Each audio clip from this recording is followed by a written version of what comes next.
It's hard, yeah. Especially the big dog. They don't realize how big they are. And how rough they are. Yeah. You know, Oh, yeah. the yellow male, he can put his paw on the shoulder. And I just love that little dog. Keep thinking, God, it would be nice to have a dog. And then I go, no. No, we You're said, not gonna get up and take that dog out. we said never again, but our son changed that, so. Well, you know, Tom would be, he'd love that. Mama can't say no. Was the dogs or the kid? Oh, The dogs. Routine. it is, yeah. Oh, even with the cat, because every once in a while I think just a nice little cat. Yes. And then I remember my last cat. I had a two-story house with this stairway that went up. She would sit in the middle of that halfway up. She was Siamese. In the middle of the night, she would scream, Yeah. I'm bored. I know. And it they- echoed through the whole house. When we lived in Europe, we had an apartment, we were on the first floor. And across the alleyway, back in the apartment was, another set of apartments. And somebody who lived over there had a cat. They lived on the fourth floor. And they actually built a ramp up the side of the building. Two zip thing, and that cat would go up and down that ramp, just, from the ground to the fourth floor all the time. Amazing. Wow. The house next door to me sold recently, and the guy came. His name is, it's so funny, Jim Beam. Yeah. What? Beam, Jim Beam, like, name, like and he's actually a pilot, and he flies for Warren Buffett. Berkshire. Oh, yeah, really? Yeah. He's gonna retire like in 20 days. But he said that, and his wife wasn't with him, and he said, well, she's staying at home to take care of the dog. But before she comes, we have to put up a lift. And I thought, well, maybe she has a condition, No, it's the dog. And it's for the dog, because the dog can't come upstairs. And I'm like, it must be a big dog, because you could pick up a dog. Yeah. And so anyway, they got their lifts, and then we coming down with the Yeah. dog. You carry groceries up, they're worth it. Oh, I know. We have a little red wagon in our road. We take it out all the time, fill it up, put it in. Put my dog in there. And because you usually have to take 15 bags up the stairs, because you don't want to have to go back and do it. 21 steps. Ah! You know it. I think mine are about like that too. So, oh, what?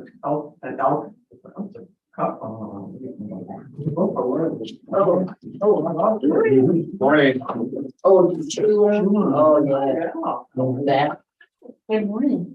Our first person is an agent and she has two accounts. They're 50345 and 26570.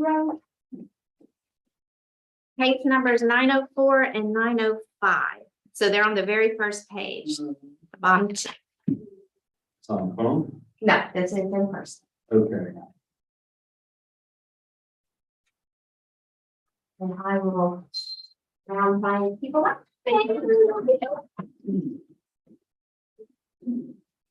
I talked to Judy yesterday. It was funny because years ago, and my mother passed away not too long ago, but anyway, she lived in Arkansas.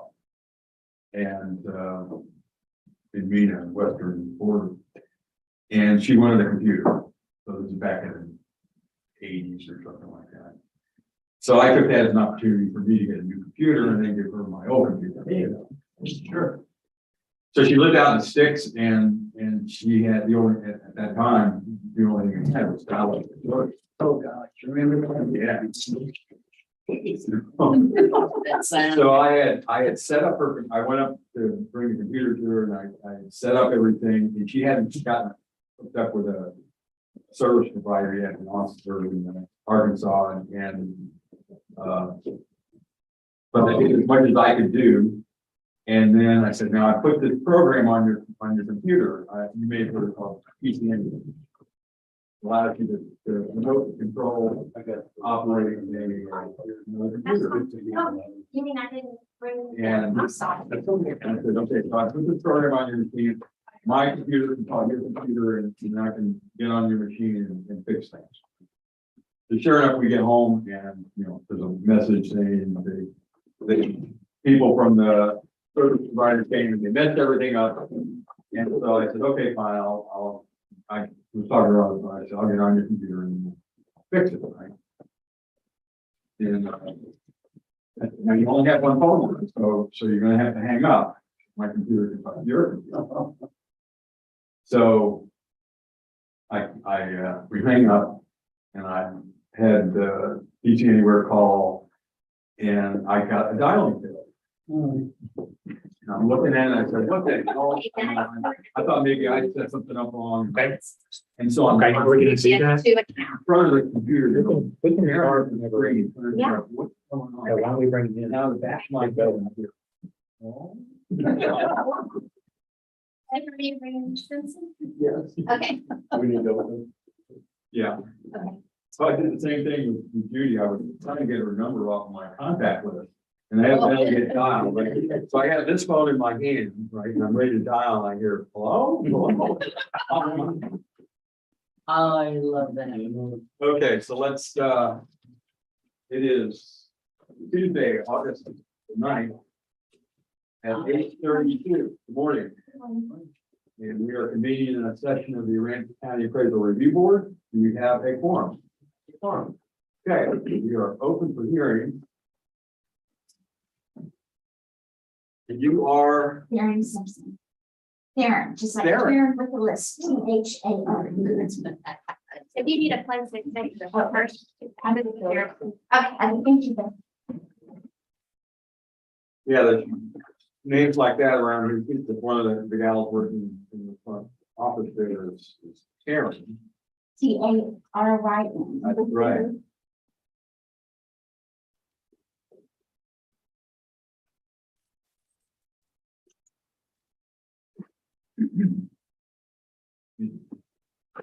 Okey dokey. If you're ready, we'll get rolling. And I have some administrative stuff to run through and you'll be asked to swear in a moment. Val will help you do that when we get to the point here. Everything all your evidence and the district's evidence is on the tablet, but it's also going to be hopefully projected on the screen when I have it's paper on. copies if you guys need to. I don't think we'll need it. It's on a USB, so it's not in your tab. Okay, they still have the, It'll be up on the screen. it'll be up on the screen. anyway, Yes. So, Which one are we starting on first? well, I'll leave that to you if you have a desire. TJNA is gonna take like 2 seconds. TJ and The A. second. Okay, that's the first one for us. Okay. Okay. So we're commencing 2 hearings. We're going to swear in once for both hearings, and I will announce each hearing as we go into them. This hearing is being recorded and streamed live on YouTube. So we'll verify what's under protest. Market and equity is under protest. No, she was. You got home field there too. Yeah, the second one. Yeah. Okay, we are the appraisal review board that will be hearing the protest today. Well, we do not work for the appraisal district. We are appointed to perform an independent review of the protest. At the end of the hearing, you may complete a survey regarding your experience, and the survey may be completed using that survey form, which is there on the table, or a copy which will be included in the determination package that'll be mailed after the hearing to document the results of the hearings. Information about completing and returning the survey are included at the top of the form, and the survey is entirely voluntary. However, we always appreciate any feedback you may wish to offer. You also have the right to appeal our decision, and appeal information is included in the package that will be mailed to you to document our determination. In accordance with tax code section 41.45H, all written material and evidence that has not been provided must be provided at this time. So I assume you have submitted everything on the USB key for all the evidence that you're going to be. Yes, we have paper copies of this. Yeah, either way, if it becomes an issue, we'll try to take that. The ARB members who are considering the protest have not communicated with anyone about the protest and are signing affidavits to that effect. I, Scott Wagner, do solemnly swear that I have not communicated with another person in violation of tax code section 41.66F related to case IDs 2022-904 and 2022-905. I, Kathy Hoffman, do solemnly swear that I am not communicating with a person in violation of tax code 41.66F in relation to case ID 2022-904 and 2022-905. I, Joanne Ferguson, do solemnly swear that I have not communicated with another person in violation of tax code section 41.66F related to 2022-904 and 905. I, Ronald Kennedy, solemnly swear that I have not communicated with another person in violation of tax code section 41.66F related to case ID 2022-904 and 905.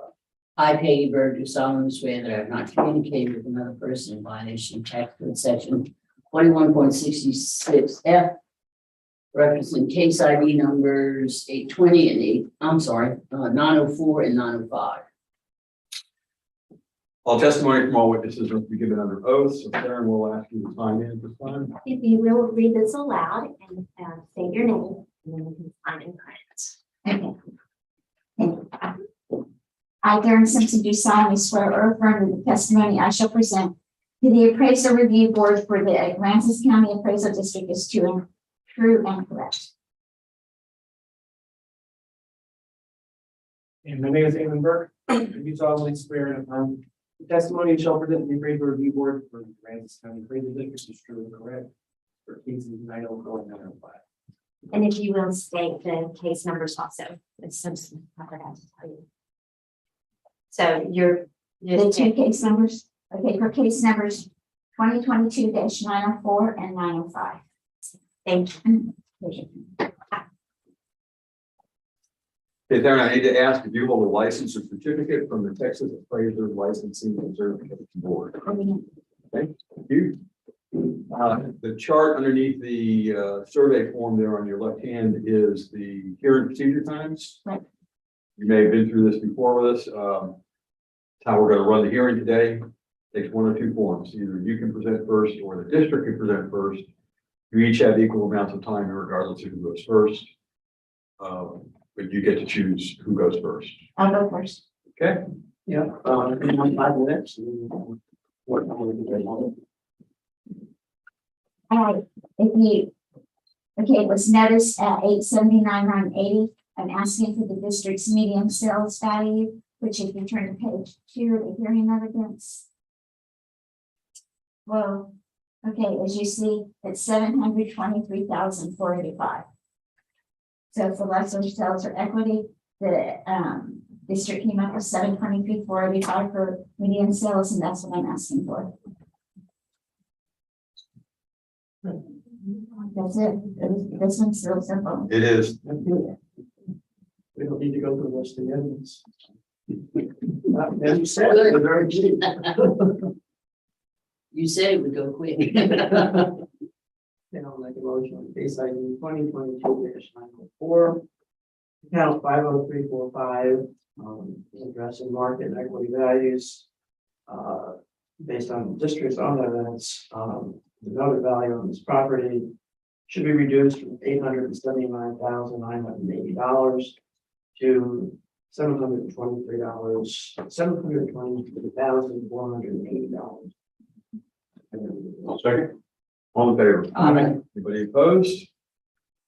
Okay, that closes that hearing. So we're going to commence a hearing on case ID 2022-905. Do I get a receipt or anything? You'll get a determination package. In the mail? Yeah, that's typically in the Okay, mail. all right, thanks. If That's fine. Each district is different. I work for a developer, some in Harris County a lot. You get your receipts at the time. Okay. And if you want, I suspect we could probably request the determination package. I'm good. It worked fine last time. I just didn't remember how it went. Okay. Last year was the first year I had to come down to one. Okay. So we're commencing here on case ID 2022-905, account number 26570, which is 4536 Highway 35 North in Fulton. Would you like to go first, or would you like to just? First, please. This is also equity. Okay. Right. So on this one's going to take a little bit longer, but if you look at the first page of evidence, and here's what happened, just so that you know what happened last year. Kind of before we had looked at these, the Mills and I have been neighbors back in Houston for over 40 years, okay? And we bought this property and it's been so I kind of haven't protested it. I work for developers and that's what I do. But last year, if you notice where I highlighted the yellow for the 10,000 square feet, and we'll get to the pictures in a minute. We were in that little room in the back and I had a lot of people in the room. And one of them was your land guy that was afraid maybe that's one of you guys in here today didn't want to change the landlines. Because you're going to see that $10,000 should be worth zero in the picture. So I'm getting ready to show, and they didn't want to change the landlines. So they took it off the improvements. So this year I'm reducing the improvements another 10,000 for that because the 10, as you raised it. And so we're going to jump to the pictures that get to this. So if you go to page 2, this is the Mills backyard. There is the pool. The property line, as you see in the legal description, goes all the way down to Fulton Beach Road. You'll see Fulton Beach Road right there behind where it looks like a bar slamming down. Okay, that's it. And the driveway's down it. That's what happens when it rains. All of that land there that's on water, as you see the grass pulling up, those are wetlands. And the district keeps not noticing these as wetlands. They are clearly wetlands. Those of you that live down here and know Mr. Mills know he has ALS, and we're currently going through the legal papers to find the information from FEMA. If you turn to the next page,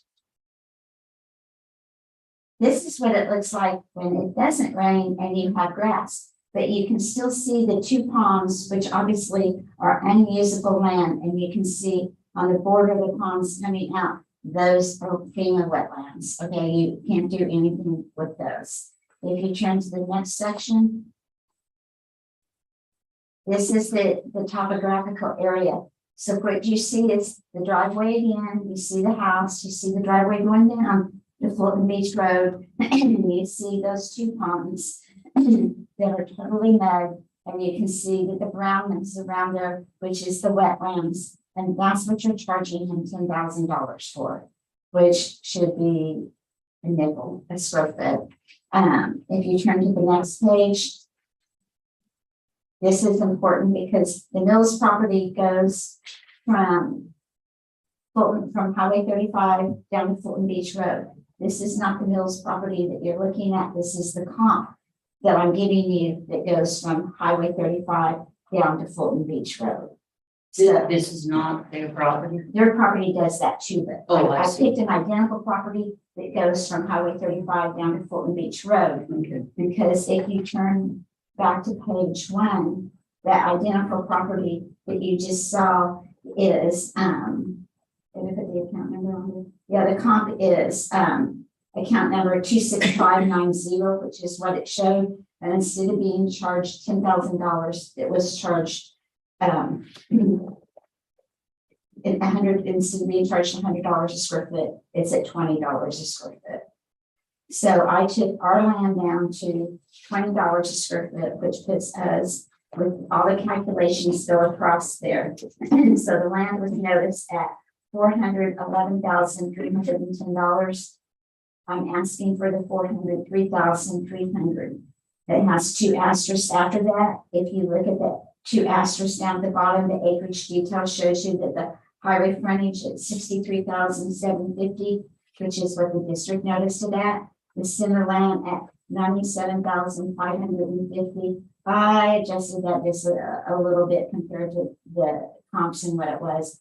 You put it at $1 a square foot this year, it was at 70 cents a square foot.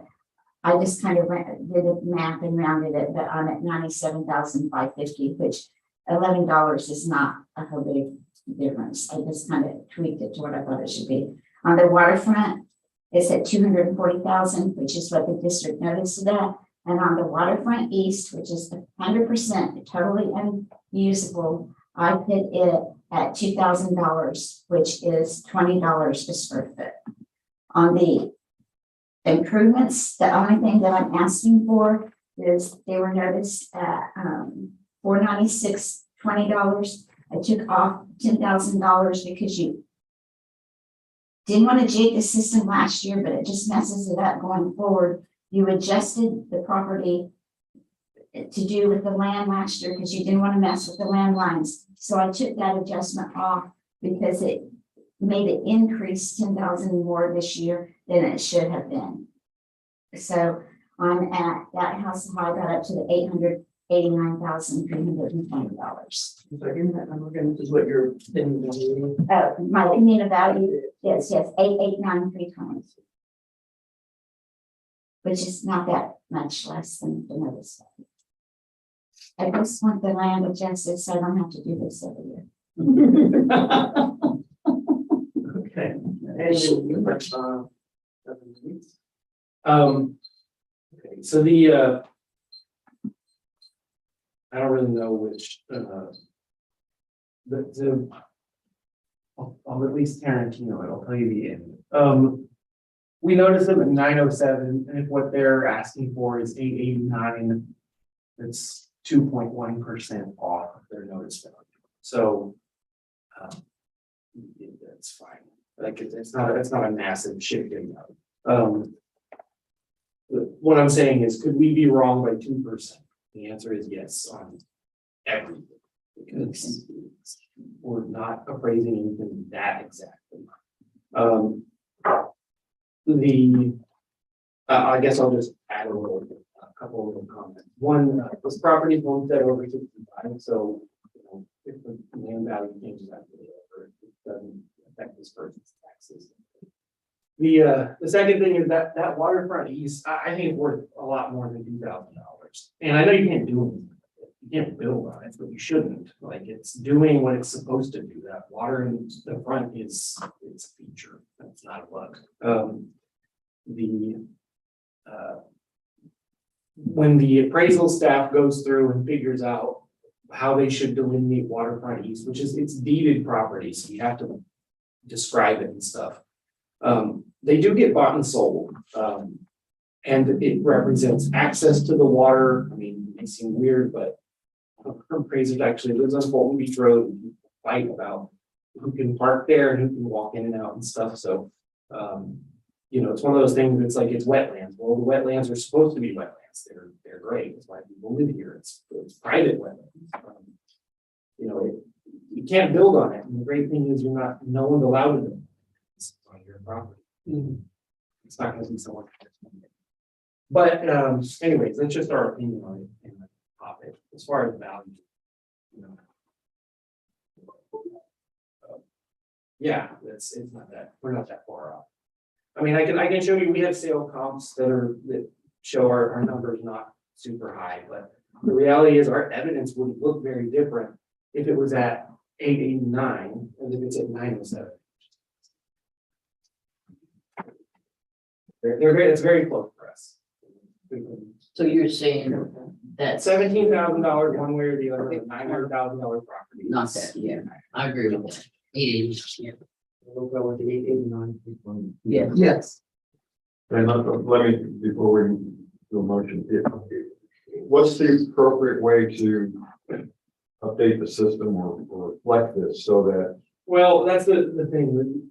How the value gets distributed, the board here makes a decision on market value, and then your taxes are calculated based on the market value or your assessed value, assessed and then calculated. But when the orders are put into the software we use, which is called PAX by Harris Governor, how they distribute that value, it's not really up to us. It's like a very data management side, like a software calculation thing. And if we screw around too much with how it calculates that stuff, it breaks how it manages their freeze. Because they're frozen, there's an enormous amount of stuff that's being calculated to the point that most people don't have any idea how it gets done. In fact, there's only one person in this whole office who knows the ins and outs of every part of it, and that's Val. And she knows more than some of the people who work in our software company. She knows much of it manually. So yeah, how it gets displayed on the software after a board order is it's kind of immaterial, you know. It might come out, it should normally come out of all the improvements in the land blast. That's really kind of the safest way to do it so that it doesn't end up having something on its zero value and then dividing by zero somewhere and breaking it. But it would appear, I mean, I don't know if this is the right We can put it in approach.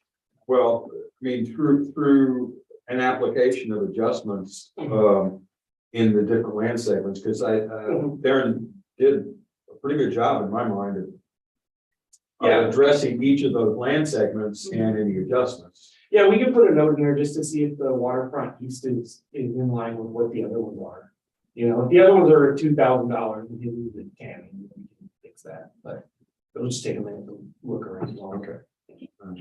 I can say, one reason is probably, okay, I'm just saying, it would be good to do that, is because if you look at that picture on page 2, when you said that they have use of Fulton Road, 95% of the time, they can't use Fulton Road. We never use that road on the property, because even if it rains a little bit, Fulton Road floods out down there. So the only way to get in on the property really is 35. Fulton Road is just pretty much useless, you know, and the driveway, the gate is permanent down there that only the family could get in if they wanted, but no one dares drives down there when it's raining, especially at night. So, I mean, the road does wash out a lot. Oh, yeah. Okay. Okay, so we're good with the Yes. 89, 320. All right, case ID 2022-905 and 26570. Addressing equity and market values. Submitting of the appraisal review board to lower the current noted value of $907,330, $889,320. Second. All in favor? All right. Anybody opposed? Okay, Darren. I think we're done. I think we're done. Thank you very much. Thank you for the time, yes. Okay. Albert brought me, I'm staying at the Mills, but Albert owns Corman's. Oh, Oh, Country Club, Poor Man's Country Club? Yeah, so he Okay. just went down to do orders while I'm here and then I'll pick them up. Oh, okay. We've been family friends, our family with me and their family for eons. They used to live next door to Houston before Marion passed, and then when she passed, Al stayed down here for a while and still tried. He was still working at Houston Auto Auction until recently, but he had another stroke and has ALS, and he's totally paralyzed. You know, so. But so I'll be down here representing the kids next year. Have a good day. Thank you. Thanks for your help. Oh, you want this survey form? Oh. There you go. Thank you. Thank you.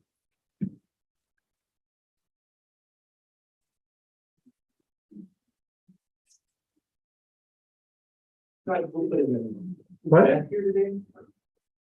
I saw her. She's here. Up there it is. Here.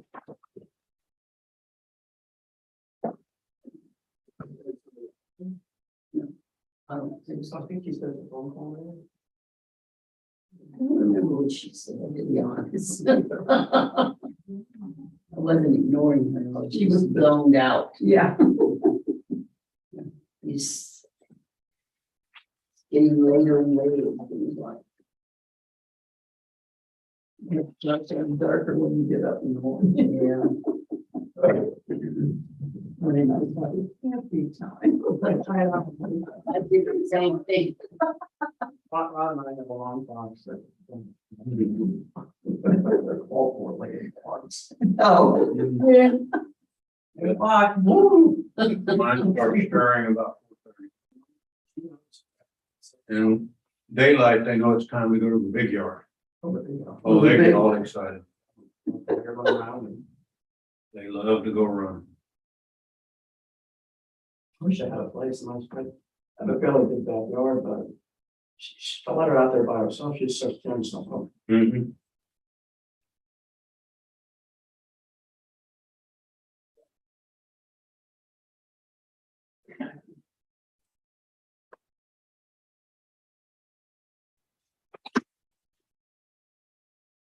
Okay, two more that are in process, while we're waiting. Go ahead and wrap up the handling of the letter that, From yesterday. yesterday, we kind of left open. Yeah. I just give you a copy in case there's nothing earth shaking. I did talk with Judy. She agreed the reading of the tax code implies that the 4-day limits or the 4-day deadline after the hearing is really the key thing there. Clause comes into play if in fact it was in the 4-day period. But in any case, she said, it's rather moot. So the letter I wrote effectively just reinforces that we're going to deny the hearing because we didn't, it didn't fall into the 4-day grace period, and there was no, in any case, no good cause. I did include the last paragraph which talked about the 25D. Not to persuade them one way or the other, but at least to inform them that that is an option available to them, but be aware that they have to have their taxes paid and that the guidelines for 25D, since this is not a homesteaded property, is a 33% reduction from the noticed value to be put in effect. Just to refresh my memory, which, You weren't here for this. We talked about this. This was a letter that was read yesterday. oh, okay. And Yeah. it was a fairly short letter. If you want to look at it real quick, it's on, it's still on the tablet. Yeah. He just said he had an emergency, he couldn't make it, but he didn't Didn't specify what. articulate what it was. Yeah. So in any event, I think we should get I'll entertain a motion to not grant the hearing. Somebody wants to mention it. Yeah. I'll make a motion that we, in reference to, property ID 20028. I make a motion that we deny the hearing, request for a late hearing Okay. pursuant to, Yes, if they didn't meet the. since they didn't meet the 4-day requirement. That was, good. Okay. I'll second. You okay? Yeah, that was a very confusing motion yesterday for me to make because I was not quite sure what exactly we were doing. So Yeah. if I sounded like I don't know what I was doing, I didn't know what I was doing. So I'll admit that. All in favor? All in favor? Aye. Anybody opposed? Okay, so that one closes that. And I'll have copies of the letter and we'll send that out to anybody or two days. Along with the form. We have anybody else? Yeah, there's two more. They're in the process right now of gaining evidence. So They're here. They must, must be. I'm pretty sure they are here. And it wasn't clear whether it was one person in 2 cases or 2 separate cases or whatever. This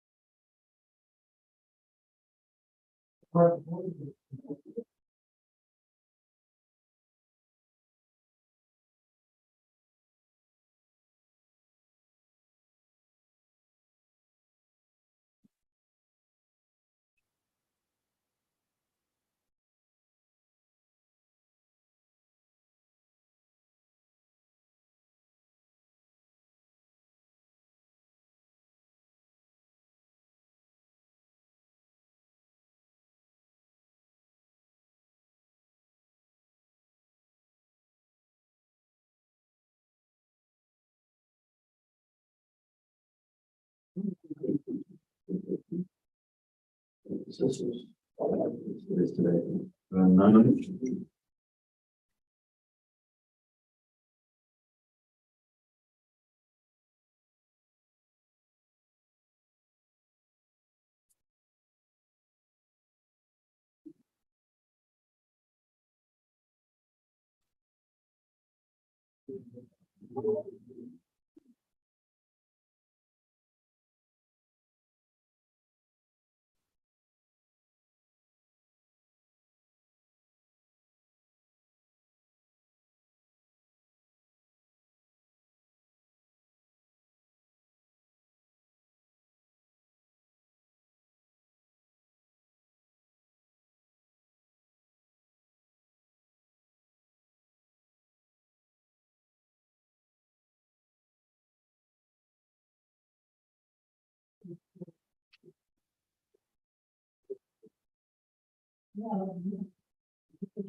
I will, yeah.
John, think of Trump rate. It's just crazy.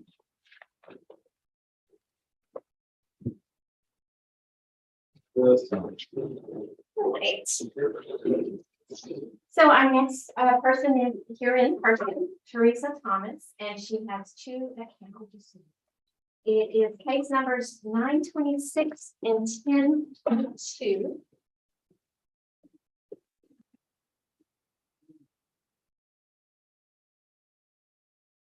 One's on page, or they're both on page 2.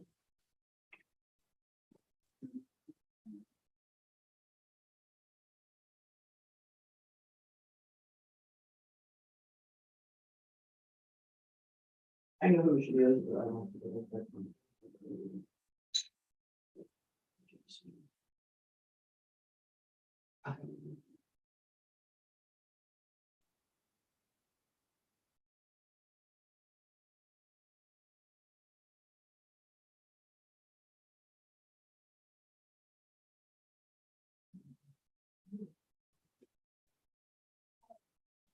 Hundred and 26 pages of evidence.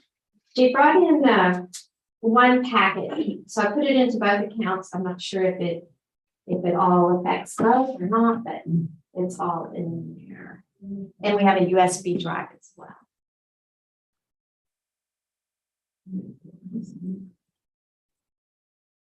$726. Probably the combination of both, don't you think? Yeah.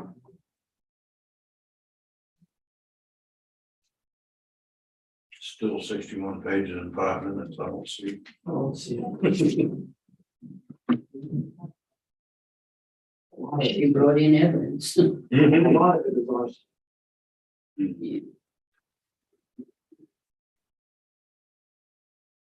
All right. Are y'all ready for me now? Yes, I think we're on. So are we using this big drive or are we using the stuff that's in that thing? Well, you brought it all, so yes, I would definitely use the USB. Okay. Load it up.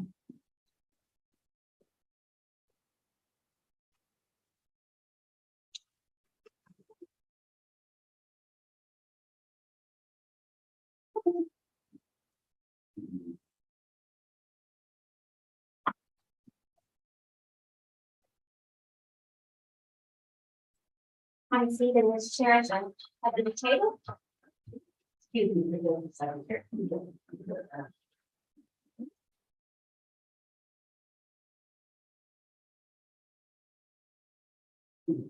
Sorry.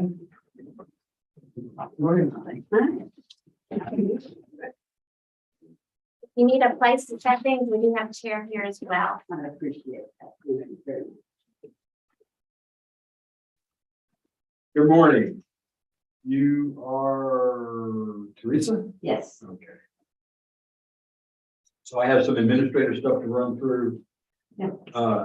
Just so you know, all the evidence you've submitted is on the tablets, as well as will be displayed off your USB drive, up on the screen there, as necessary. So we're going to commence 2 hearings. I will announce each hearing as we go into them.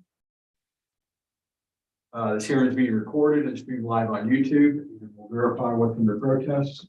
I have a question about that, incorrect market and equity values, and we also checked incorrect appraised or market value of land under special appraisal for ag use. Did you intend to check that box? Probably not on these properties, but again, if I don't check any of the boxes, I can't speak about them. And it's not my area of expertise, so So did you intend to talk ag about that? use, Yeah, probably not. I did have to argue that on other properties, so it may, so we'll ignore that and just. That's fine. Market and equity. that's fine. Correct, okay. All right, we are the appraisal review board that will be hearing your protest today. We do not work for the appraisal district. We are appointed to perform an independent review of your protest. At the end of the hearing, you may complete a survey regarding your experience, and the survey may be completed using the survey form, which is available there. It's also a copy will be included in the determination package you will receive in the mail after the hearing, or you can take it online. Information about how to do all that is included at the top of it. The survey is voluntary. However, we always appreciate any feedback you may wish to offer. You also have the right to appeal our decision. Appeal information is included in the package that will be mailed to you to document our determination. In accordance with tax code section 41.45H, all written material and evidence that has not been provided must be provided at this time. I know we have a plethora of information from you. I'm sorry. That's okay. Apologize. But everything that you plan on referencing has been submitted. I am fairly sure that it has been. Okay, Tried to be thorough. all right, very good. The ARB members who are considering the protest have not communicated with anyone about the protest and are signing an affidavit to that effect. I, Scott Wagner, do solemnly swear that I've not communicated with another person in violation of tax code section 41.6F related to case ID 2022-926 and 1022. I, Kathy Hoffman, do solemnly swear that I have not communicated with a person in violation of tax code section 41.66 F in relation to case ID 2022-926 and 2022-1022. I, Joanne Ferguson, do solemnly swear that I have not communicated with another person in violation of tax code section 41.66F related to 2022-926 and 1022. I, Ronald Kennedy, solemnly swear that I have not communicated with another person in violation of tax code section 41.66F related to case ID 2022-926 and 1022. I, Peggy Bird, do solemnly swear that I have not communicated with another person in violation of tax code section 41.66F in reference to case ID 926 and 1022. All testimony from all witnesses must be given under oath. So Teresa, we asked to swear in at this point. If you will, read your sentence aloud and state your name, and then you'll sign and print. Also, at the end, reference the 2 case numbers that you're signing an oath for. The account. These case numbers, 921. I do solemnly swear or affirm that the testimony I shall present to the appraisal review board for the Aransas County Appraisal District is true and correct. Concerning case numbers 926 and 1022. I, Eamon Burke, do solemnly swear or affirm the testimony shall present to the appraisal review board for the Aransas County Appraisal District is true and correct. This counts 926 and 1022.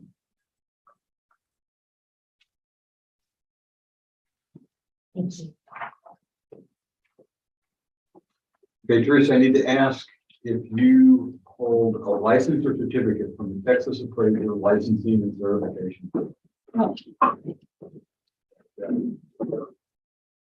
On the left side of the table, there is a chart that is the hearing procedure times. How we're going to run the hearing today takes one of two forms. Either you can present first or the district can present first. You both have equal amounts of time, regardless of who presents first. You get to make the choice of who will present first, you or the district. I do have a statement to make here. And I did talk to Mike Soto about it, and he did say it to you guys. Under ADA, I am requesting, if I get distracted or I run over, please bear with me. I am dyslexic and I am ADHD. So not trying, this is the only time I've ever used that. But I just wanted to make that statement. So I figured. Take your time, be calm, and I just everything's figured. fine. Okay, so that's, but I said I had to say it, so I am. And that's fine. So would you like to present first, or would you like the district to present first? It does not matter which property are we discussing. And that's another choice you can make. Okay, let's do the Fulton property first. I think they're both, well, one's No, it's at not. Bolton. 116. 116 is Fulton. Yeah. Okay. And you want the district to go first? It does not matter. I kind of took the neighborhood approach rather than the comp properties And because I that I understand. You still need to make the choice. okay. That's fine. I'll present myself and Mr. Burke can present him. Okay, so we're going to commence the hearing on case ID 2022-926, account number 19084. And Teresa, let me go first. That's Yes. fine. Yeah. Okay, right now you have 5 minutes. Okay. And then we get some extra minutes. That's fine. to go along. And this does have, to do with some of the photos on there. That is the two for notes that I happen to be looking at. And those are the points that I'll probably be covering. I am not covering, 405 or 509. Those are in his computer over there. That is ACISD tax records and very verifiable. Okay, but 502 cactus and the photos are in there in the photo file.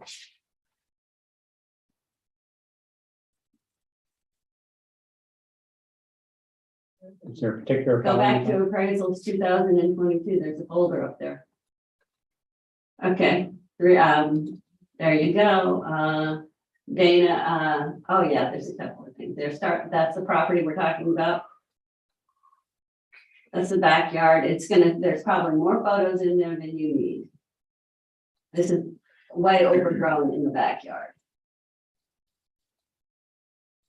Just to be clear, you're saying this is a picture of one. This is right next door to me. 116 North 6th. No, Oh, Is this your backyard or no, this is the one that I can't get anybody to clean up.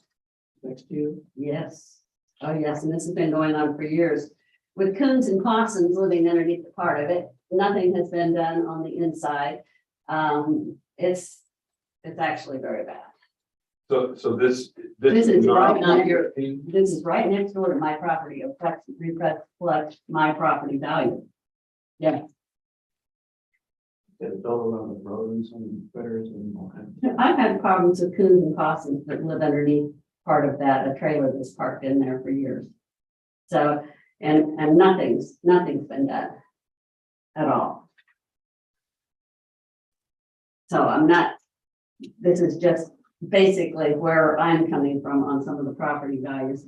And again, the next point on there, because I have it numbered there, is you have, and they're Carol Atwell's trailer parks on the corner of Broadway and 6th Street, it takes up half a block, and the other one is on Cactus Street from 5th to 4th, and takes up another half a block. And she is known for having questionable tenants in there that also reflects on it.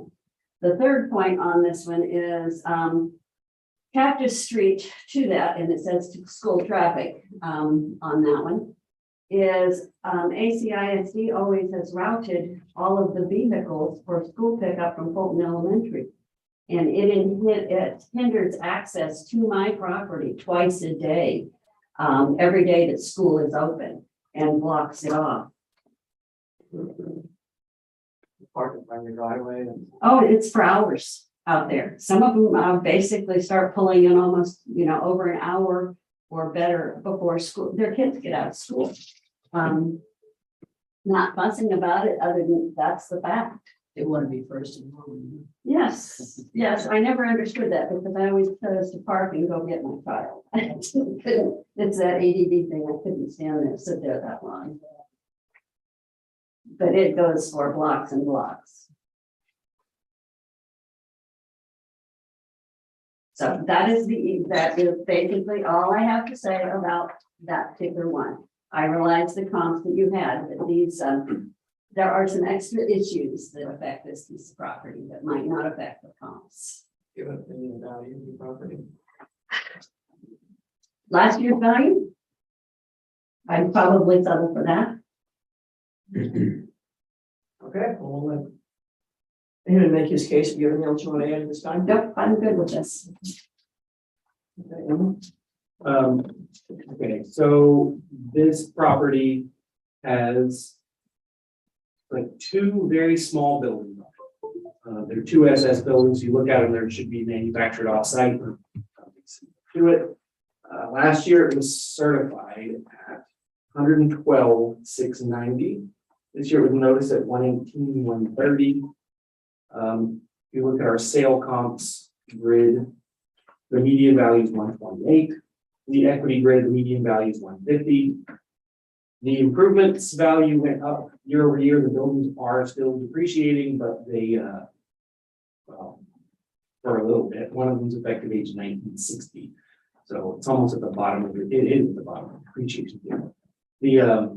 The neighborhood got an improvement adjustment for the sales. this has a very low value improvement, so the change wasn't much. Also $6,000 difference from last year is not a real big deal. But yeah, that's pretty much it. I mean, I don't have anything to say about their the neighbor property being run down or not maintained or whatever. I don't think they're breaking any laws. No, they're, It just. it just reflects on valuing my property. That's it. Is this your primary residence? Okay. Yes. I was just wondering why it wasn't homesteaded, that's what, On the way. I was just wondering why it wasn't homesteaded. The other one is. The next, The other one is, okay. okay, Teresa, you have some more comments, you want to make some more comments? No, I pretty much have said where it is at, and yes, there have been sales within that area. A lot of them don't have to deal with some of the same issues or within close enough proximity to the issues that I have presented. No. It's pretty short. It's pretty short there. You're all, both are done and there's nothing in on property card for any kind of economic obsolescence or anything, so. No, and like I said, this is, if they're not doing anything, they're not allowed to do. I mean, there's nothing wrong with what they're doing, which is part of the area. It's like somebody having a mobile home next to them in Fulton, or like a little RV park. You might not like it, but that is fine in Fulton. People are allowed to do that. But the other thing is it hasn't been condemned and it's clearly not livable. Well, it only may sits- not be condemned because it might not qualify to be condemned, And it only sits on a half a lot too. I mean, that is not a full lot on that piece of property. Have you dealt with the city in terms of doing anything? No. And a lot of the neighbors have, but no. And I realize that has nothing to do with you. Well, no, I'm just asking if you had any success with that. No. I mean, like we had somebody, there are people who have neighbors that are like shooting guns across property lines and their stuff leaking out of their property and everything. And it's like, there's a real, they're doing something they're not supposed to be. But, just having a house that you're not keeping up with and you're just letting it rot away.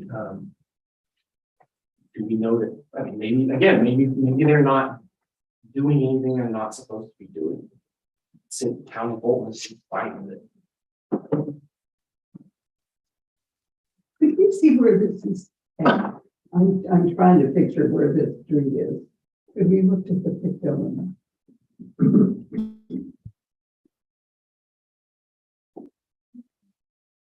It's on the corner of 6th and Cactus, close to the post office.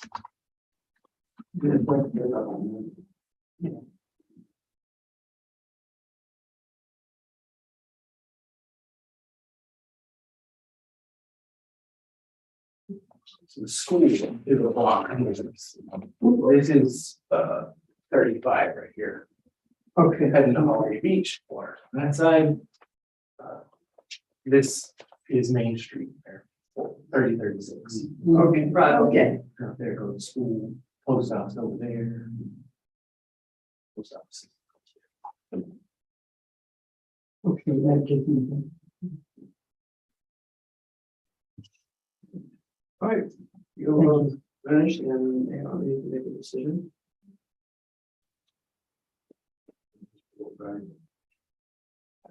That's what I would suggest. You You guys okay with that? I know that the car situation is actually because she didn't have the car. But Well, and even to get there, I have to ask the cars to let them go and let me have access to that driveway. I think that's the problem is sale. And that's not gonna change, so. Okay. I understand. Yeah, It's it's just- just last year's. Okay. Gonna make a motion on your property tree zone case ID 2022-9.6. Account 19084, addressing equity market value. They are is decided to lower the currently known value of $118,130. $112,690. I'll second. All in favor? Aye. Anybody opposed? Okay, Teresa, that one set back to last year. That closes this hearing. We're going to open a hearing on case ID 2022-1022, account number 19541, which is 316 South 6th Street in Rockport.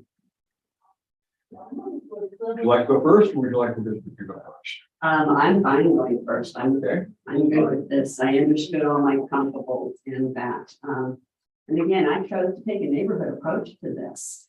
And I'm going to cover, to begin with, there are deferred maintenance. The house was built in the 60s.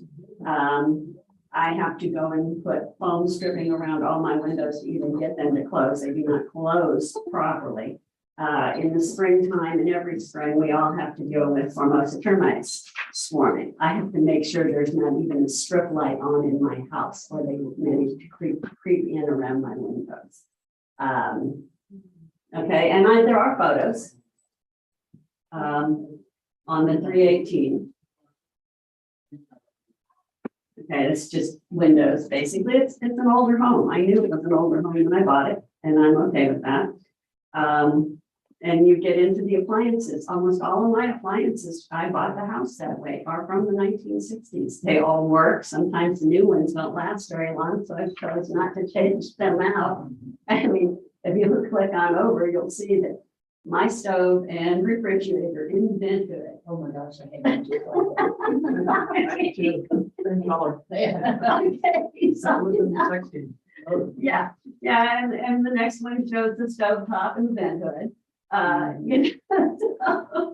And my dishwasher is from a slightly newer, probably the 70s. But I have chose not to, they work. And a lot of times the new ones go for a 5-year obsolescence, and I just find they work. Like I said. And I do have some damages to my front garage area. I think that's where we're going to on the next one. Call this deferred maintenance or damages, and yes, and and it clicks on, you can see several of them where it goes through, that is a little bit of a problem area. And then my back one, I lost my doors, garage doors in Hurricane Harvey, but you all will see, I have not gotten them back up yet. There's a lot of little things from the hurricane. Okay, I do have a 23-inch crawl space in my house. I do not have photos of this. You'll see them, they'll be on the appraisal district's photos, as a matter of fact. It's built up.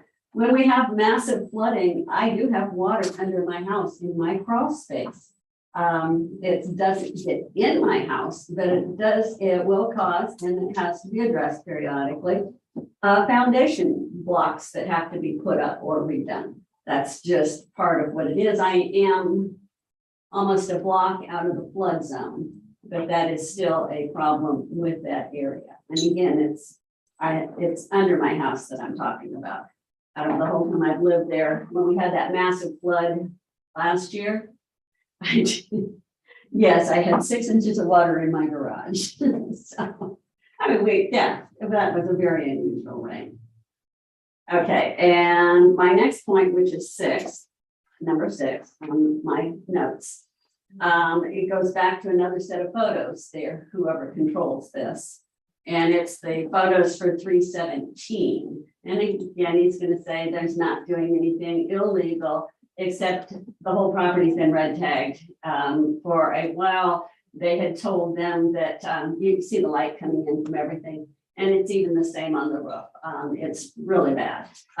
They were denied permits for quite a while to even redo, I think it was the first, yeah.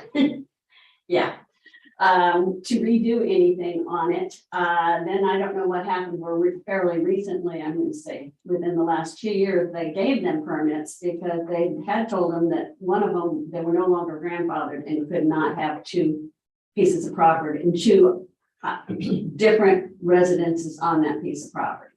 So I'm not sure exactly what they did. I'm assuming that the red tag code violations, I did not call. In there, I had picked this up right beside on my property.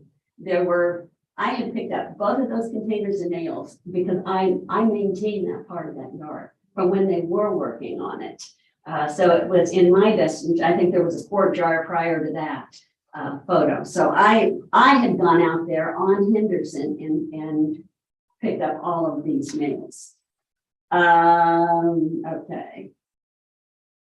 And that one, I've been dealing with that ever since I bought the property. So again, it's not illegal what they're doing.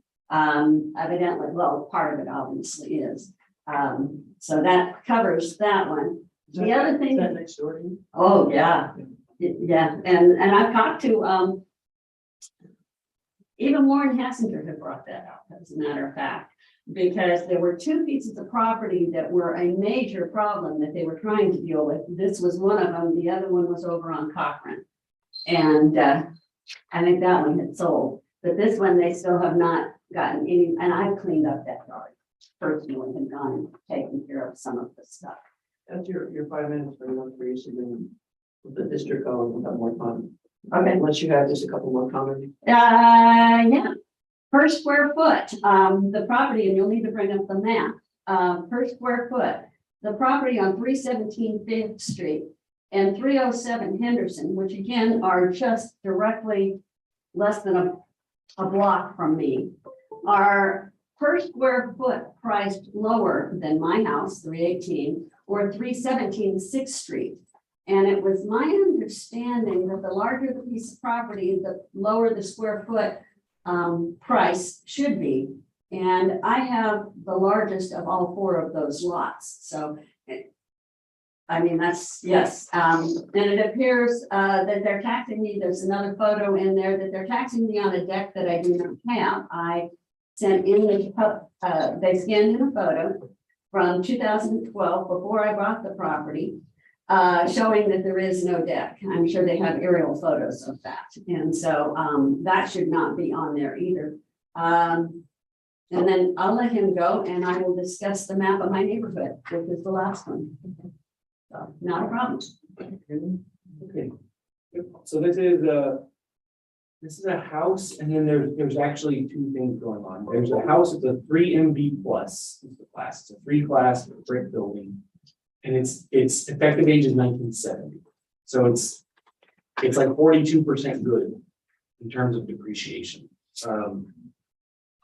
The change was to a building in the back. There's a second building. So this property actually has about 3,000 square feet of main area. 704 of it is, there's a second building there. It's not the main house. And it was, the class was adjusted. It said, note saying added years in class changed to house in the back for a Victo. So there was an update to that part of our drive around. We have to drive around and keep up with, does that look like how it's described or not, whether or not it's accurate. And then there was a neighborhood adjustment to all the improvements in this whole area. So the second building was added this year. No, it was increased. It was like given a bump for condition. It was not in as bad a condition as everything was saying that it was. Yeah. It's been, I don't have a photograph of the second building. It's not the main of the property, so it's probably not how you would see it on a drive run. But yeah, that's just basic field work. Drive around, see if everything's classed right, looks right, condition wise. So that's part of the value change. The other part was the neighborhood adjustment. I don't know What was the adjustment? that any of this was new value. I don't think it is. Let me check. I last year, 97. Did you zoom out a bit, Scott? Yeah, none of it was new value. So just to be clear, this is homestead over 65. Thank you. Yes, I realize this is not gonna change my taxes, Okay, but there's a reason why I'm doing this. okay. Well, I would just say, you have to keep up with, how things are described, and then the neighborhood improvement adjustment is the entire neighborhood. There's no more basic tool we can use than buying sales to add neighborhood adjustment.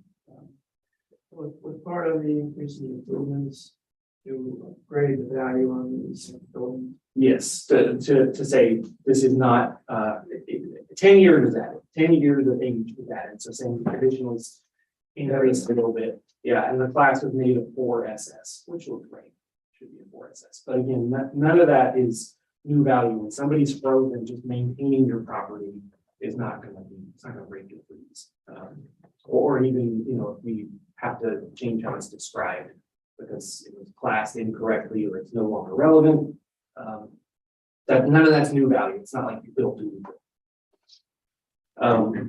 The sales grid is going to be sales at Mary and Fulton. The subject is not a sale, obviously, but if you just look at the adjusted values, the median's 301. It's pretty basic stuff as far as the mass appraisal of the whole neighborhood. And then the equity grid, our median value is 325, so we're passing that test. So yeah, other than that back building, I'm not saying that the main property is any newer. It's effective age 1970. And so you saw the building's got appliances and stuff in 1970. Maybe there's some deferred maintenance. We're not saying the building's super nice. The value change year over year was neighborhood wide. So, As well as the land adjustment as well. yes, yeah, it's the same thing. The land and the neighborhood adjustment are just like, we're not saying anything particular about this property. It's just Fulton in general. Can I address the neighborhood adjustment for the neighborhood? Yeah, I'm done. Okay, and this is on there somewhere, they scanned it in or something. Okay. This is my property right here. There is an imaginary line going straight down Henderson, and this continues much further south. This is my neighborhood. I've been in all these houses. And it's funny that the neighborhood adjustment, everything to the north had a massive increase. And three of us that were seniors here, it was over $100,000. I mean, the yellow all went up, the pink all went down, and it continued. And the orange stayed the same. And this is all very verifiable. But this is my neighborhood. So where's the break in this? I don't It's understand. on Henderson. But this is my neighborhood. This is my neighborhood. This is an imaginary line. All lines are. The line has to be somewhere. But this is my neighborhood. And this goes way further south. Well, there may be lower sales over there that tell you don't increase all of Aransas County because of that neighborhood. And it goes much further south. Right. That the whole thing goes further south. So it just, as far north as you need to take, my comps need to also go south. This is not, I don't know. this is just not right. And what they did to three seniors basically within this block was, mine was 107,000. One was 138,730. And his was another $100,000, thinking none of us were going to come and contest any of this because our properties are frozen. It doesn't matter to us if you're frozen or not. I'm just pointing out. Oh, I realize you're doing your job. Yeah, I mean, if we look at the neighborhood and we have $180,000 on stuff that doesn't sell for $180,000, we have to fix it. That's pretty much it. We didn't do anything to this property. I'm not gonna sit here and undo all my coworkers. No, I'm not. And just tell them that they did it wrong. No, They're considerate, they do things for a reason. We're not trying to, raise tax money or whatever. It makes sense. That there would be. Still my neighborhood. Yeah, well, the people on the other side would argue the opposite. If we change there, they'd go, no, no, no, that's not my neighborhood. You're not the only person, I'm saying. If we have sales in a certain area, we try to be conservative. And it's a little disappointing to be told that we didn't go out and find every arguable person that we could juice their value just for the sake of the people who is obviously needs to be invested. Like, I'm not trying to find people to include in adjustments. I don't think anybody is. So I'm just saying that the line's gonna be somewhere. I don't have any problem with the line. I do, because I've been in all these houses and I know how much money they put in them. And then to have them a decrease in value is just phenomenal. Well, yeah. I mean, maybe they need, you know, to not depreciate, but we hear from all of them. Every one of them would come in here and tell us how terrible it is. So we just hear this from everybody. Everybody's got the worst house. Just saying that's when I saw that line, I just was like in shock.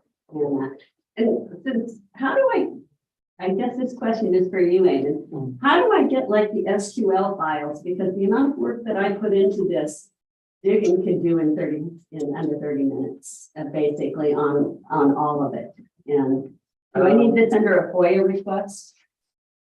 Yeah, well, yeah, to get a copy of the entire thing, so you could write a query for it, Yeah, that would be yeah, that would probably, I don't even know.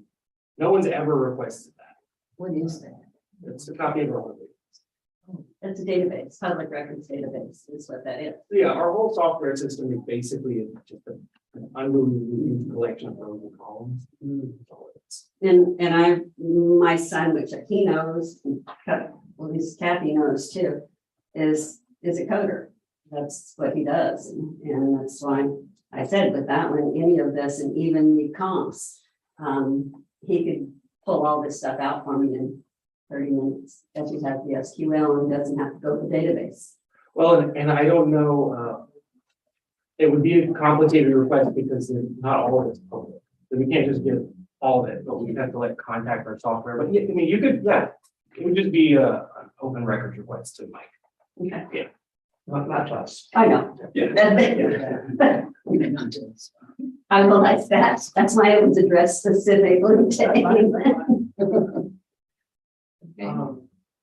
You have some more, couple more minutes if you have anything else you want to- And that pretty much, I went back to the neighborhood. And again, this is my neighborhood, so as far north as they go for comps, they need to include south. Because a lot of the south is very, and it's not just what I just chose a block in each direction from my property to show that it's interesting that it affects all of us where it is, we are right across the street from major properties that have had massive amount of remodeling, but we got hit and they all went down. So, and I'm not asking Eamon to undo his work. I just found this very odd. You realize we have no idea unless you show us pictures of what any of these homes look like inside. I Everything understand. changed on the outside. That's all we can go by. I understand, but I just wanted to present it as this is my neighborhood. Anything else, Ryan? Lisa.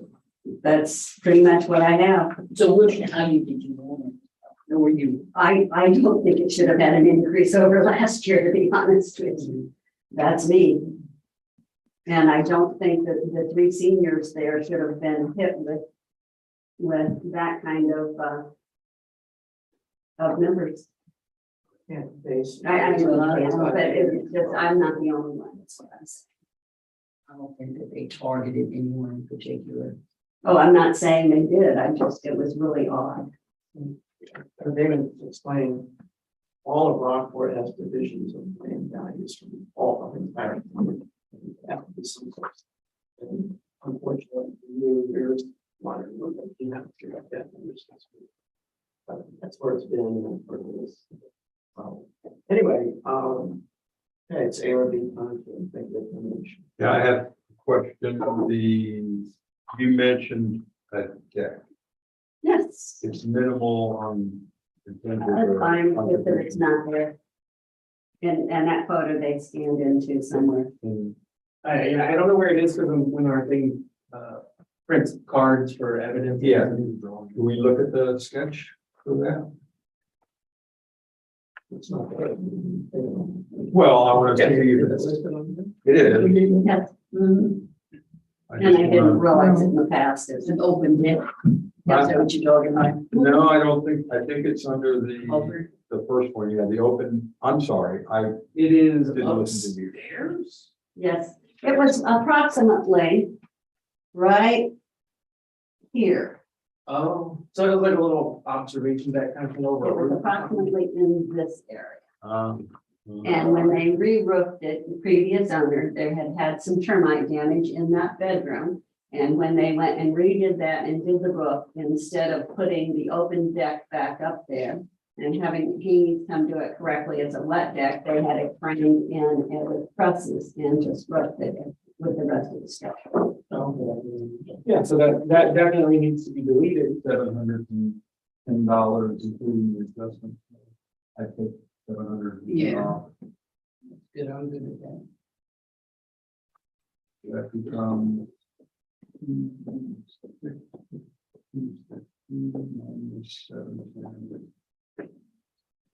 $285, $550. Yeah. And I'm not looking at your papers in the county. I'm good with that. Mm-hmm. 285, 500. 285, 500. Yeah. But what was the increase from last, well, it was 107. Yeah, the total increase was 107. But again, a lot of that got eaten up by the homestead cap. I realize that.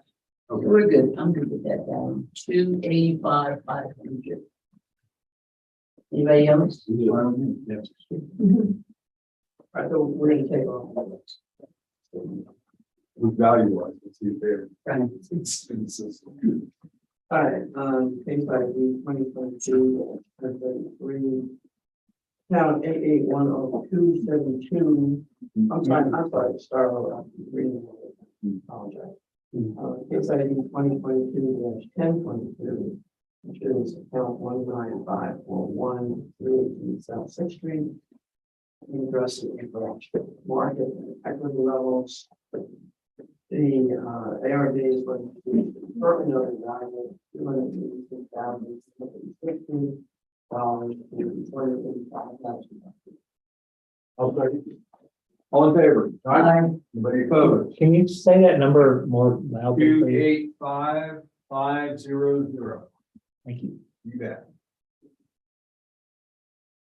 Okay, Teresa, that's the number. Okay, Thanks for your time. thank you for your time. You guys do a great job in here. Here's a survey. Oh. I think I- She made, I think you grabbed it. I think I'd stick it in there with my paper. Thank you. Thanks. Thank you. All right, have a good rest of your day.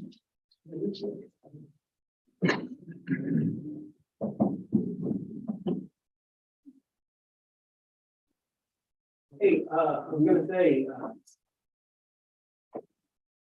give you, to mention it, so I looked at the Ewing building, Ewing real estate building. Yeah. And there's anything that, we didn't talk about. Yeah, they put. The brother thing was, there hardly nobody cents anymore. Yeah. Well,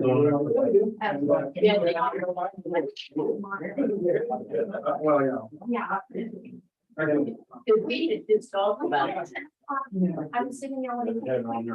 Put break and then roll it off. And you turned it on. Yeah, I get it. Everything I did, I just get it done. Yeah. Yeah, right. Probably. But they do some weird things now too. Yeah. I mean, when I bought my house, they had been tonight before I bought it, and they literally just cut out the pieces where the termites were and replaced them, and it was like, they only did it, right? They only do the census promotion. Ah. They swarm onto the building with the packet. Yeah. termite, ground termites, they can repair this. And it takes a stronger chemical to get them. Yeah. Noticed all the time that it was like someone who did this thing. She had an idea, how did it not hold up? There was this thing where there would be a little, like a light plate in the wall with a dot, and it would just look like it should be an outlet. And it'll have a little green dot, but behind it, there would be, like a little stick, and it was like kind of thin in the middle like that. And it was like a stick of some kind of wood that termites are really all about. Yeah, they can smell it, you know, they'll get there, they'll definitely eat it. And as soon as they chew it, it'll break that piece of wood, and there was a second little indicator above it, it was red. And the point is, you put it in your wall, you put a roof in your house, or like a vacation home or something.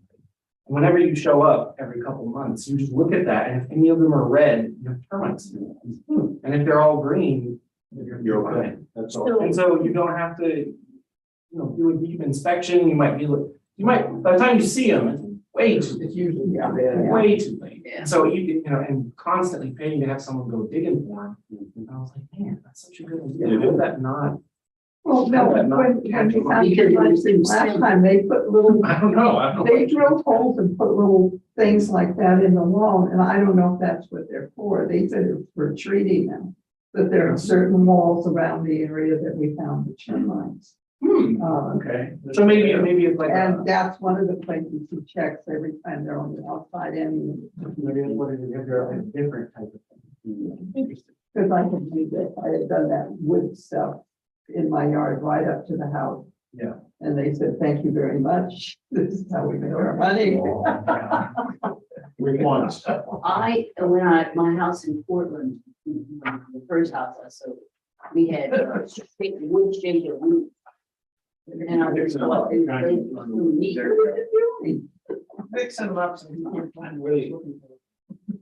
So you pour them out. I had a good eye. I can tell you. Plus they're highlighted in yellow. So There's only a couple of companies. Oh, really? One of them's I think they're both. We don't know what they're looking Yeah, wasn't there like a big panic in like the nineties about that, about like kids climbing into them? for. They get killed. Well, yeah, you Yeah. die going into it, but it was like, you know, tell your kid not to go into the giant. what's the chemical? It's like form, not formaldehyde. It was pretty strong. Pretty strong. I think they leave someone there overnight They're supposed to. protecting it.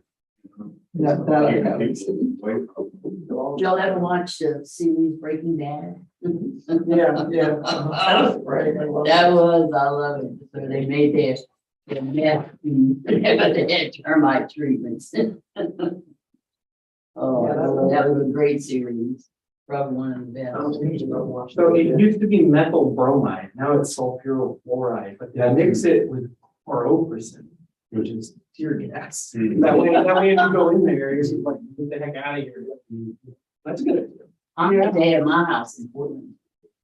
They had wood shaker roof. And, we had to take all the food out of the pantry. Yeah, that's right. Yeah.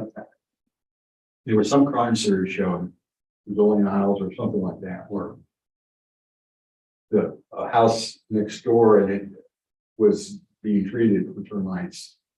Even though they tenanted it, evidently there was an air conditioning duct that went in between the two houses. Oh, my gosh. That,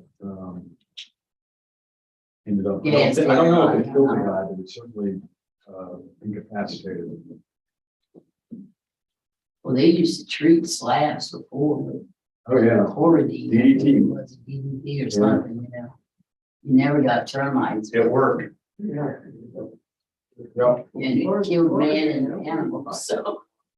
You know, but there's always somebody who's got a secret stash of bees. Yeah. About this much farther than Well, the kids would use it down for it would work. Okay. Well, it used to, it almost wiped out the brown Other belt. one, one that, I already put it up. oh, you put it up, okay. I was, I knew I it. wrote on Okay, that's good enough. All right, I couldn't have, but y'all were talking, so I didn't want to interrupt. She's digging deep and. Now, she did, I thought you, You thought I was being nice. no, I thought you were just, moving it down to the reply. No, had to ask, we'd have moved it over, wouldn't we? But we'd have moved it over.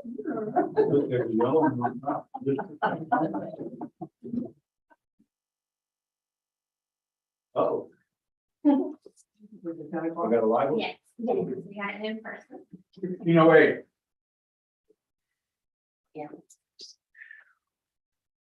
We're done with 8:30. Yeah. And nice having something to do. Right. It's terrible. It's on the bottom of the page, on the Bottom of the page, very good. Thank you. So appreciate. Good one. the woman, but they need- So we threw it in down.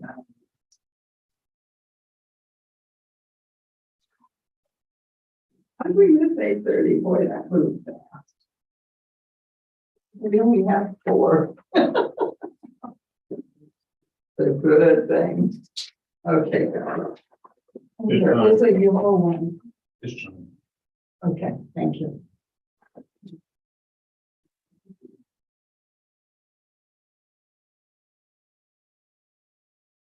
Page 1, you said. What's the number? It- 160. Okay. 818. The USB?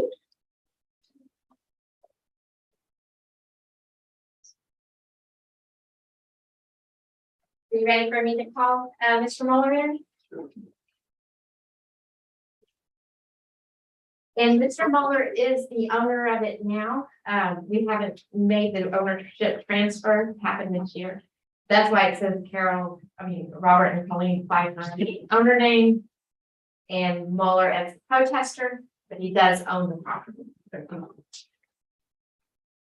Small. Have a seat in the chair. All right, thank you. Morning. Morning. Morning.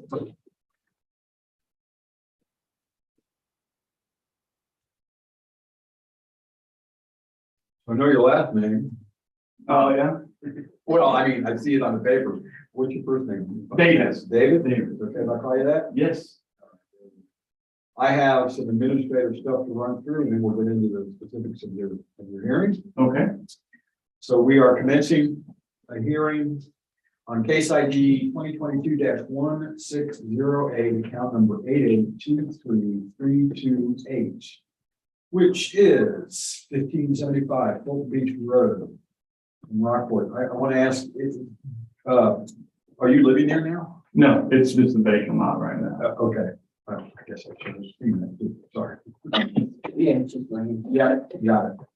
Okay, this hearing is being recorded and streamed live on YouTube, and we'll verify what's on the protest. Under protest is market and equity, and we also checked other and indicated the amount that he paid for the property. And then owner's name is incorrect. We're aware of that and putting it down, the change is just not made, is that correct? Correct. Okay, so that will get taken care of. So really, it's just marketing. Okay. Uh-huh. Okay, we are the appraisal review board that will be hearing your protest today. We do not work for the appraisal district. We are appointed to perform an independent review of your protest. At the end of the hearing, you may complete a survey regarding your experience. The survey may be completed using the survey form, which is conveniently left there. Or a copy of that's also included in the determination package that will be mailed to you after this hearing. You can also take it online, and information about how to do that is at the top of the form. The survey is entirely voluntary. However, we always appreciate any feedback you may wish to offer. You also have the right to appeal our decision, and appeal information is included in the package that will be mailed to you to document our determination. In accordance with tax code section 41.45H, all written material and evidence that has not been provided must be provided at this time. So we have all the evidence that you're going to reference there. Yeah, all I have is the stuff from storage that says what we bought it for. Okay, thank you. The ARB members who are considering the protest have not communicated with anyone about the protest and are signing affidavits to that effect. I, Scott Wagner, do solemnly swear that I have not communicated with another person in violation of tax code section 41.66F. Kathy Hoffman, do solemnly swear that I have not communicated with a person in violation of tax code 41.66. I, Joanne Ferguson, do solemnly swear that I have not communicated with another person in violation of tax code section 41.66F. I, Ron McCann, do solemnly swear that I have not communicated with another person in violation of tax code section 41.66. I, Amy Berger, solemnly swear that I have not communicated with another person in violation of tax code section 41.66F. All testimony from all witnesses must be given under oath. So David, you'll be asked to swear in at this time. That will help you with that. Yeah, if you will read this sentence aloud and insert your name there, and then you'll sign and print. You'll read that aloud. I, David Muller, do solemnly swear and affirm that this testimony I shall present to the appraisal review board for the Aransas County Appraisal District is true and correct. I, Eamon Burke, solemnly swear or affirm the testimony shall present to the appraisal review board of the Aransas County Appraisal District.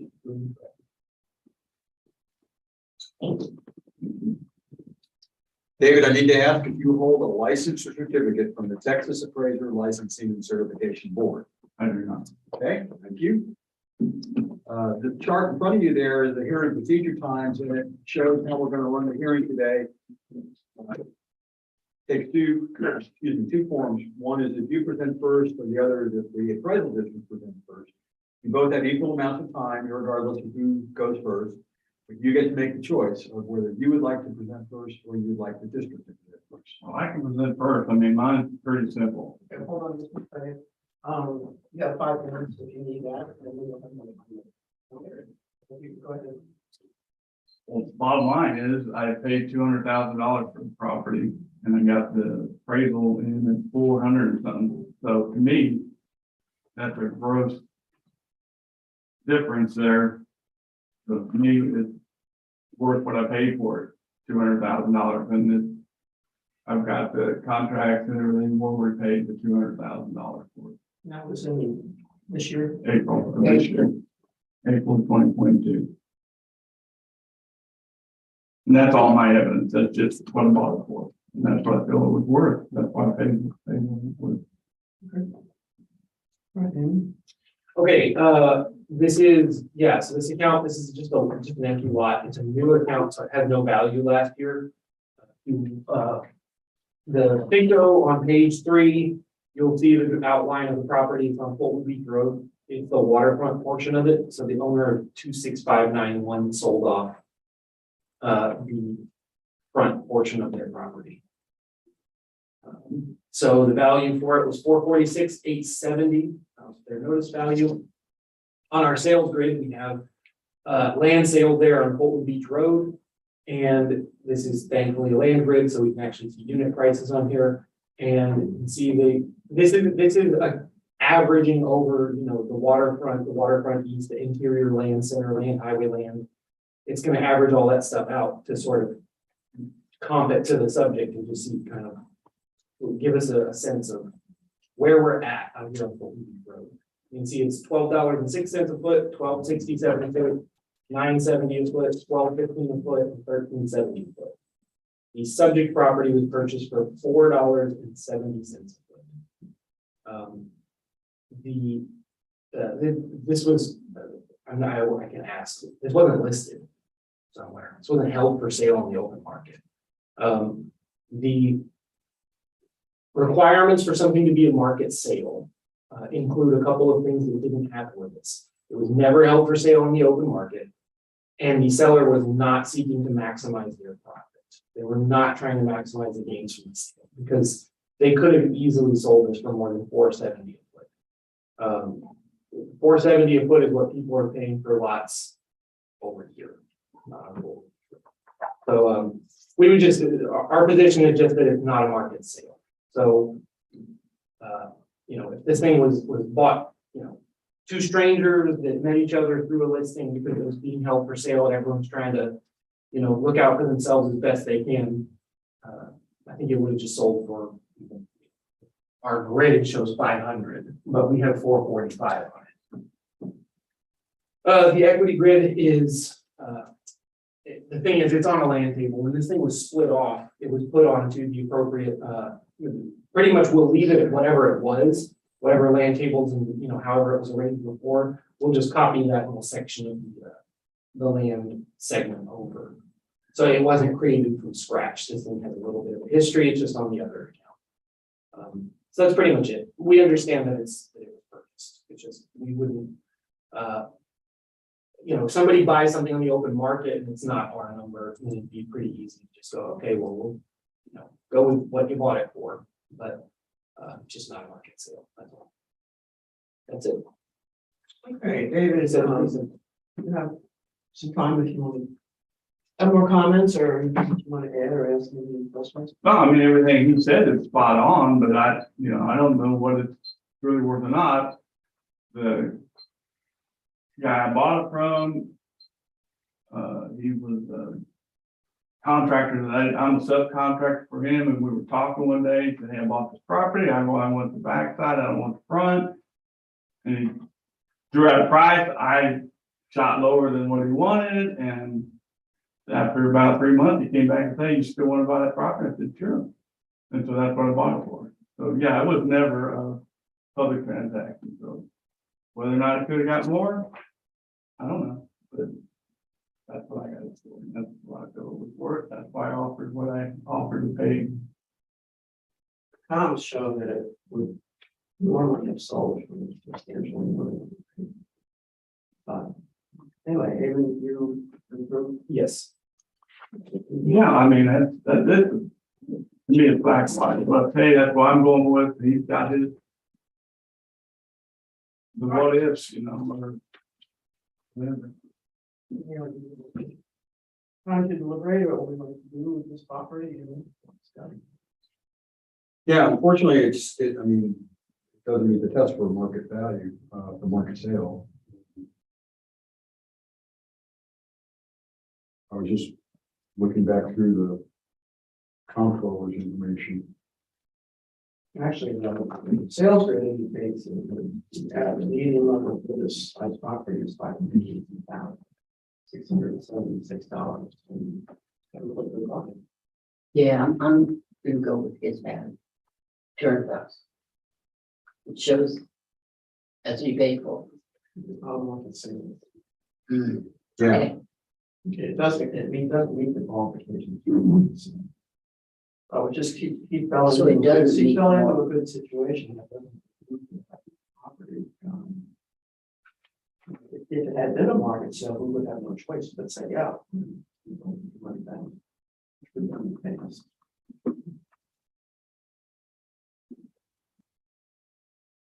Yeah, I'm sorry, I don't see the way to get around what the comptroller's is.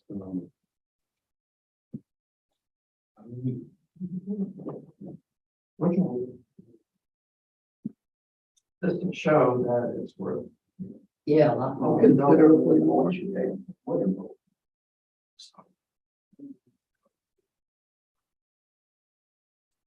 Yeah.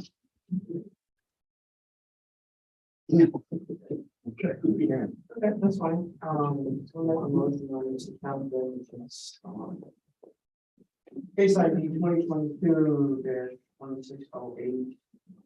882-3328. 1575 Beach Road. Addressing, the correct market level. Opinion of the president review board, the district shown, this is the property. That is currently, noted at actually less than market value, which is $446,070. And we recommend that amount stand. I'll second. All in favor? Aye. Are you opposed?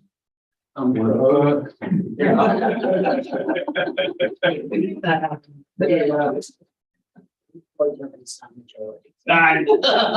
is what it is. I mean, I knew, but Bottom line is you gotta.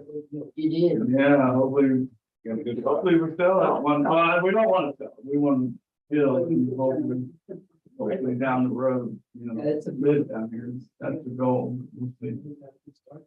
Yeah. Thank you. Okay, thank you. Thank you. And that USB, that stays with y'all, right? Yes, that's Yeah. correct. Thank y'all. You're welcome. Have a good day. Yep, yep.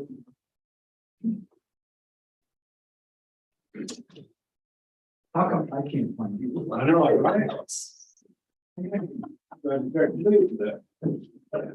They may bounce, but you're right. We have an affidavit only? Ooh, Okay, and if you give that to Val, Scott. Now? Yeah, she can label it. And then- Well, if y'all are putting them in envelopes, then, do you want me to like? Okay. That's fine. Either way. Two envelopes. Sure, all right. Okey dokey. We are now going to, Yeah, certainly. without an address, a return address, Without one, you have blank envelope? I No, don't think, okay, no, no. not like Bedlam catalog. okay, we're gonna do case ID 690. 690. Gonna be on page 4 in the top.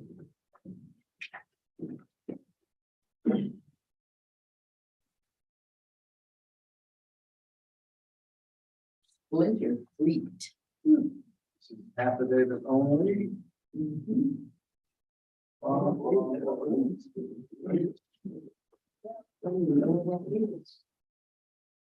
Over there next to that other place. Right. I can get over that, really helps. Let's see, yeah, that's fine. Perfect. Interesting. Yeah. 6738166.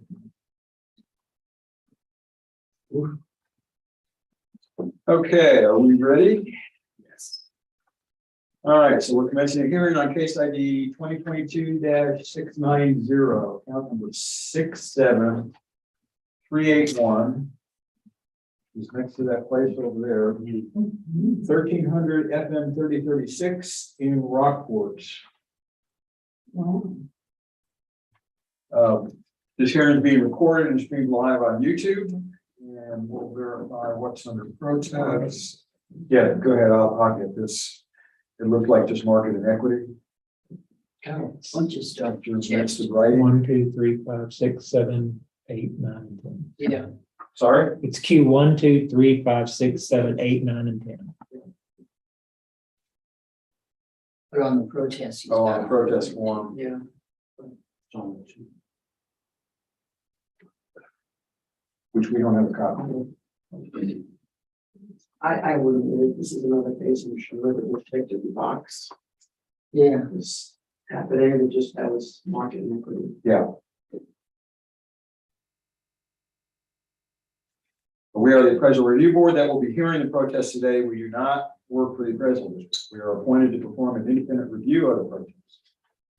Protester has a right to appeal our decision, and appeal information will be provided to the protester with our determination. In accordance with tax code section 41.45H, it is assumed that all written material and evidence has been provided with the affidavit. The ARB members who are considering the protest have not communicated with anyone about the protest and are signing affidavits to that effect. I, Scott Wagner, do solemnly swear that I have not communicated with another person in violation of tax code section 41.66F. I, Kathy Hoffman, do solemnly swear that I have not communicated with the person in violation of tax code 41.66. I, Joanne Ferguson, do solemnly swear that I have not communicated with another person in violation of tax code section 41.66F. I, Ron Kennedy, solemnly swear that I have not communicated with another person in violation of tax code section 41.66. I, Peggy Bird, do solemnly swear that I have not communicated with another person in violation of tax code section 41.66F. All testimony from all witnesses must be given under oath. I am Berkeley solemnly swear from the testimony shall present in the review board, the Aransas County Appraisal District is true and correct. And I will read the property owner's affidavit into the record. The account 63781, owner of the and C PO Box 1498, Rockport, 78381. number 832-512. That's weird. 832-512-2783. Imagine your prefix being 512. Wouldn't that- Yeah. I still remember when that was the area. Hmm. The email is valley@prometheumtax.com, 1300 FM 3036, Rockport, Texas 7822. Reasons for protest: selected or incorrect appraised market value and value unequal compared to other properties.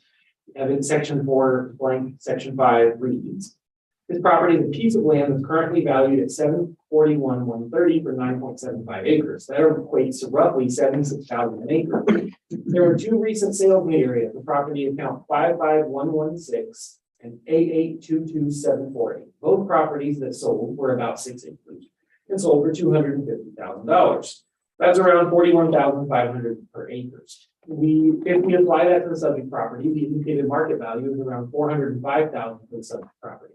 Please refer to the recent sales for PID 55116 and 8822748 in the distance data. Hearing type selected, they don't intend to appear at the hearing either in person or by telephone conference call. This affidavit and the evidence and or argument submitted with it may be used for the hearing if I do not appear in person. And it was signed and notarized here in a range. We can look at those. It said they're in our evidence, so we will have to look them up. I think it'll be easy to find. We'll see what's going on. All right, so this property is a vacant piece of land on 3036 where the new apartment complex is. This is the parcel that had that land carved out of it for that apartment complex. We don't have the sale price of that land. And I would let.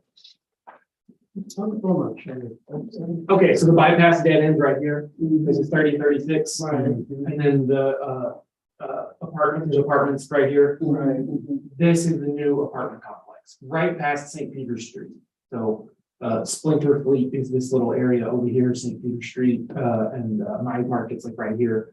So this is where Palmetto kind of branches off 3036. And everything here is, for sale and development and stuff. The country club doesn't want people building stuff up against their property. So this apartment complex, partly because they didn't want to build a 400 unit apartment complex, but also this buffer helps to keep the neighbors happy. Not have the apartments bloody right against the houses on Marion. So this land back here is not super valuable. It's great, but really, you want to keep everybody happy, you just stay away from back there. But as far as this piece right here, I mean, whatever was paid for this should be. I would let that be the guiding light on what this is worth. But we don't have that. We don't know what the is. Here.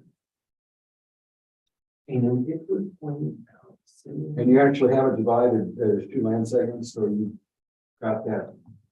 Yes. Going up the Palmetto, a separate one. Yes. Oh, cool. So one's at let me see here. $1 a foot, $2 a foot.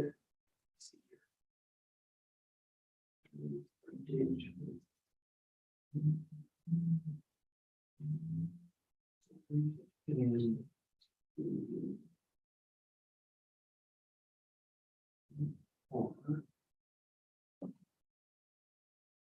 let's see about last year.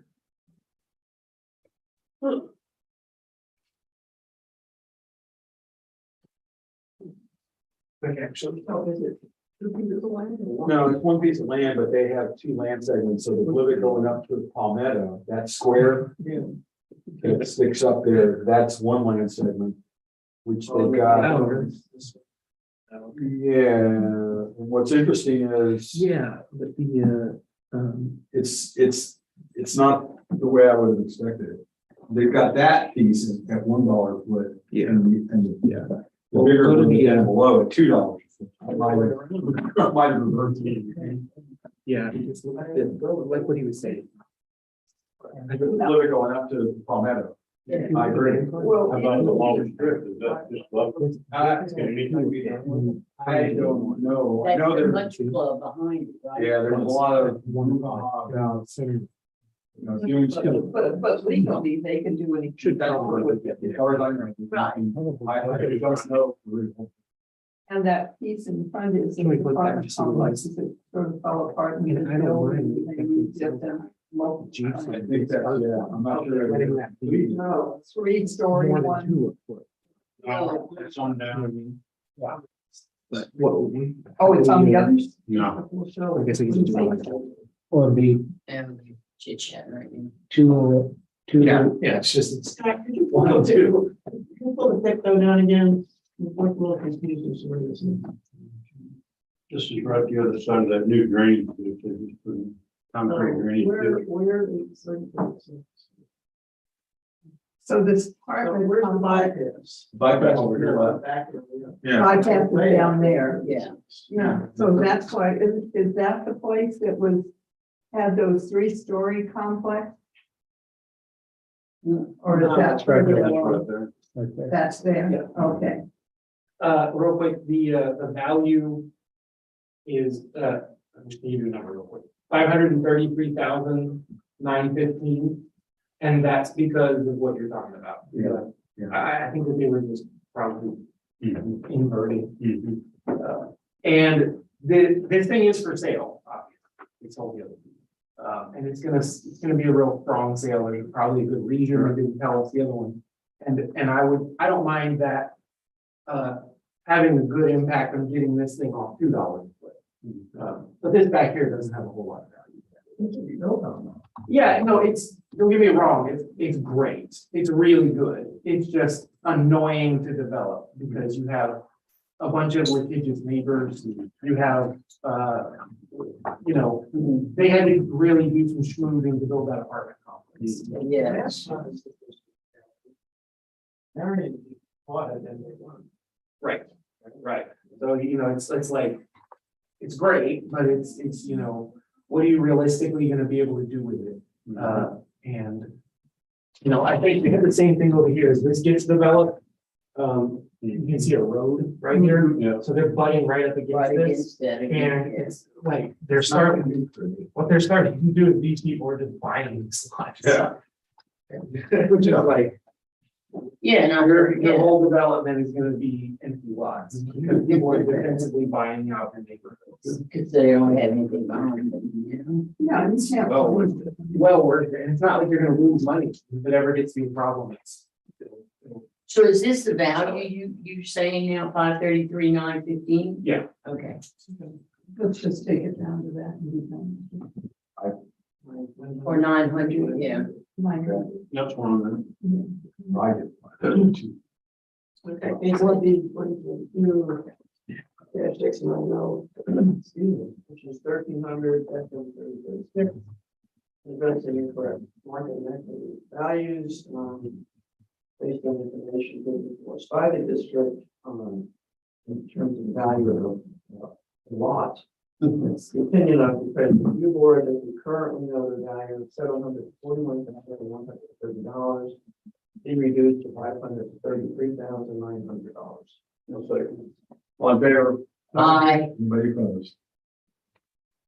Okay, that closes the hearing. Thank you. Made that one easy. Easy peasy.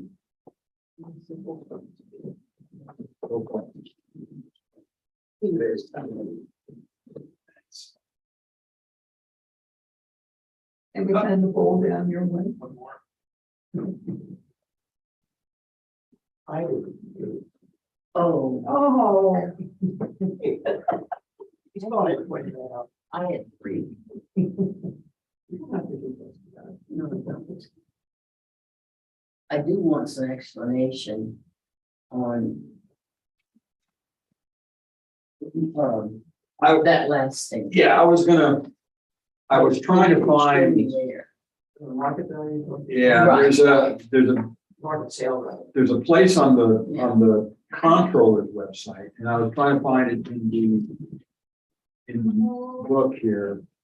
And if I don't find it now, I'll for sure Would you, get it where it's at. so I can become And it defines, there's like 3 or 4 bullet points. What saying that- constitutes that? Exactly. Okay, but I want to know. Yeah, or if you could just bring it up in the morning. So far. Yeah, And either with all of the. We will be there. Oh, that's right. Yeah, just send it to me. And by the way, I don't know that I mentioned, you actually were, maybe I did, tomorrow, you guys won't come in until 1:30. Right. So we won't do the recommendation hearing until 1:30. Because they'll go quickly. Tomorrow's the 10th, 1:30. I'm glad you told me that, because I. Depending what the kids are doing. But you will, you two will. So come in tomorrow at 1:30. Correct. August. I'm not here, I'm not here. All right. Okay, we're doing 1937 is the case ID. Wednesday. at This 1:30. another affidavit? Affidavit only, and then this will conclude the 10 o'clock. And what about Thursday? Thursday's full day. Okay. So far. Look on page 6, if you're looking for it still. I think 6 in the middle. These folks are requesting that they were hearing. Yep. Just for, I know. Okay. All right, so we're commencing a hearing on case ID 2022-1937, account number 24659. Which is 1899 Bay Shore Drive in Rockland. Give me that one again. It's on page 5 in the middle. Okay. Page 6, right? Page, Is it 5 or 6? page 6, yeah. 6 in the middle. All right. I'm sorry, That's that's my okay. eyes failing me here. At least my brain is. I was fixing my calendar, so. Okay, and you caught up with this, Kathy? Because I'm Yeah, it's, market and equity is under protest. So this hearing is being recorded and streamed live on YouTube. We are the appraisal review board that will be hearing the protest today. We do not work for the appraisal district. We are appointed to perform an independent review of the protest. Protester has the right to appeal our decision, and appeal information will be provided to the protester with our determination. In accordance with tax code section 41.45H, it is assumed that all written material and evidence has been provided with the affidavit. The ARB members who are considering the protest have not communicated with anyone about the protest and are tying the affidavit to that effect. I, Scott Ryder, do solemnly swear that I have not communicated with another person in violation of tax code section 41.66F. I have confidence on swear that I have communicated with a person in violation of county code 41.66. I, Joanne Ferguson, do solemnly swear that I have not communicated with another person in violation of tax code section 41.66F. I, Ron McCann, do solemnly swear that I have not communicated with another person in violation of tax code section 41.66F. I, Peggy Bird, do solemnly swear that I have not communicated with another person in violation of tax code section 41.66F. I, Ewan Burke, do solemnly swear or affirm the testimony that shall present the appraisal review board to the Aransas County Appraisal District is proven correct. The property owner's affidavit in the record. This is for property 24959. And the owner is R. Ken. How do you say that last name? Stovall, right? And Nancy C. Stovall. 5714 Logan Lane, Houston, Texas 77007, 713-862-5558. Ducky Stovall at yahoo.com. 1899 Bay Shore Drive in Rockport, that is the subject property. The reasons for protest selected are incorrect appraised market value, indoor values unequal compared to other properties. Section 4 is blank. Section 5, stating the facts or arguments is as follows. No improvements to dwellings since last appraisal. No reason to increase value this year. Section 6, the hearing type selected, but do not intend to appear at the hearing by telephone conference call or by video conference. This affidavit and the evidence and or argument submitted with it may be used at the hearing. I do not appear in person at the hearing. Section 7, shows it was signed and notarized in Harris County. That concludes their evidence. let's see, let's look at ours. So this is a house in Keel Lake Road. It's on Bay Shore, but it's not on the bay side. It's on the other side, west side of Bay Shore. Last year it was certified at $866.50, $860,650. This year it was noted at $957,980. There's no note saying this thing was, anything was done to this year in terms of condition or completeness. It's just there were area-wide adjustments. Let's look at why. You can see in the picto, the house pool. Is that a putting green? It's a putting green. That's cool. And then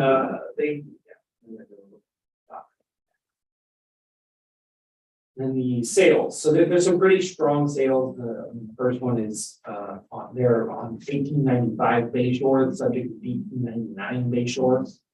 They're very, very comparable properties. They paid $648 for theirs and adjusted to be like the subject because it's got more going on with it in terms of size and condition. It's a value of $830. The sale on 19 Bimini, 11 Bimini, and 11 Pelican. And those are for $992, $973, and $945. So when the neighborhood gets adjustments, the stuff that's on the outside of it is going to be included in that. It's on the edges or whatever. This is not Bay Shore waterfront stuff. This is not on any kind of we would never group this with stuff that's for sale on Bay Shore. It's just the stuff behind it would kind of tell us because this is more like a canal property. It does have a view.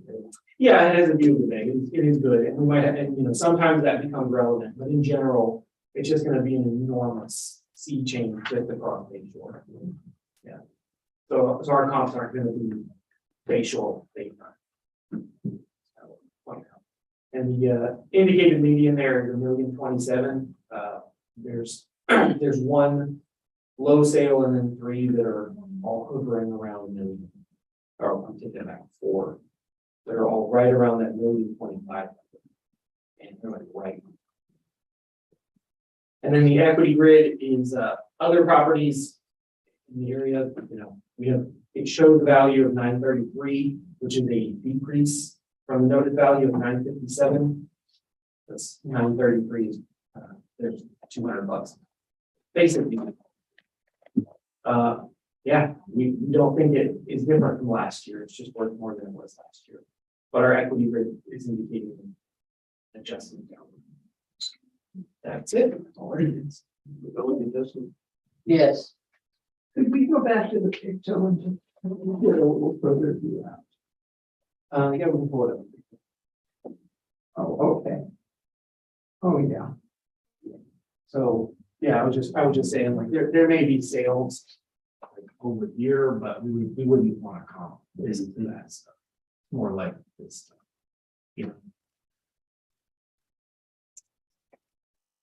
I'm good with 933. Yeah. And make it even. Yeah, the rest at 933. Go for it. All right, case ID 2022-1937, account 24959, which is 1899 Bushel Drive. In addressing the appraised market value and giving you a little exceeding appraisal. Depending on the appraisal review based on information presented by the district, that the currently noted value of $907,980 should be reduced to $933,000. I'll second. All in favor? Aye. Anybody opposed? Okay, that closes our hearing. If we're done for the morning, let me get. Okay. You can go after. Oh. Sure we're done. For the morning. Huh? You back for the morning? I said for the morning. Oh, for the morning, that's all. What did you think? We're done for this afternoon too. Oh, you're getting hopeful there. But you weren't coming back anyway. Okay, tomorrow. tomorrow. I know. I may not be here either. Oh, if you're gonna be that way, I won't be here. You can, you know. Well, no, They as long can eat shit. as long as only two of us show up, we can't do anything, so. That's right. Without three. But we get the brownie points for it. No, you don't. Yes, we do. Somewhere enough they showed up when nobody else did. Now, so 1:30. You all know, And- I'll see you back at 1:30. Sounds good. Now, when did you come back yesterday or I today? did. I came back yesterday. I did. I'm gonna go home. I am too. Yeah, I haven't made my bed yet. well, I went back. No, to I the know doctor, you're like, not. the next week ago, last Tuesday. Good about Not getting better, so he gave me steroid. Oh, my choice would be a cat, and cats still need Yeah. kids. And I know they say that it. how severe it is for that baby. 2 2 weeks? Yeah, I don't think I've ever been sick that long. I Right? missed you. Well, I missed seeing her. Believe me. Did you did? Yeah, It would have been nice if it had been just a regular vacation. right. Instead of sitting. Yeah, if I didn't feel bad, it would have been But- fine. To be home. Oh.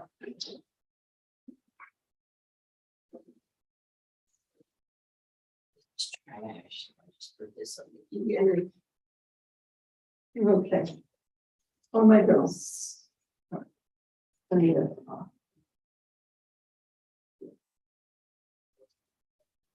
I'm gonna call. Maybe you'll come for lunch. If you take them to the Mexican restaurant, Which one? What is it? our favorite. Fresco? Yeah. I think he has been there. Maybe not. I don't remember. Well, we did. That veggies. Oh, yeah, no problem. Thank you. He was sad about that Peter 37 guy. He was pretty young. Oh. He grew up. Had a heart attack, that's what I heard. You know, when it was, they called, they're closed for 2 weeks, they said. You know. He was, I'm sure he was stressed because, well, they had, after the hurricane, he had donated some funds and people were questioning him about what the fund was. I remember there was a big controversy about that. And then he gets the fire, and then Pier 77 has a fire. You know, it's probably just so stressful for him. And running a business, I think, it just, especially a restaurant, and they had tremendous business. Yes, I drove by there Saturday evening. It was packed. It's packed. So it always is. And I just felt, I just feel for that thing. Yeah, I didn't Don't see it. really know him, but I just hate to hear that. Yes. You know, every day is a blessing and we need to live it to the fullest because in a split second, it can change. Yeah, but I don't know. You better be ready, huh? Mhm. That's what the nuns used to tell people. You Yeah. better be ready. Have that lamp with your oil in it. Right. So Beth, ran me while you were out, Mhm.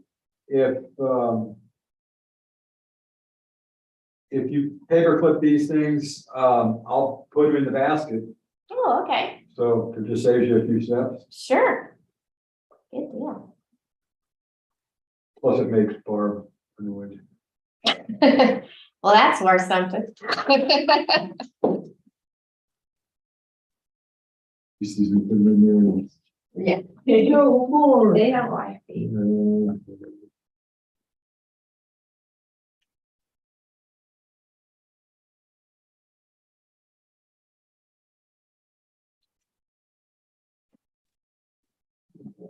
there.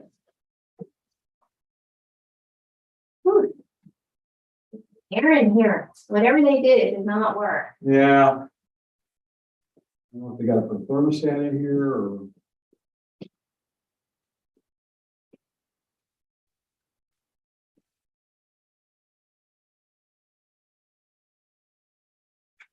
Okey-dokey, there you Thank go. you, Scott. And I got those other letters in the mail. I put the form with that one letter. All right, thanks. All See right. ya.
Reliable.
These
do not say how they read.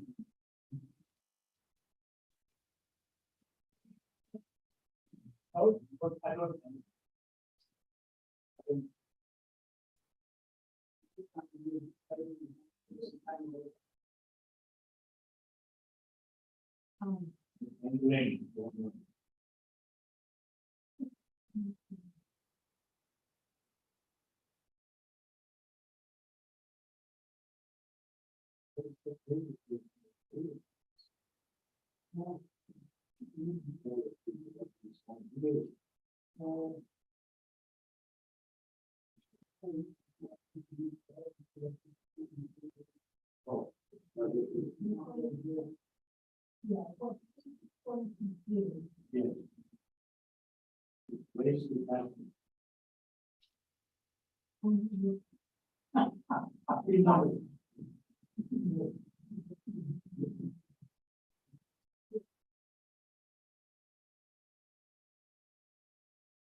You're like, yeah, if you didn't tell me, but, you know, the owner, they, you can bring a copy of the loan, the owner, they,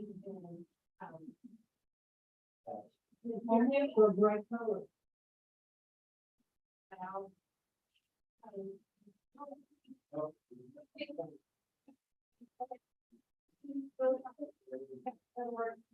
Whatever you get in this one, I just said, yeah, we're in the same.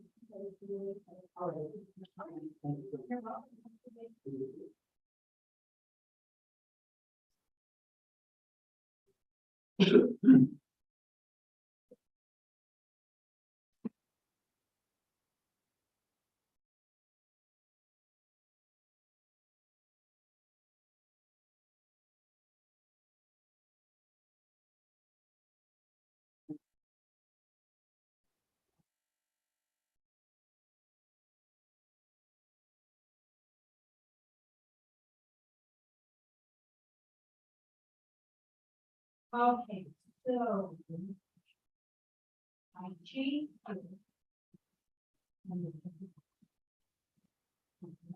Didn't change.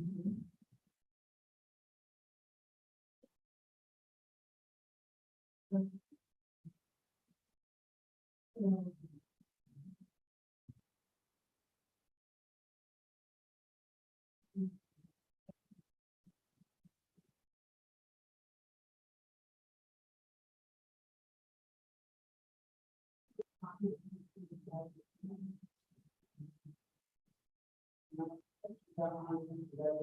don't want to need a copy.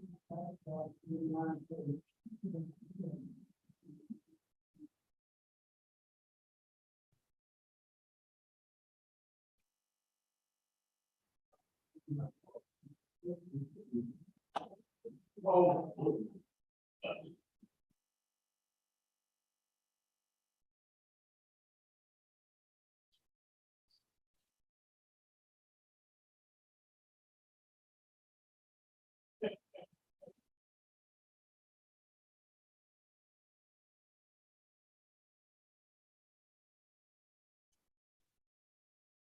Lost it. No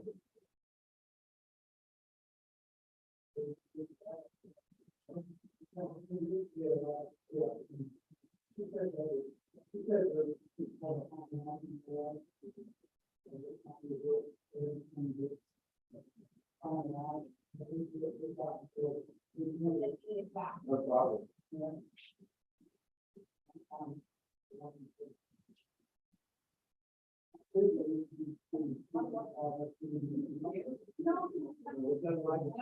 Thank you.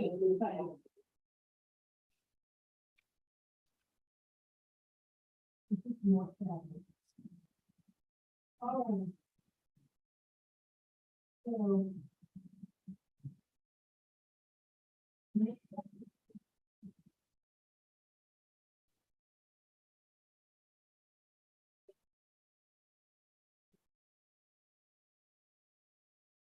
How many,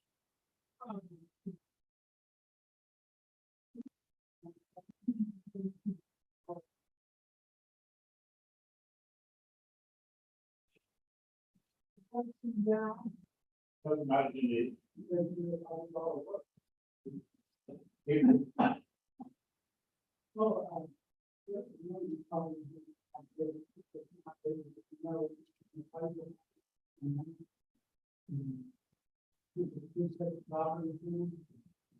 You won't get any free. And she was on. This.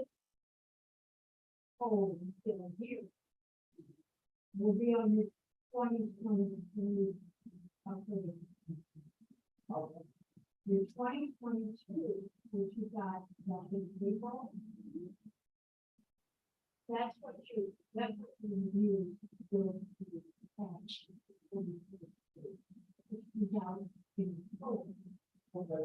It's based on change.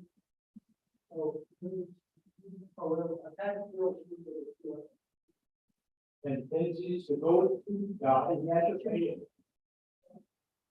You don't put your own because. When you're putting them up. Now this year, yes. You'll get one, then you'll get one. Next year, you'll get one, you'll get one. This year, Without my hand. this year, so you say that this year he has to pay the whole amount. And next year, we're going to be better.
Okay.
Okay.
So.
So.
It's the problem is the tax went from 220,000. to 400,000.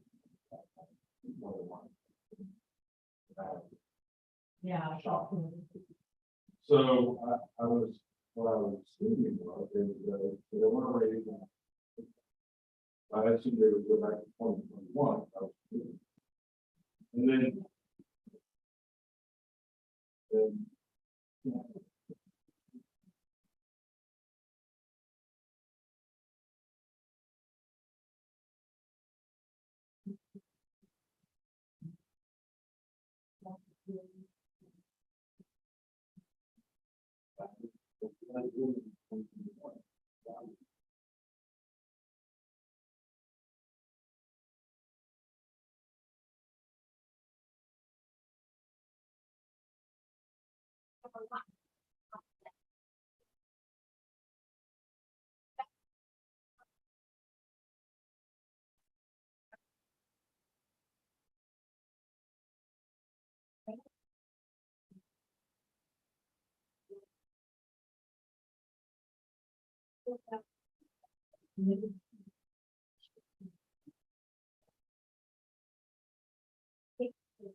So.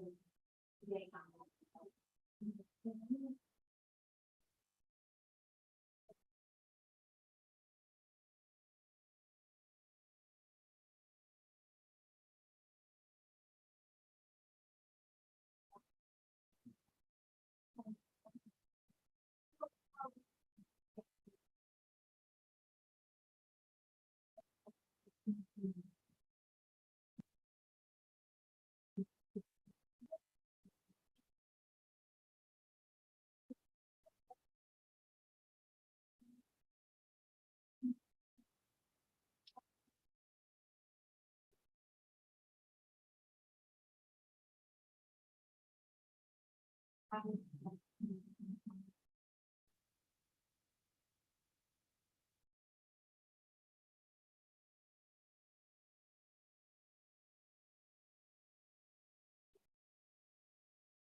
Yeah.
Really.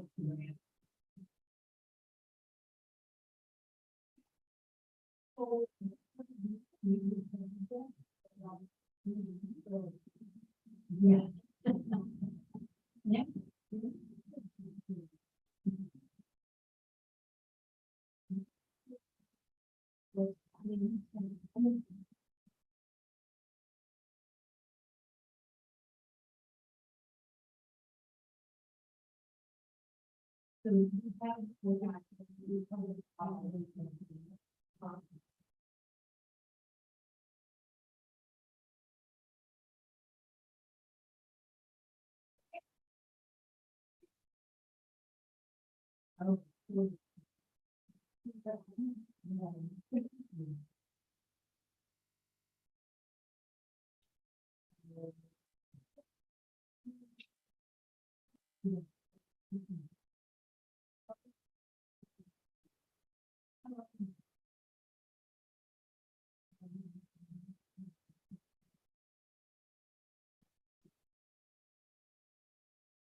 Okay.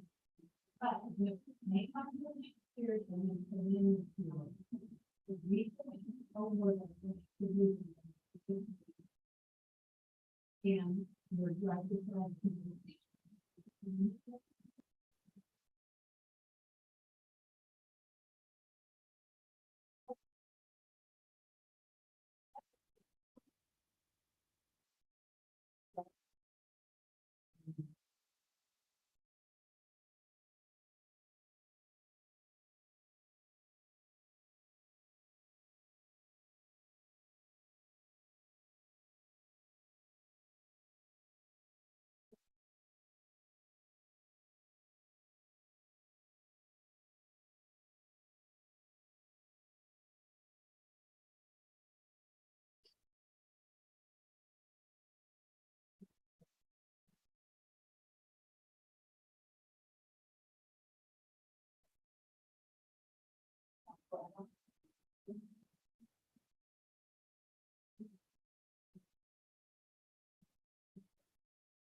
Look at that.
Somebody like it's all right.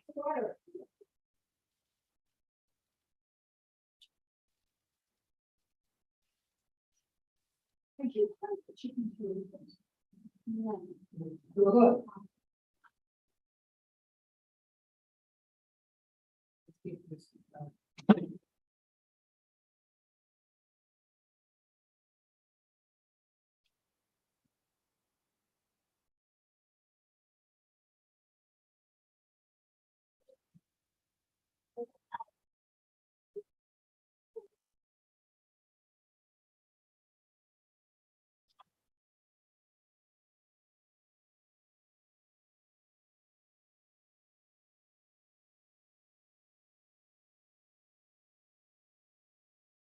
Nice to see you. See you tomorrow. So.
Oh,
yeah, yeah.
Couldn't get it up this morning, that's right.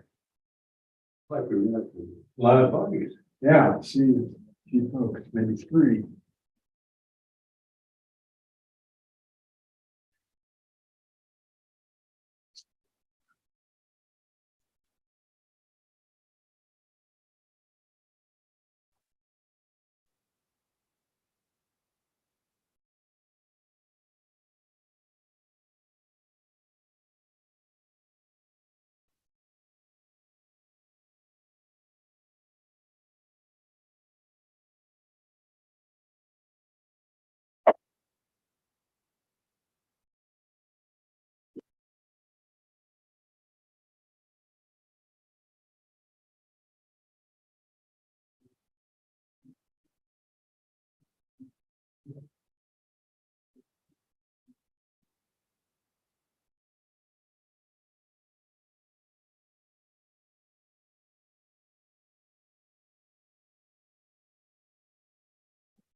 We're back. We're back, it's like people were waiting. Mm-hmm. They were here when I got here, being outside waiting. Oh, you're kidding. No. They're anxious, I guess.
So we get out.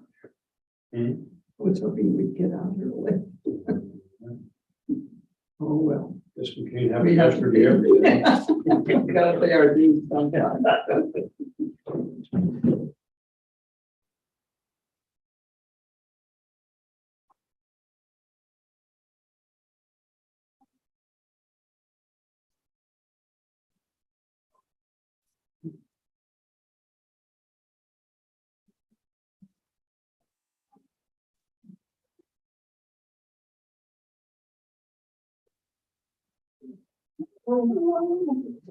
Back again. I, This is. I.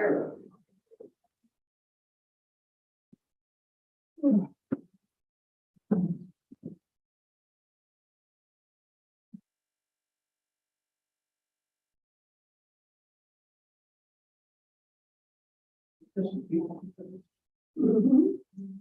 There were three in the parking lot when I got here. One at the park. Get tired of all the construction around town. It's on Church Street. I know. Yeah, they got that and They're then doing all of the lights or something. Rattlesnake Point Road, they're. Oh, that's horrible. That's a total block off. And you just can't quite figure out where they want you to go. It's very odd. They're doing something with power lines. Oh, that's It what looks like they're, Pearl Street, so. messing with either adding poles or doing stuff on the top of the poles or whatever. And, this morning, there was nobody there directing traffic, right? But they had the cones up in the middle. So I just, since there was nobody saying stop or go slow or anything like that, I started going down. And I got to the end, right, and it was blocked off. It was like, You can't get there from here. So then what do? You back up? Do you? Well, I was able to go in between some cones to get into the other lanes. And luckily there was nobody else there. Oh. It's been crazy. Oh, Not for men. 78. Hold on, let me. Oh, it's Schneider. Oh, that was 88. Yeah, the one very top one. What's the count? I don't even verification needed. It's case number 2170. That's 1270? Yes, sir. Yeah, okay. Well, 2178, page 8. Oh, that makes sense.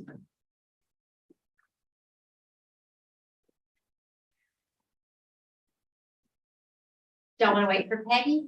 yeah, I'm sure she'll be here. Say that. With a lot of confidence. What is it? Page number Page one. 8. 2178.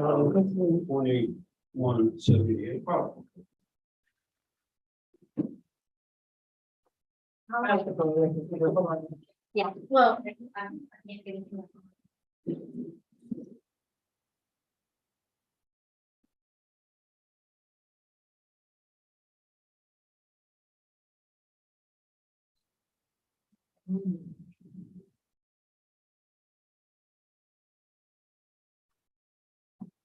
This one. Third bottom one, 881.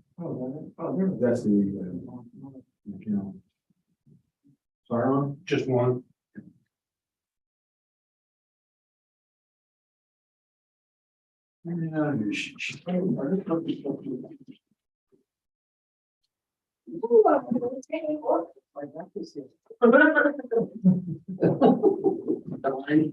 Your time in the bucket, huh? This is one of your best. Yeah. Page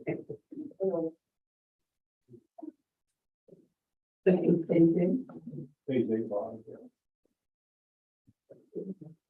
880. Yeah. 7,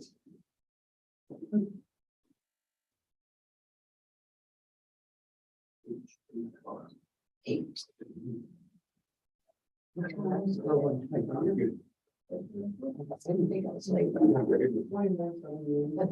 want me to go and call? Mine.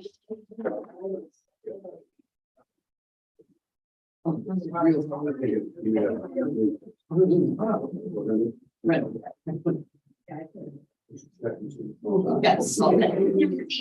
Okay. Hello. Hi. How are y'all? Good. You?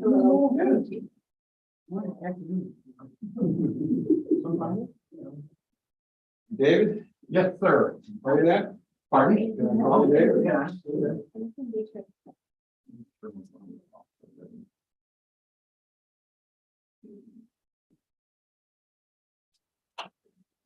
Me too.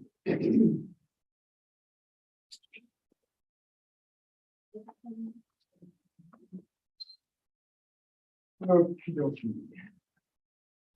David, I have a bunch of administrative stuff to run through first. Okay. And at some point you'll be asked to swear in, Okay. and now we'll help you do that when we get to that point. So we are commencing a hearing on case ID 2022-2178.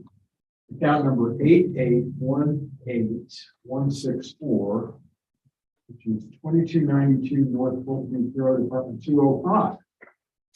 This hearing is being recorded and streamed live on YouTube. And verify the protest, market and equity values of the protest. All right. So we are the appraisal review board that will be hearing your protest today. We do not work for the appraisal district. We are appointed to perform an independent review of your protest. So the five of us on the table are the ARB. And Jackie, who was there. Okay. Is representative of the district, and Ellen Burke in the back is also Val, are also representatives of the district. That helps. Okay. At the end of the hearing, you may complete a survey regarding your experience. Survey may be completed using a survey form. Okay. There on the table. Okay.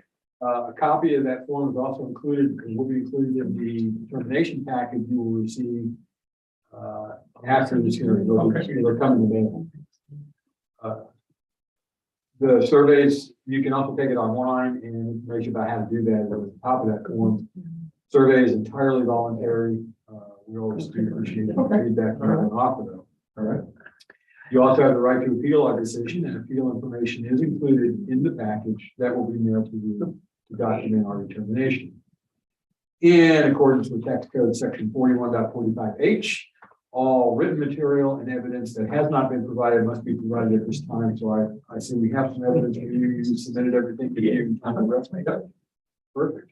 The ARB members who are considering the protest have not communicated with anyone about the protest and are signing affidavits to that effect.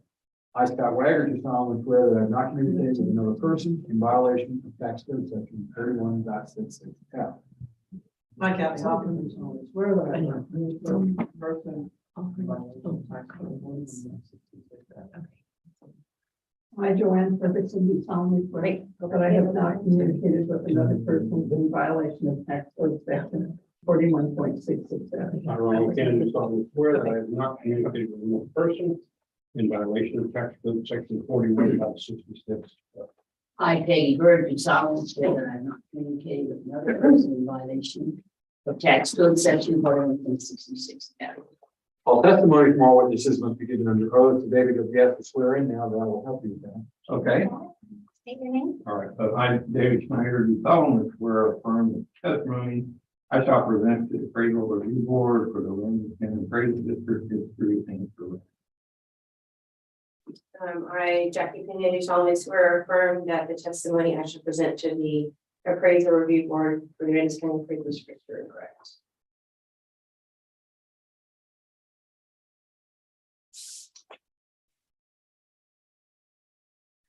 Thank you.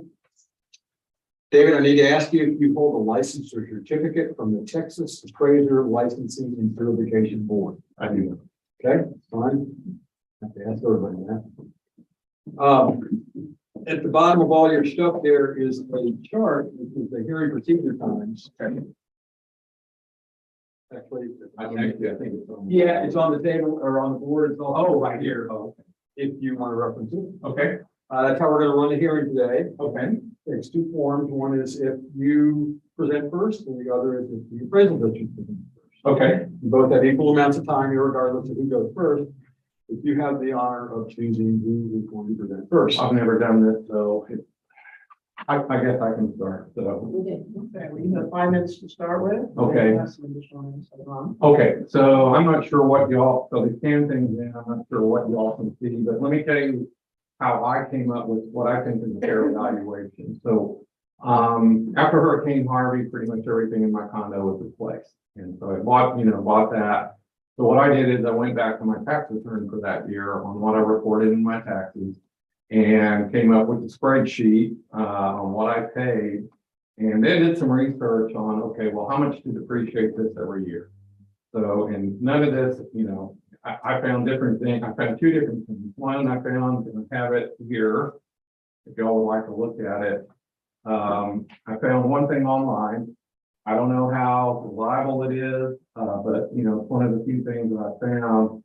And they said normally it's going to be depreciated market value over 8 years. 20% for the first 4 years, and then 5% each year thereafter.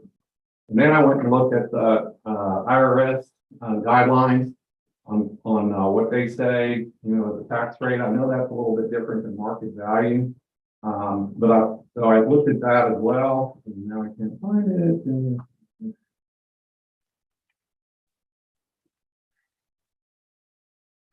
I think this is. And I believe it. I believe Is it this it? came to. Oh, there we are. So Yeah, there it is. yeah. I think it's a 5-year property. So what I did on my spreadsheet, I used, and I know the appraisal district I think uses 10 years. And so what I did is I used 8 years to come up with my valuation, which is about $6,500. Trying to think what else. And that's basically how I did it. So I don't know if y'all have any questions, but that's my logic and that's my reasoning on how I came up with my valuation. So just to be clear, you ended up all what you spent on replacing the property that was lost and then took a 5-year or 6-year depreciation. So for the purposes for today, it would be an 8-year depreciation. And so, but, you know, so far, so this is a spreadsheet. I don't know if y'all- Oh, there it is. Okay, thank you. Yeah, So in 2019, that's when I, you know, some of them I acquired in 2019, you know, I just, as I acquired them, you know, I just did a spreadsheet. Most of the stuff was, you know, acquired after Hurricane Harvey. There's one at Stowe that was there in 2008, which I value at 0. Because it's, you know, I'm doing public math here, so 14 years old, if not older, and bought some wall art and living room chair last year, which I have on there. So that's how I came up with, you can see my 20% depreciation at the very top for the first 3 years. And then in 2019, when I acquired it, I haven't even put a depreciation amount yet, so. You have more time, so. I'm just trying to think, I don't know if y'all care, but there should be a spreadsheet on my tax return for 2021. If you want to see that. Somewhere maybe. And I have pictures if y'all like to look at that or something. Yeah, we can go through the pictures too. So this is my condo. Right there's the kitchen area down, and there's a bedroom in the back. But these are pictures of the kitchen area and the living room. And then this is the upstairs bedroom and the washer and dryer. And this is the downstairs bedroom. Not much art. And then this is a loft I have. I have 2 single beds there and a dresser. And it twice because I had one. Yeah, so this is from my tax return. It's right off of there, and you know, it shows, you know, well, I just wanted to make sure that y'all knew that I included everything on this. I included in my tax return, and then added, you know, a couple of things that I bought this year.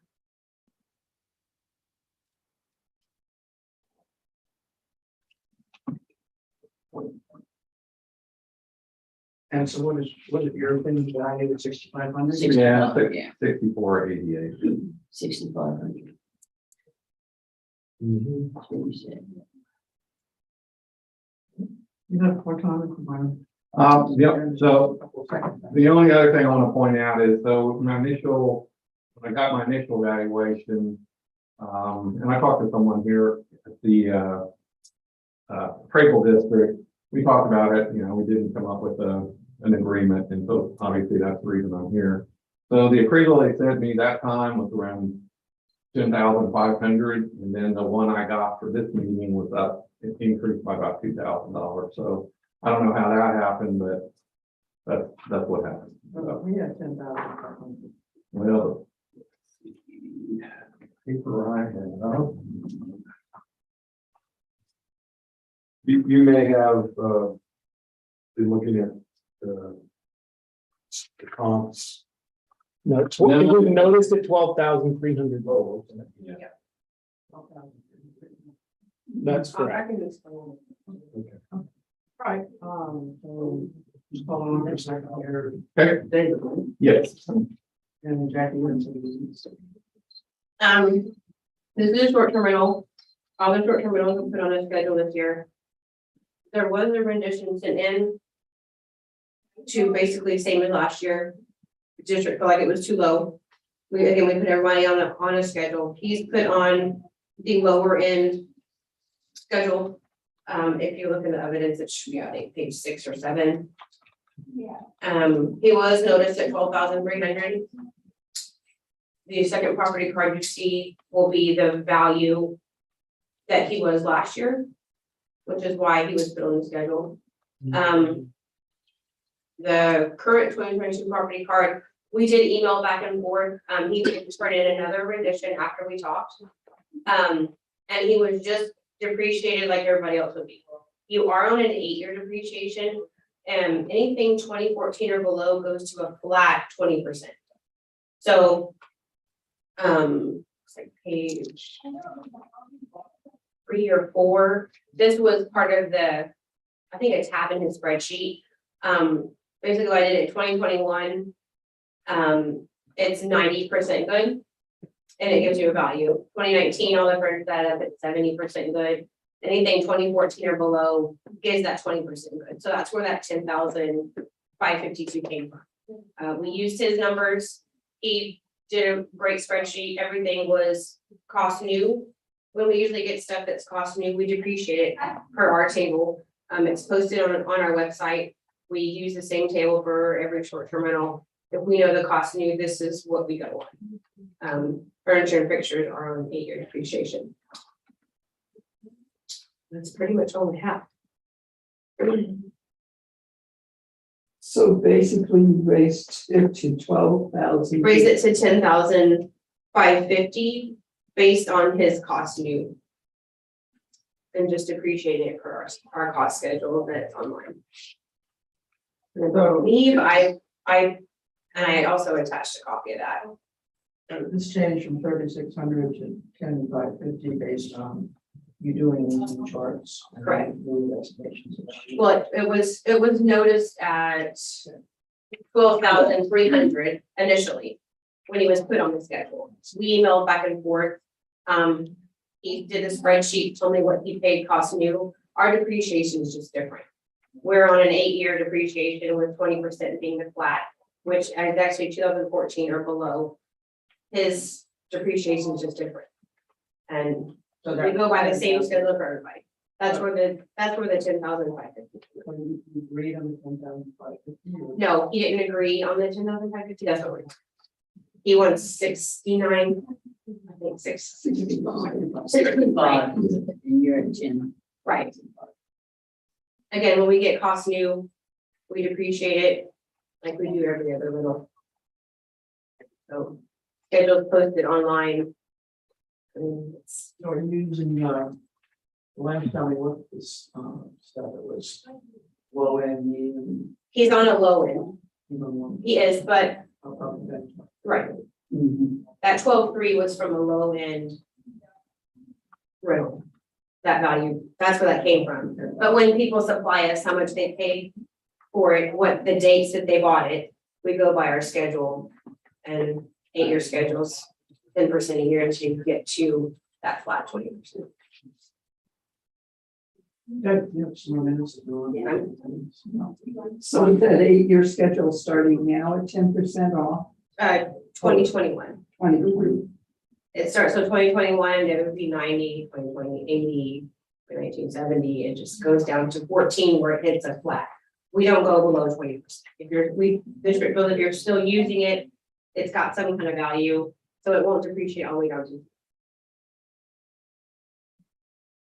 All right, David, you have, 4 minutes. if you want to Okay, so, comment on anything. so just for clarification, so you started depreciation in what years? I'm sorry.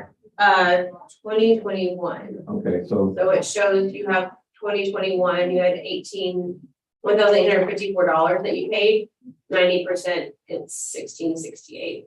2019, 12,513, at 70%, you get that 8759.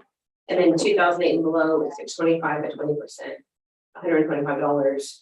That gives you the 10,552. oh, okay, so I'm looking, I then. So I think there's a schedule. This is the depreciation schedule on the following page. One more. Yeah. Appreciation. Next page. That's posted on our website. Okay, I was gonna ask. Mhm, Okay. right. The only thing that I can look, that just stares out at me, well, part of the difference is, and maybe it's not even that much, is on the kitchen, you have it valued at 5,000, on the low end. So I have a refrigerator, a dishwasher, and the range, so, I mean, even brand new, it came to nowhere, I don't think close to $500, so. Well, okay, so I didn't go off of, initially I went off of our schedule. Okay, We put you on a schedule, that's where we got the 12.3. Then when you sent your numbers, how much you actually paid for everything. Yeah. I took your numbers and just depreciated them. So that's where I'm coming up with the 10,000, that's your numbers cost you depreciated by our depreciations online. Okay, and So so are we at the 10,000? the 10,000, right, Instead of 10,000. 12,000? 550, correct, instead of the 12,300. I just went in, I believe I added that to your tab on your spreadsheet, if I could remember correctly. Just to show like what the depreciation is. Okay. So I mean, it just seems like the only difference we have is, what do you depreciate it at? And so I did my and I'm not saying I'm right, I just did the best I could, coming up with what I thought was correct. And to be honest with you, I didn't see the depreciation schedule on y'all's website, so I wasn't aware of that. So, I mean, really, it's just, can I ask you where you get your depreciation rate from? Because I'm using, the IRS and I'm using the, what I found, online, which, I can't verify the, We look at the IRS stuff, we look at what different CADs use too. I'm sorry. What different CADs use, appraisal districts use Okay. for their schedules. We try to be on the same page Okay, as far as depreciation rate in like different counties. Okay. So research with bigger CADs, smaller CADs, and this schedule's been set for quite a long time. okay, Stuff gets added to it as new businesses come into town, but I believe we've had this schedule long before I started here, Okay. so, yeah. all right. The only other thing I can say is that, I think there are 60 doors in our condo association, and you correct me if I'm wrong, this is just off the top of my head. About, I'm gonna say 40 of those are the same size I am, and I'm thinking I'm assessed at the highest, there may be one or two others. The rest are all below me. I'm not sure how that happened. The furniture I have is okay, I bought it all at Ashley Furniture, and it's not the best, but it's certainly not high end, but I'm not sure how, and maybe the other condos weren't revalued this year. But from what I can see going on the appraisal district's website, it looks like I'm at the high end. For all the condos there with similar size square footage as mine. And other than that, that was a question, so anyway. Without knowing what condos we're talking about, I really tried to put every condo on this schedule this year. Every house, every short-term rental, everyone should be on a schedule. There are a lot of short-term rentals that we haven't found yet. You Okay. could have people in your condo that don't even have one of these accounts. It's because they take a lot to research, they take a lot to Yeah. find. People that do this a lot know about this, people that don't. Yeah. Sometimes they have no idea. But I did try to go through every rendition and I even went by value. I took like from $0 to $50,000, whatever it is. And anyone that was low, I threw them on a schedule. Okay. So, if I missed a few, I could have missed a few. Well, I was just looking at the ones on the appraisal district website that had, were being taxed on their personal property. And to me, those were the short-term rentals that maybe you found. It wasn't for everyone. It was just, I don't know if those numbers could have been 2021 numbers. no, it was, So some of the ones rendering a 0 value, that could be that they're not quite finished with construction. oh, They're not. yeah, I know buildable those this two. year. You're absolutely right. But as you can see, Yeah, it's higher than what I the thought. market value, they're all pretty much between 7,500, some of them are 15. These were all put on schedules. Now, the 7,500 ones, they could have turned in pictures. Some of them could be 1 bedrooms. Is there 1 bedroom There are over one there? bedroom, yep. There could be some 1 bedrooms over there, but I really tried to put everybody on around the same kind of schedule. And I'm gonna, And I okay, would say this one is probably somebody that rendered just like you a cost new. Yep. And I depreciated them from there, so. well, I will tell you, so I don't think I have a faulty memory, and this is fine, just so you all know where I was coming from. When I first got the notice, I went online, and so I'm thinking that these are now a lot closer to mine than they were. I know that I did go change a bunch of, again, if you looked, if you happen to not put 2022 in there, and it was 2021 automatically, which I believe is what it does, and you add Oh, okay. 2022. Okay. 100% agree. And that may with be you. what happened. The numbers were crazy low. Okay, So, yeah. that's all I have, so, anyway. And we just try to keep everyone equitable, which is why we put everybody on schedule, and that's all I have. And the meeting is time to discuss and deliberate, what you'd like to do. I like the numbers. I do too. I understand using schedule gets to be kind of wonky sometimes, but in this case, you went back with the additions and applied a methodology that I can't disagree with. I agree. I'm with the whatever district. Currently, no one. Yeah, 10,500. Yeah, this is down from 12. And so 12 was already on schedule. Correct. Yeah, I don't- No, it wasn't, but I think you thought it was 12, right? Yeah. Yeah. So, he- That was the original That note. was Now, the I will tell you, next year, you can, there's a spot, where you can check same as next year, and you can put, please appreciate. It'll keep depreciating now that we have your costs new and you're on a schedule. So you'll be less than 10.5 next year. So is that, and that's fine, is that on the notice, I don't know if it's a rendition, whatever you call it, is that something that you send me in paper? Correct. Okay, it's not something online. Oh, no, and we use it like in May. I Okay, mean, I'm sorry, February. okay, They're due April 14th. You can just put same as last year and just write like, please appreciate. And Okay. I mean, I'll see that you're already on a schedule, but it just kind of stands out like, okay, he's on the schedule, we have his cost new.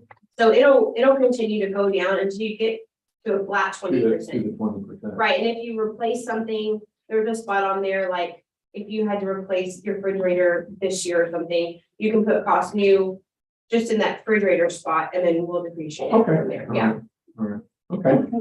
Well, this helped me, I mean, yeah. it's kind of like, all right, I come up with these numbers, so this helped me, and, going forward, and I think we'll all be on the same page. Okay. All right, all right. Oh, okay, not yet, okay, all right. Now, which is case ID 2022-2178, account 88188164. 19 North Golden Road, block 205. And addressing incorrect trades, this is really a property issue. Where the credit review board is going to take the information presented by the district and leave the noted value at $10,550. I'll second. All in favor? Aye. Anybody opposed? Okay, David, all right. Well, thank y'all for your time. I appreciate it. Thank you. I know y'all get paid the big bucks to be here. Yeah. All right, well, thank you. Like I said, how y'all do that. And again, each year it'll keep going down. Okay, all right, so, all right, fine. Thank you. Thank you very much. I appreciate your time. Jackie, I have a question on the time, because I remember seeing an ad in the paper about your deadline for submitting the renditions and so on. April 14th, April 15th. And if they don't submit one, It will take last year's value and charge a penalty. okay. Yeah, Oh. which is what a lot of criminals unfortunately do. They just don't render, which is why I had to go back and pull another thing and change, make sure everyone's on the schedule, because the people that didn't render didn't automatically get their numbers adjusted. So I had to go back and make sure that everybody got adjusted. Yeah. So not just the people that rendered, so. Yeah. Mhm. Okay, yeah. Good job. Yeah. Help me out. Yeah. There's a method to the madness. Yes. Next up is case 1857, which is right above the one that we Yeah. just did. In person. Yes. Miss Excellence. Is this 69849? Yes. Correct, okay. Ready for me to return it? Yes.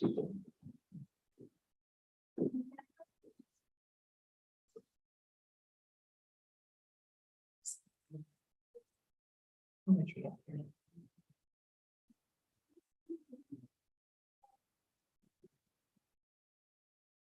the next year, right?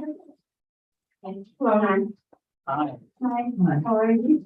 Good, how are you doing? Elizabeth Vestal. Elizabeth, is that okay if I call you that? Yes, it is. Liz? You prefer Liz? Yes. All right. So Liz, I have a bunch of administrative stuff to run through first. At some point, you'll be asked to swear in, and Val will help you do that when we get to that point. So we are commencing a hearing on case ID 2022-1857, account number 68549, which is 242 Dead Ends Drive in Rockport. This hearing is being recorded and streamed live on YouTube. And we'll verify what's in the protest. At the question, equity in the market, we check the other box, if you have some intention for doing one. Any other protest with funding? Or you Well, I've can never check done it. this before, I put other because I don't know. I need to report the division of the property compared to the others. And I That's thought, part of market equity. okay, well, I didn't know. Yeah, just consider those two. for the- We just need to make sure we're not going to miss something that you intended us to address. So we are the appraisal review board that will be hearing your protest today. We do not work for the appraisal district. We are appointed to perform an independent review of the protests. Five of us are on the table with the ARB. And Burke, who was over there a minute ago, is representative of the district. And Jackie Pena and Val Smith are also from the district helping out. At the end of the hearing, you may complete a survey regarding your experience. The survey may be completed using that form that Val just put on the table there. There's also a copy of that form will be included in the determination package we will receive in the mail after this hearing, which documents the result of the hearing. You can also take it online. The information on how to do that is at the top of that form. The survey is entirely voluntary. However, we always appreciate any feedback you may want to offer. You also have the right to appeal our decision, and appeal information is included in the package that will be mailed to you to document our determination. In accordance with tax code section 41.45H, all written material and evidence that has not been provided must be provided at this time. So do we have all of your evidence that has been submitted? Okay, great. The ARB members who are considering the protest have not communicated with anyone about the protest and are signing affidavits to that effect. I, Scott Wagner, can solemnly swear that I have not communicated with another person in violation of tax code section 41.66F. I, Kathy Hoffman, do solemnly swear that I have not communicated with a person from 41 minutes. I, Joanne Ferguson, do solemnly swear that I have not communicated with another person in violation of tax code section 41.66F. I, Ron Cannon, do solemnly swear that I have not communicated with another person in violation of tax code section 41.66F. I, Peggy Burke, do solemnly swear that I have not communicated with another person in violation of tax code section 41.66F. All testimony from all witnesses must be given under oath. So what is the asked to swear in right now? You will read this sentence aloud and state your name again, and then you'll sign in print. I, Elizabeth Vestal, do solemnly swear or affirm that the testimony I shall present to the appraisal review board for the Aransas County Appraisal District is true and correct. I am Burke, and solemnly swear from testimony you shall present in the appraisal review board for the Aransas County Appraisal District. Correct.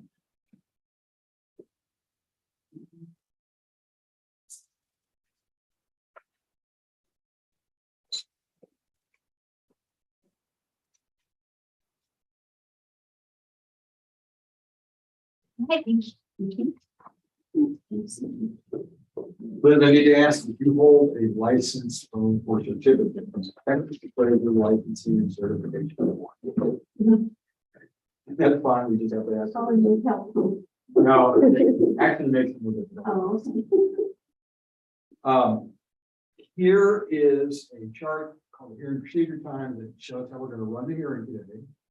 Takes one of two forms. You can present first or the appraisal district can present first. You both have equal amounts of time, irregardless of who goes first. But you get to make the choice of whether you would like to present first or you would like the appraisal district to present first.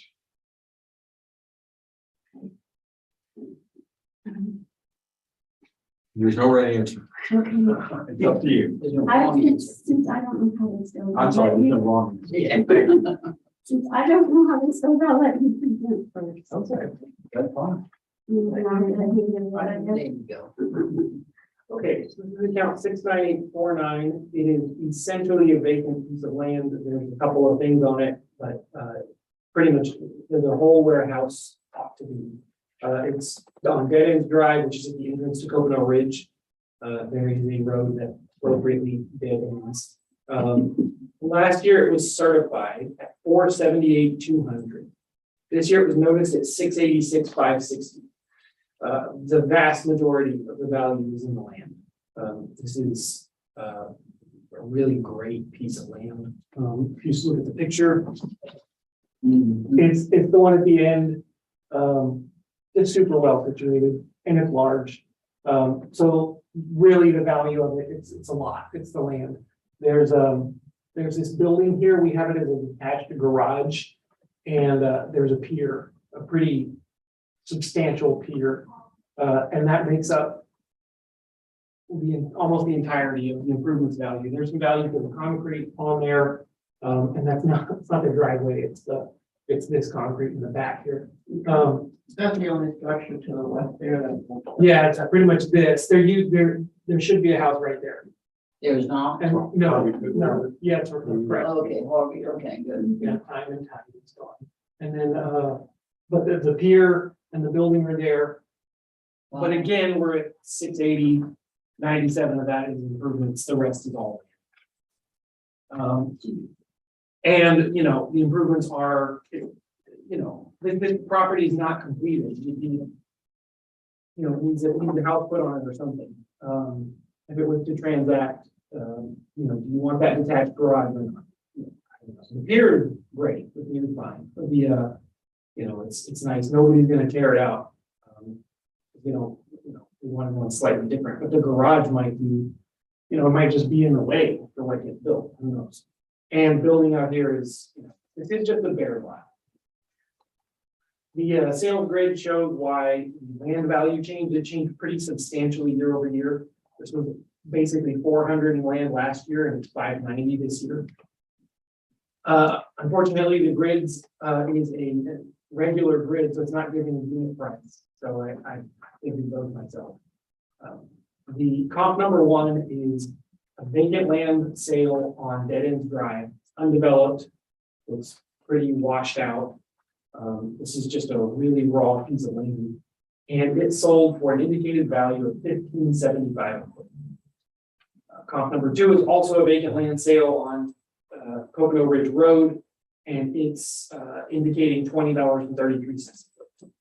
And then the last one is really that first two is pretty much what we got. This third one is a residential sale. You have to abstract the entire building out of it. You take the sale, take the buildings off the land, what you got left over. It indicates a value of 1070 split.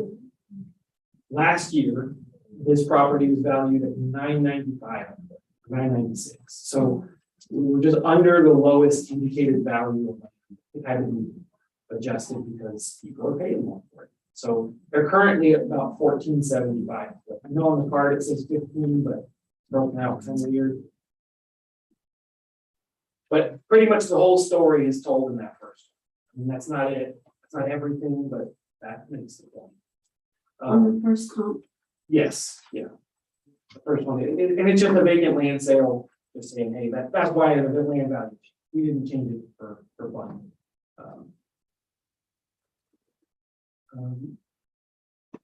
Because we had sales out there. That's what changed it. And again, the improvements are the pier is pretty great, but the rest of it is it's contributing toward the house. But That is all. Sales value is below the noted value. You know, my thing is all over here. 670. Yeah, it is 671. Noted at 686. Oh, okay, Yeah, fire, that makes sense. that makes sense. What was your you're still good with it? Were you just trying to do land? Yeah,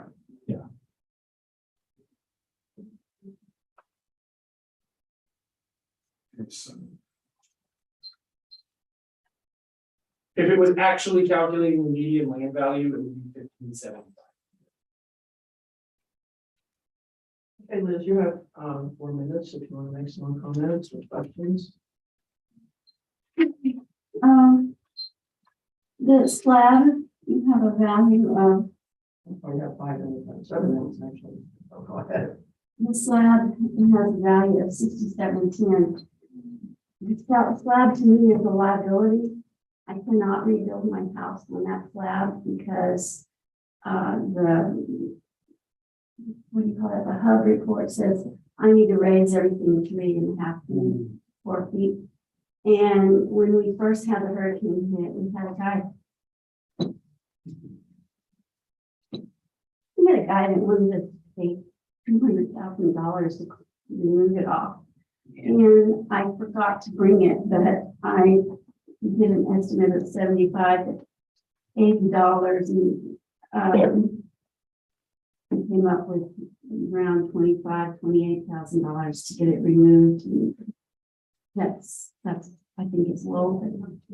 To me, that's not a value at all.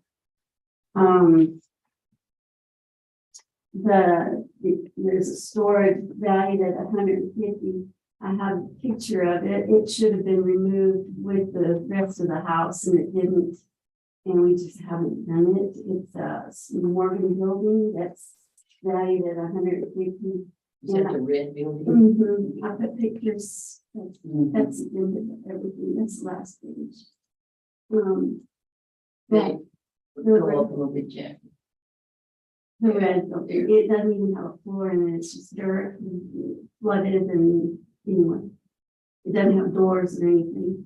And then look here. Yes, it's my husband's pride and joy. It does not, it doesn't have a boat lift on that picture. You can see it says I have a metal boat lift, but I don't there in that picture. Well, your picture. It was your picture that had the picture of it.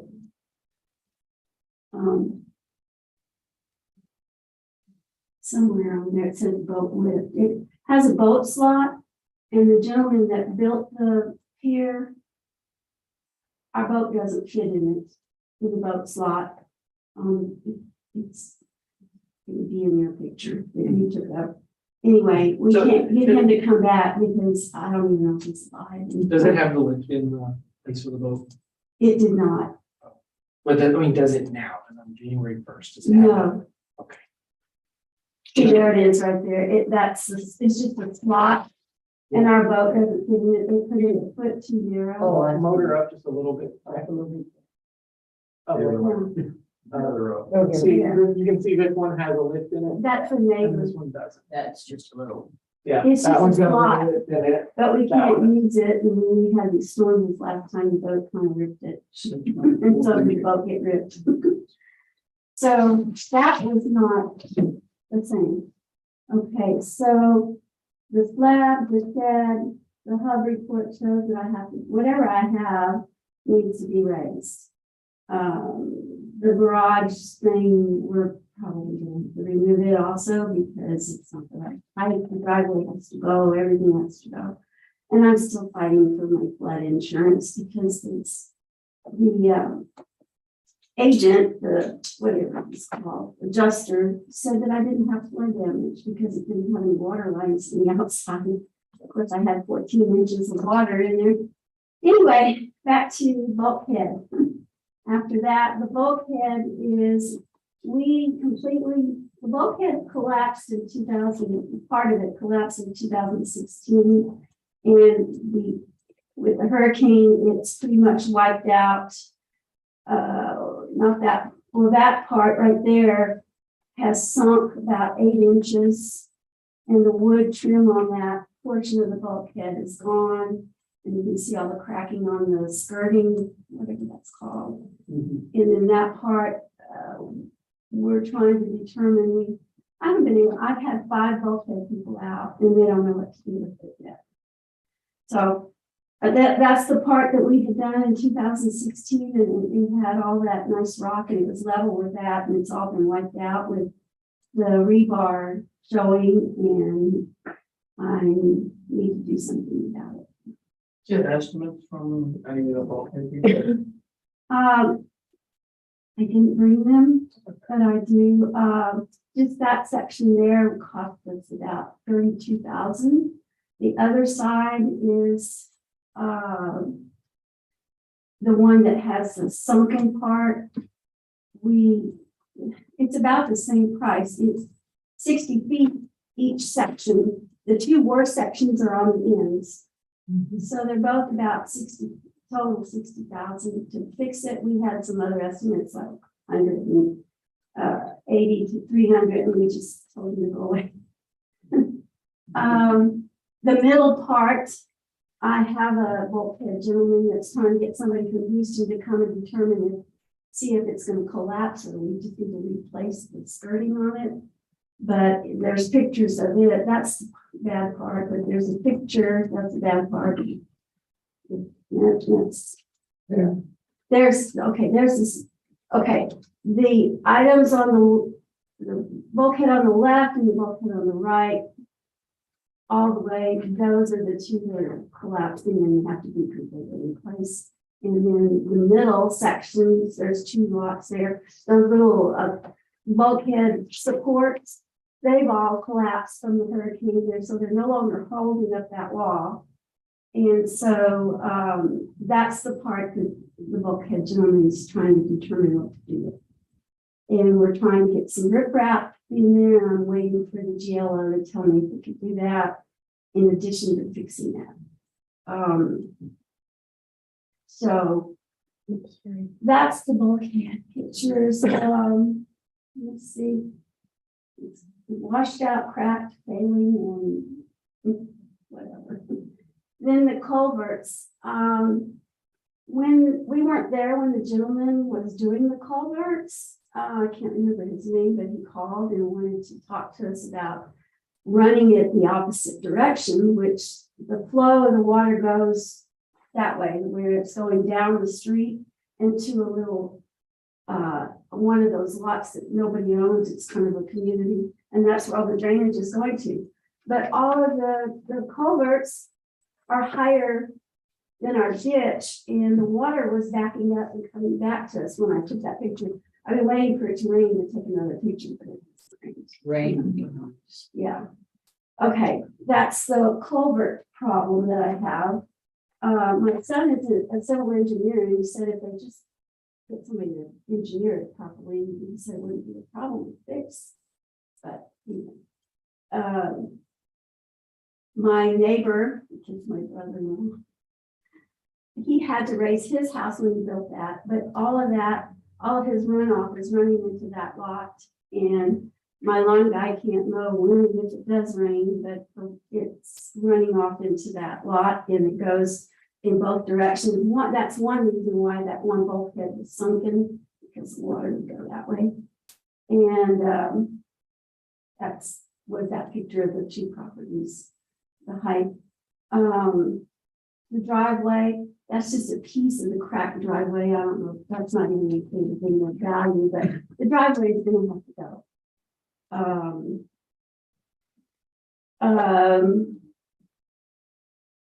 That is what the lot used to look like across the street. And the next picture is it's not in order. Okay. That is the cabana that was on the bulkhead. It's no more, hurricane took that. Those are all my palm trees. I had 9 of them that died, and one was one of the tallest ones on Copeland Ridge. Those are all dead. I lost 9 of them. That's what it used to look like. And So now- is there a house on this property? No, It's gone. It's gone. That's what it looks like. So it's gone, it's just laying there. Mhm. And, let's see, and the other problems that I'm gonna have when I do rebuild, it's questionable whether or not I can get into the sewer lines because they're saying it's too low, too high. But maybe once I raise the house, that might be possible to put tie it into the sewer lines, or I would have to do another study. And there is no access to gas line there. I would have to get it from the other street, go through somebody's property or go around the block to get gas. And the water pressure has been horrible. And when we're not there, when we come back, they talked about contamination of the water during a particular time. And when we came, we had to let the water run and so I do not want your grandchildren to drink it. So I don't know. My last thing is the dimensions of the property on my deed. It shows 60 and 60 for lot. What is that? 20 and 21, which is correct. But the next 2 lots, they're showing that and now maybe I'm not reading the thing that you sent me, but each lot is 60 wide on the waterfront. And this is showing that, oh, it's on this other piece of paper. Where is it?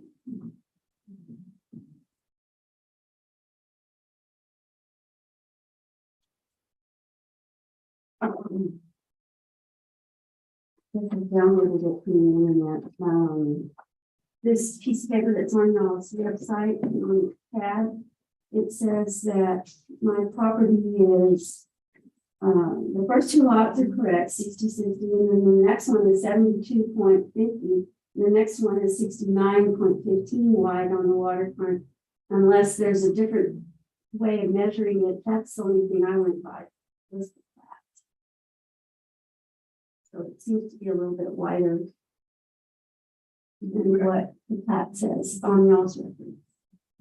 That's your time for the moment, so anyone on that? What was the difference? You said it was, what was the discrepancy there between people? Well, each lot is 60 feet wide.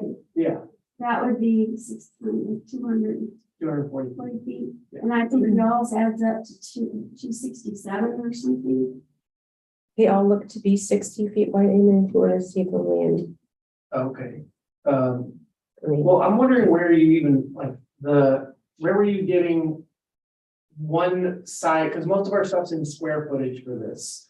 So we have to kind of dig to get This to is, the difference. I'm sorry, I didn't know y'all. This is y'all's website. I'm giving it off of your. Oh, website. okay. This is lot 20 and 21, 22 and 23. So they're wider than what, Okay, yeah, I don't know. look, I don't know what okay, that's see, displaying. there's this waterfront. Uh, You have 60 by 200, right, and this one, 60 by 200. right. This one, 60 by 140, and this one is 60 by 140 as well, because it's just 1825, so it's 60 by 140. Okay, so, wait a minute. Okay, that's what it is.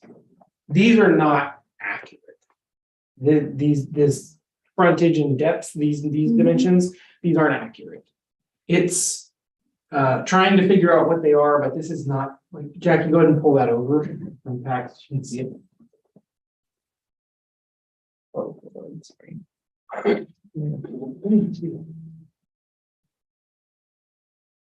Just open that thing that you just had. Oh my God, Maybe you pulled the wrong PAX over. I don't know, but like, Oh, this is it. Here we Yeah. go. Okay, So I'm gonna go up here. just any one of them is fine, because they're all the same. It's So it shows the width is 60 feet and the depth is 200 feet. And at the back, it's 85 feet. We can see this effective dimensions. It has a value here. If you go and close this one and pull up, maybe, I think it was a residential one. So this one is. Well, pull the other one, it's the same Okay, thing. yeah. Hold on. Yeah, That's the so same this one, thing. it's also 60 by 140. It's the same sort of thing. I don't know what PAX is doing, what it's displaying, but they're all 60 feet frontage. I don't know what that one's displaying. So it's not, so where you have 72 by 50, it's 60 by. Wait, Yeah, 7250 by 170, it's really 60 by something.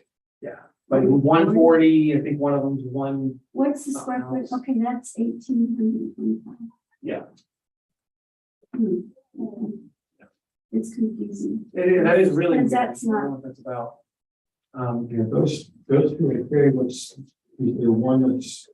No, they're all. This one's the same, 60 by 200. Well, some has 24. And one is 12,320.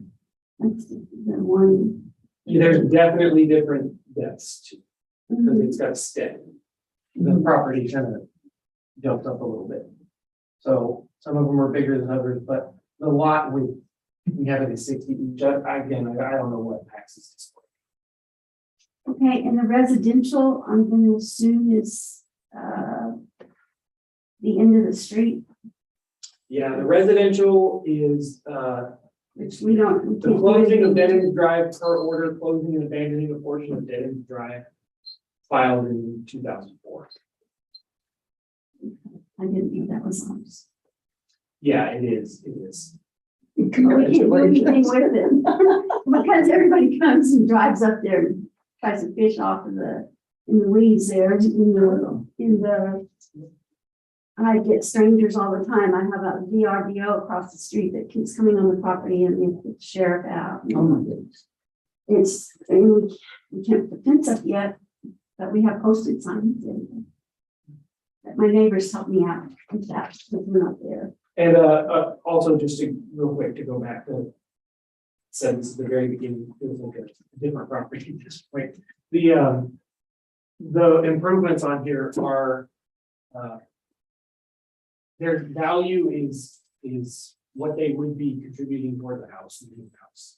Like you're saying, like if like they're there, you can leave them there kind of indefinitely. But yeah, whenever something gets built on this, I would be surprised to see the garage stay. You know, the slab is probably not certifiable, insurable. It probably needs some elevation stuff, the elevation requirements, there's, you know, all this stuff is just sort of litter left over from the property before. No problem, no. Where's this attached garage or detached? Yeah, I'm sorry, not the attached, yeah, the thing is called attached garage. yeah, That's. we It's have to that. go away. That was that building that she showed us. No, that was different. That's what we would have in an an attached door, yeah. the detached garage of that thing, it is a substantial building, it's just, you know, it goes with the house that was there. Okay, did you have 960. pictures of that? No. Okay. Is it usable? Yes. So I'm sure it is, but again, when you put a house on there, is it gonna match? Is it gonna be in the way? Is it gonna be, if I bought this from, you know, I walk up, I wanna buy it, this thing's listed for sale. I'm immediately thinking, how much am I in love with the shape of this driveway? Do I need to change it? How much elevation am I gonna need? What's the condition of the slab? How much is it gonna cost to tear it out and remediate? That building, you can stage construction materials in it, but unless, like, is it gonna match the house? Probably not. Do I want it situated exactly like that? You know, they're all open-ended questions. My opinion is this is, you know, there's a building there, but in terms of value, I don't see this thing empty versus this thing with this stuff on it gaining $100,000. The pier is great, but the rest of it is pretty, maybe you want, take it or leave it, I guess. I guess I'm just trying to find a way you could see this building better. Maybe it's there. I'm not sure we can. I just need to get to where it won't roll. I can't get it to where it will. Excuse me. Anything else you want to add, Liz?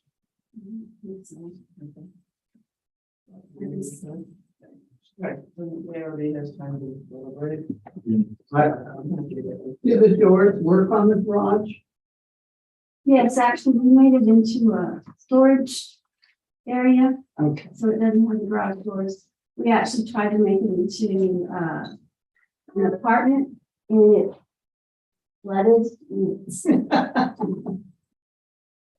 So it's a storage area, as It's long as in, it's 3 feet all around. No, it's in the flood again, so, Yeah. yeah, we can't build up, we have to build up the whole property. Yeah, I'm good with last year.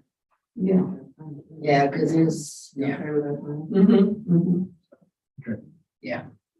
All right, is there some of this stuff, I'm sorry, is there some of this stuff we can take on?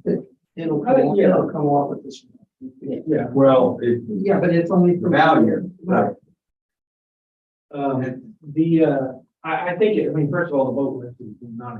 It's not this. So can you take that off? And the storage, the We little put it out shed. there, the storage shed, the boat lift, the concrete probably, then not adding anything. The thing is that detached garage, we have to have it there, Yeah, but, I understand. But no, yeah. so it's the counter from 225. Yeah. I'm okay with going back. What I doodled on was taking those things that Amy just went through, which is the concrete, the 150, which is The shed. the shed and the boat lift off. Flying neighborhood and that got me off the improvements, got me down to 655.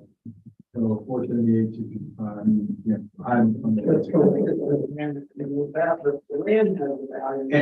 Yeah, and I- right. I did the same thing. The value of the land.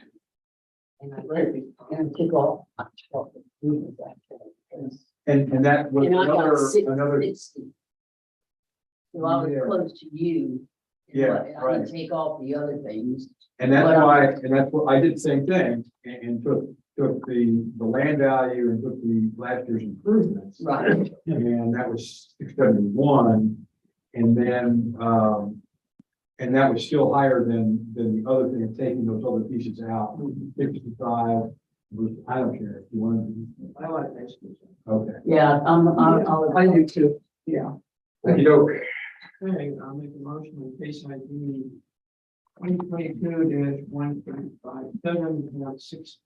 2022-135.7.69849, which is 242 Dead Ends Drive. Opinion of the President Huber Board, listen to them from the property owner in the district that the currently known value of $686,560 be rolled back to last year's value of $478,000. one favor. Aye. Anybody opposed? all right. Thank you. Good job, Liz. Good luck dealing with Gino and FEMA. That's the baby. Yeah. Still fucking with them. Oh, yeah. Give up, give up. I won't. I want to be able to live here. I want a house. Thank you. I appreciate it. Okay. Are you actually living there? Pardon? Oh, you're not living there. You're No. How No, long have you had this place? we bought it in 06. Now, this is Ridge, not No. Cove. Yeah, it's Ridge. It's Coconut Ridge. Yeah. Well, Because there's a it's ridge and there's a really Cove. coconut campsite. It's separate. Well, Yeah. it's not. Before you get into it. Thank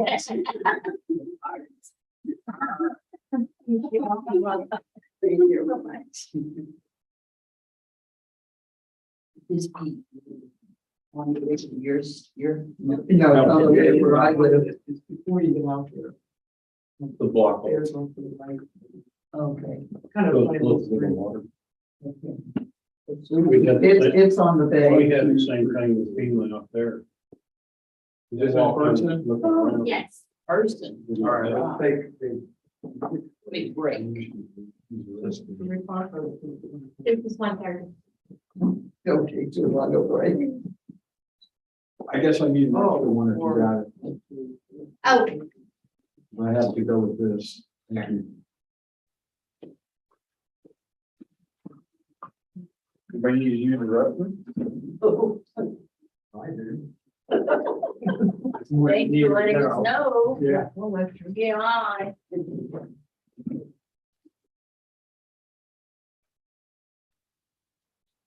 So we have a lot of, I mean, in person, I can't say live. Good, we haven't had any many. Page 7 and page 8. Saturday, Yeah. 2, 3, 4.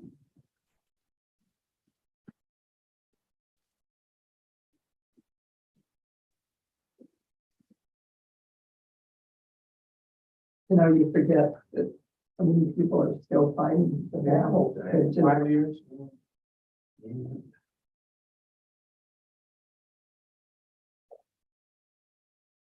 That was a beautiful house too.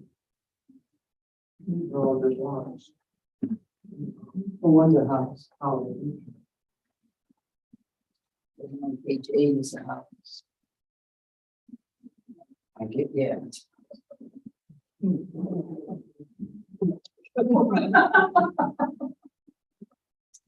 and it's gonna be 4 accounts. And that which one they will start.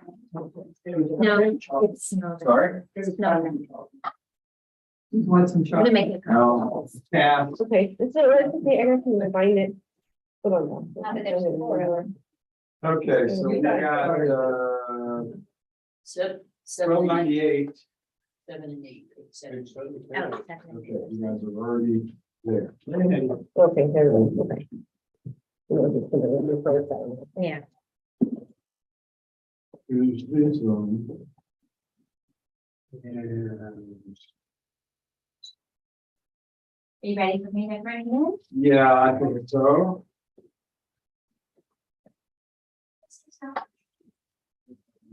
See which one we're going first. Yeah, we'll You'll have a seat right there.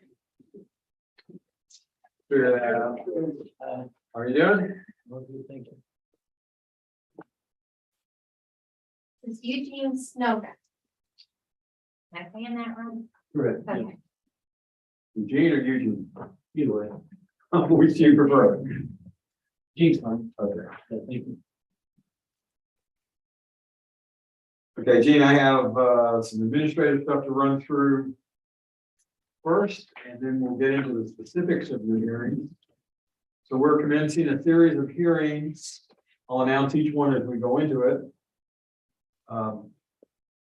This hearing is being recorded. Are those yours? Yes. Oh, okay. You put them up here if you want. I'm just, I hate to step on them. Yeah. No problem. This hearing is being recorded and streamed live on YouTube. Verify what's under protest. Are we doing it 206.1, right? 106. Look, they're all Q1, Q2. But they're all.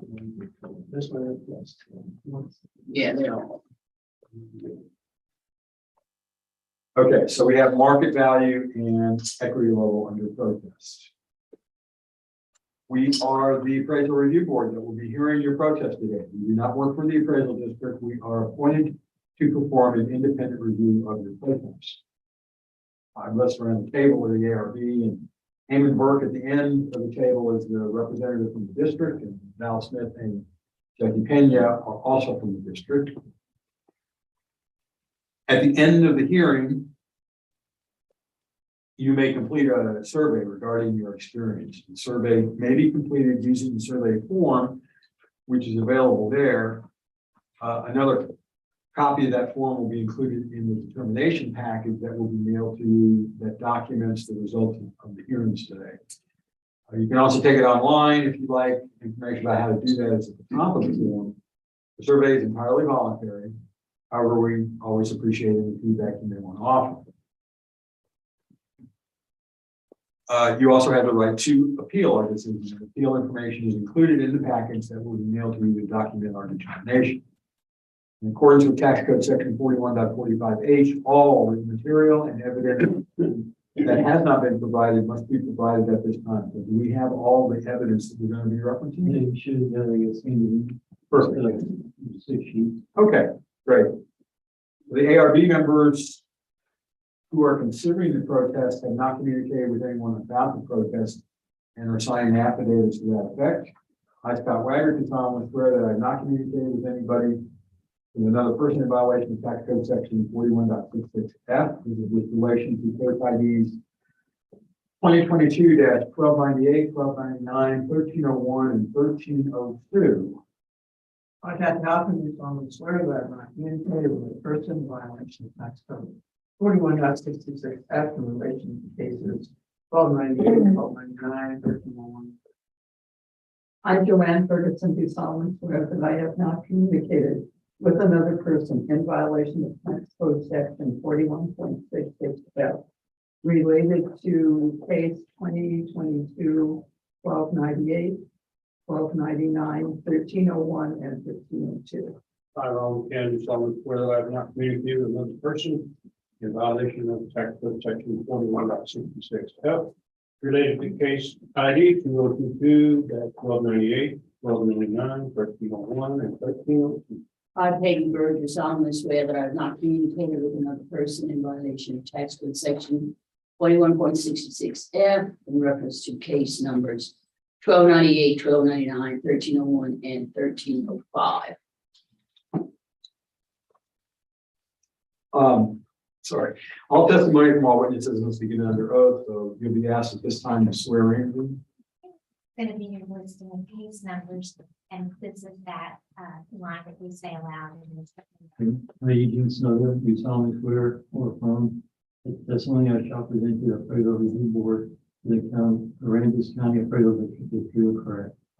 Cases 1298, 1299, 1301, 1302. I, Eamon Burke, do solemnly swear or affirm testimony shall present to the appraisal review board for the Aransas County Appraisal District is true and correct. Cases 1298, 1299, 1301, and 1302.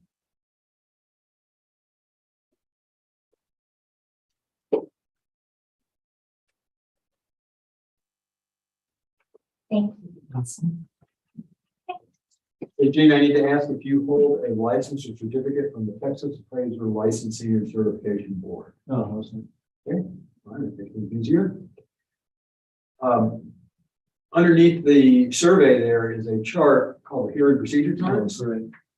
And that's how we're going to run the hearing today. It takes one of two forms. Either you can present first or the appraisal district can present first.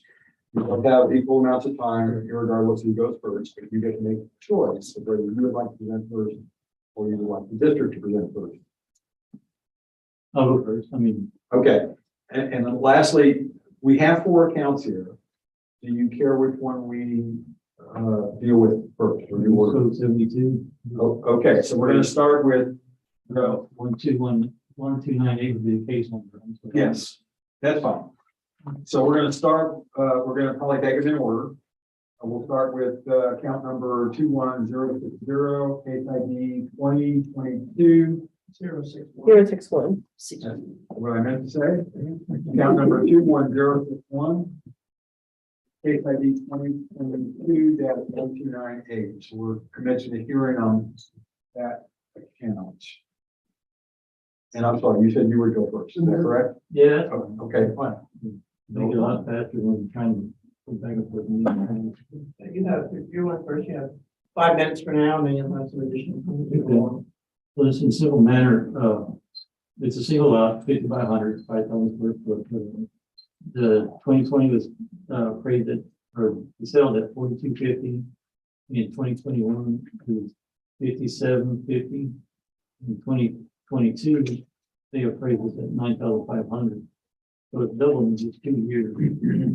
What it did is took the addresses, how we get the bill to. So It's up here as well if you want. it'd be the second. Okay. There you There we go. Perfect. Just going down to the bottom. Right there. So I took all these lots, there's 17 in all. And the sale price is on the far right, 67.50 per acre, I mean per lot, 6,500, 62.50, and it goes on down to 3,000, 5,000. So I just divide that by 17, it came up with $5,218 per lot. And that's how I derived the value of the lot. That's your opinion. Just my opinion on how to evaluate that particular dollar amount for that property. Okay, you have more time, more comments? Go ahead. That's basically how I derive what I felt, it's fairly good. Thank I'll you. forfeit the rest of my time to the board. Okay, so you got there's 17 total. Yeah. And then here it says total sale. Are these sale price? What is this? What is this column? Okay. Look to the left on the bottom of very good, your right on the very bottom. It says 21322. Yeah. Or 332. That's the property ID. On that ID number, you have lot number 394 and 395 West Live Oak. So they're together and they sold for 6,000 together, so it'd be 3,000 apiece. They sold for that. Yes. Where did you get that? Yeah. Out of the information packet that y'all sent for the sales for the and your Oh, from the Sales. sales ratio report? at the Yeah. bottom? It's the last 3 pages, basically, on that, where I got the numbers from. There are lots. Am I supposed to be talking now? Yeah. All right, talk to her. We're not gonna. Yeah, I can hold the minutes here.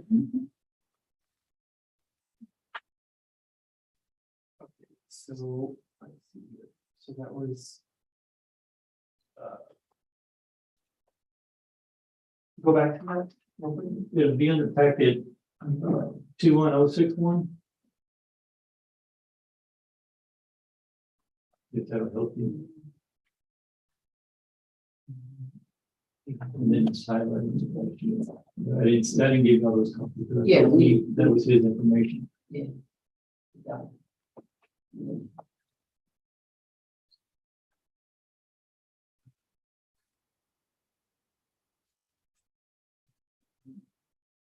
No, quicker way to get through all this. We're gonna do a bunch of time. Let me present it. Okay. So this is a piece of vacant land in Holiday Beach Drive. In West Catwalk. Said last year it was 750, this year it's 9,500. The next, keep on. Yeah, the land table changed. These are sales, so the value last year was $1.15 a foot. This year it's $1.90 a foot. So the comps are on West Shady Oak, West Green Oak, and West Club Oak. So this one's 240, and the other two are 180 and 168. So we were at 115 on this, and so whenever we're seeing these sale prices, these 5,000 square foot lots. This one's $9 grand. This one's 8,400. That's it. We're just tracking with the sales and stuff. You did present a bunch of other properties that sold. I would have to. It would take a little bit of time for me to go through this and try and find out where they are. Are these actually sale prices? They're really consistent, like these are really round numbers and there's a lot of matching numbers. It just doesn't look, these might be, and again, I don't know if they're consideration values, I don't know anything about these numbers. And the other thing is, equity wise, they're all the same as whole areas, just on this land table, the land table got bumped. Go back to the picto real quick though. Because this will end up being kind of doing a meta commentary here, but on this, what we've sworn in for is all 4 of these. So it's these 3 lots and this one in the house. So these are all, And the 21, The same side. Yeah, they're all the same. I'm not seeing, I see the two, I see 6162. I see two on West. Oh. And two on West. Green. Oh, is it not? Are these not contiguous lots? Well, two of them are for sure. I These don't know two what- are right Yeah. here. The other two. 6-2, yeah, 65299. It's the house. But then the Oh, other two are on West Reno. That's So it's these four lots. Oh, Not okay, this- okay, okay. Now, This there's one. there's still, contiguous. Yeah. Yeah. One big. Yep. So. Yeah, so do we have an effective size, factor that I'm going to be looked at?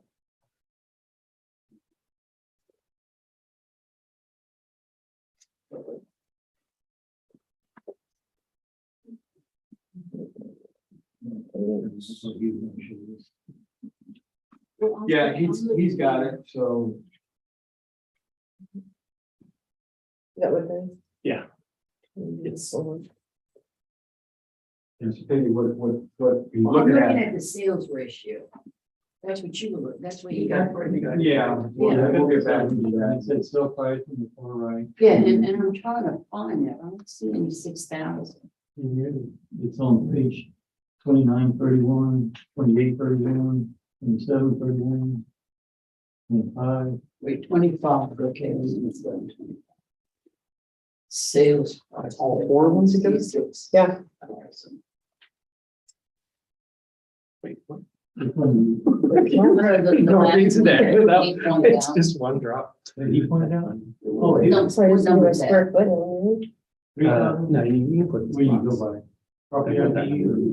I'm just trying to find it on here, I don't know. on his, on the district. Isn't that It'd in be on the B? very left, then 31. what? It's in Page B, 31 right? and 31. Not You can even go back. the effective size. It's 3,000, 6,000, It is. 8,000, 45. You've got these 45. It is acres. Yeah, but I'm saying this box, this is saying the effective size half. Half a square foot, so just. Did you see that, Ron? You- Yeah, it's trivia, but it's not really jump.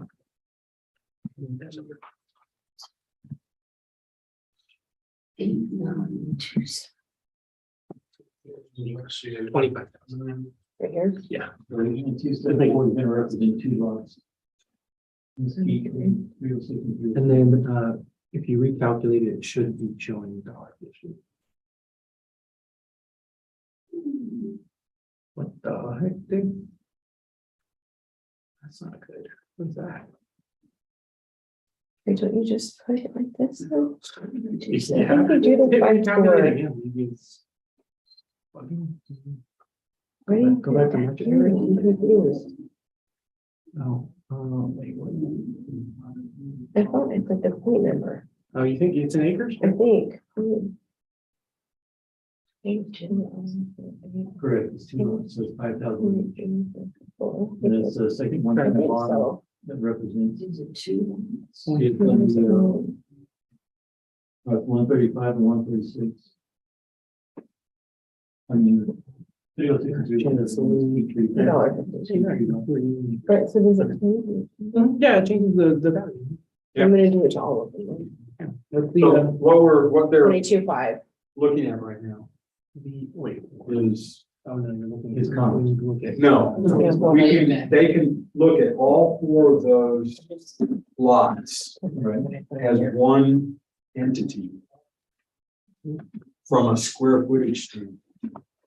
What they call effective size, because they have these land tables that have breaks at certain sizes, If they have 5 involved, we have, Looks fine. 5 lots and 21041 is 3 lots.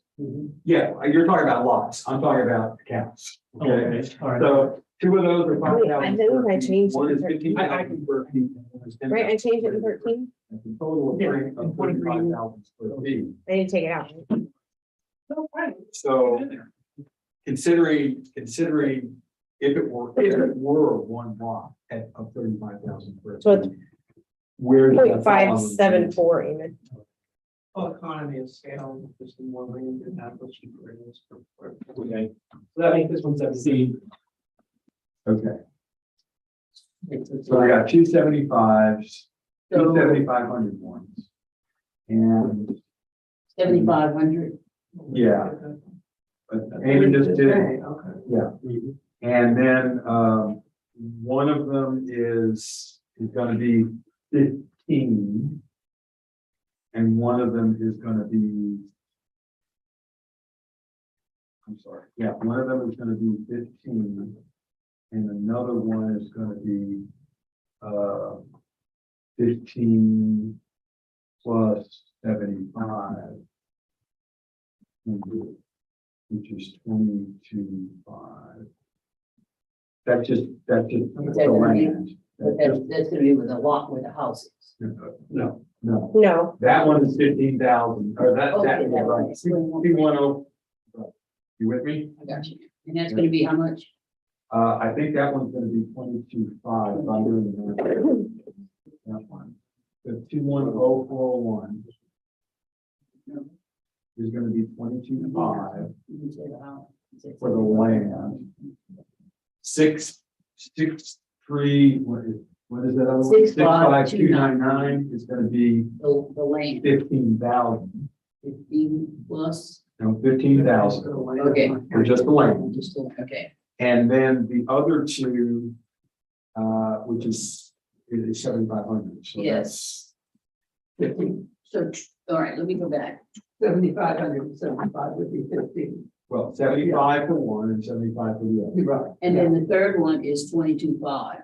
Right, that's the That's biggest one. 21041. Right, Gotcha. just the land, Just the land. right. So we can. You understand what explains what we do? What we calculate. Yeah, but it still seems high to me. It's, we are proposing or the. Well, that's just looking at the land table, the way they have applied across the area. Okay. Okay.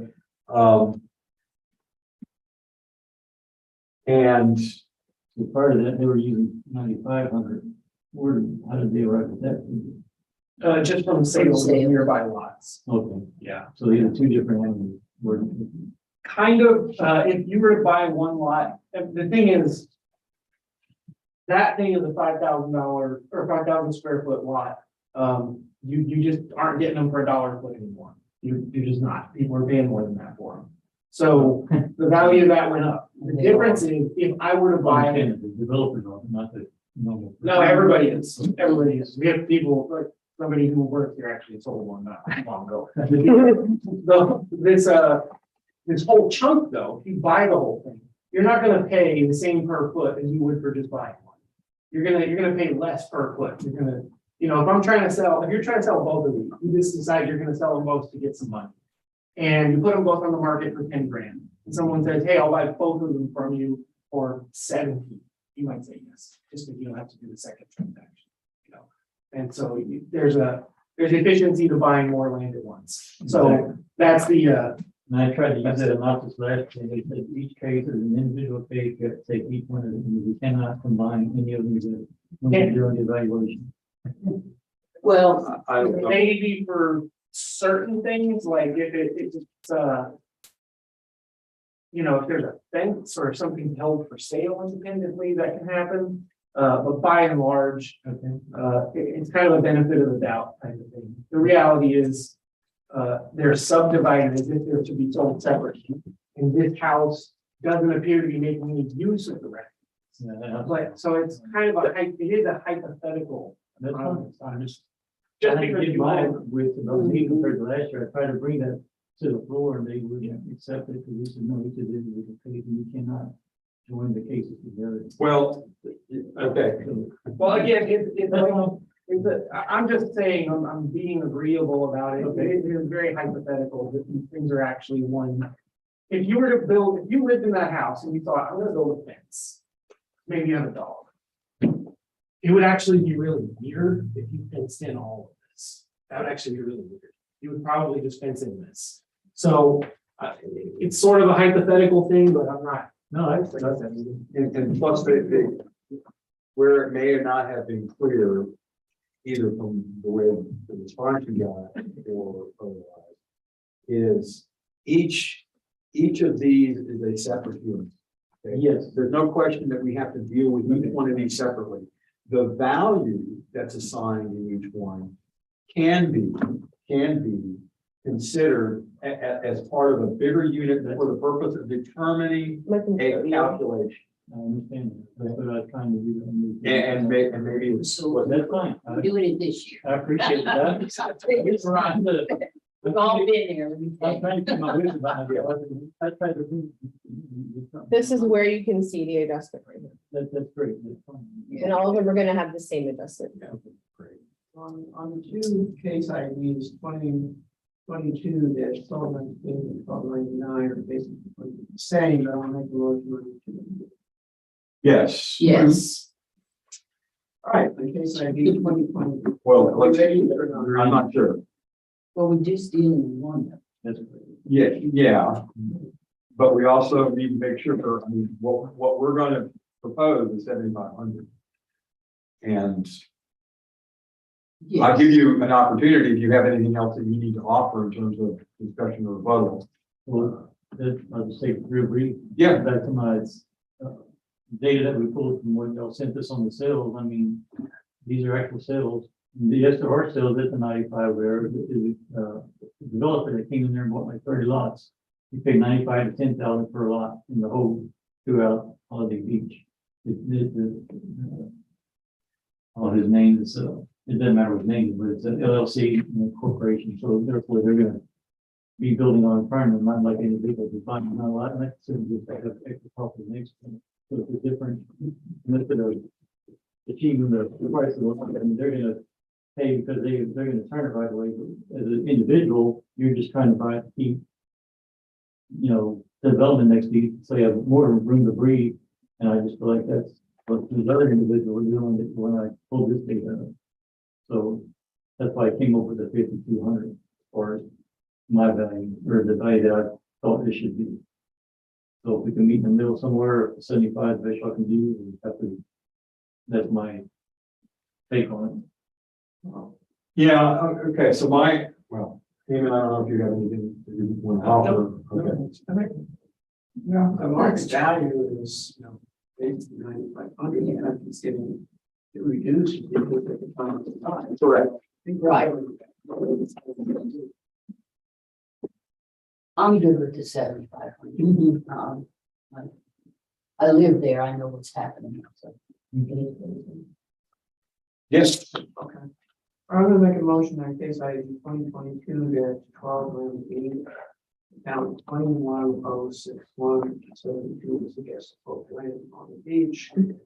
Addressing market and equity values, it's the opinion of the review board that they currently know the value $9,500 reduced to $7,500. Second. All in favor? Aye. Anybody opposed? Like you? That's a given.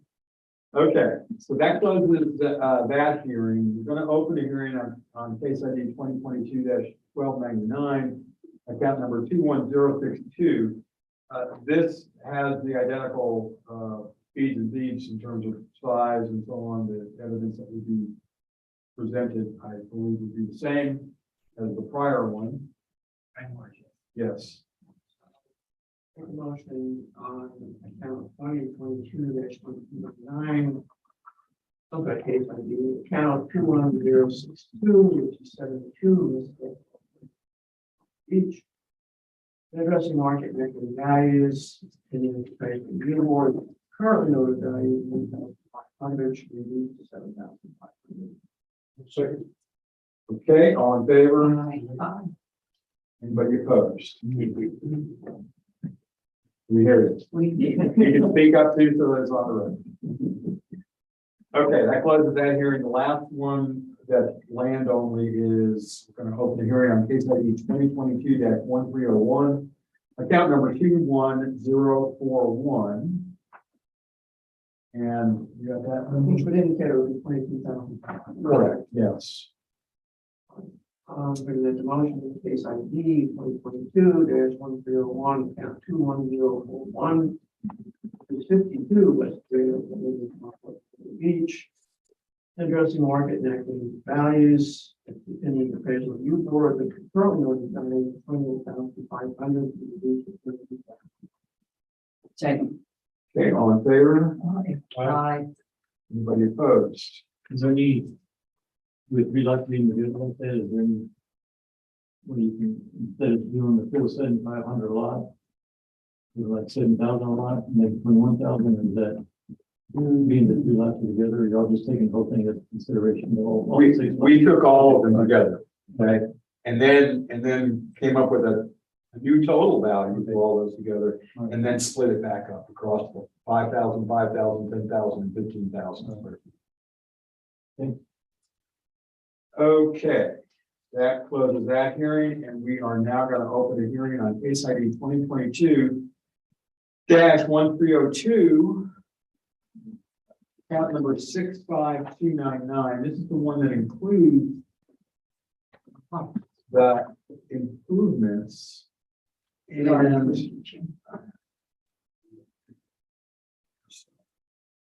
65299, 65299. And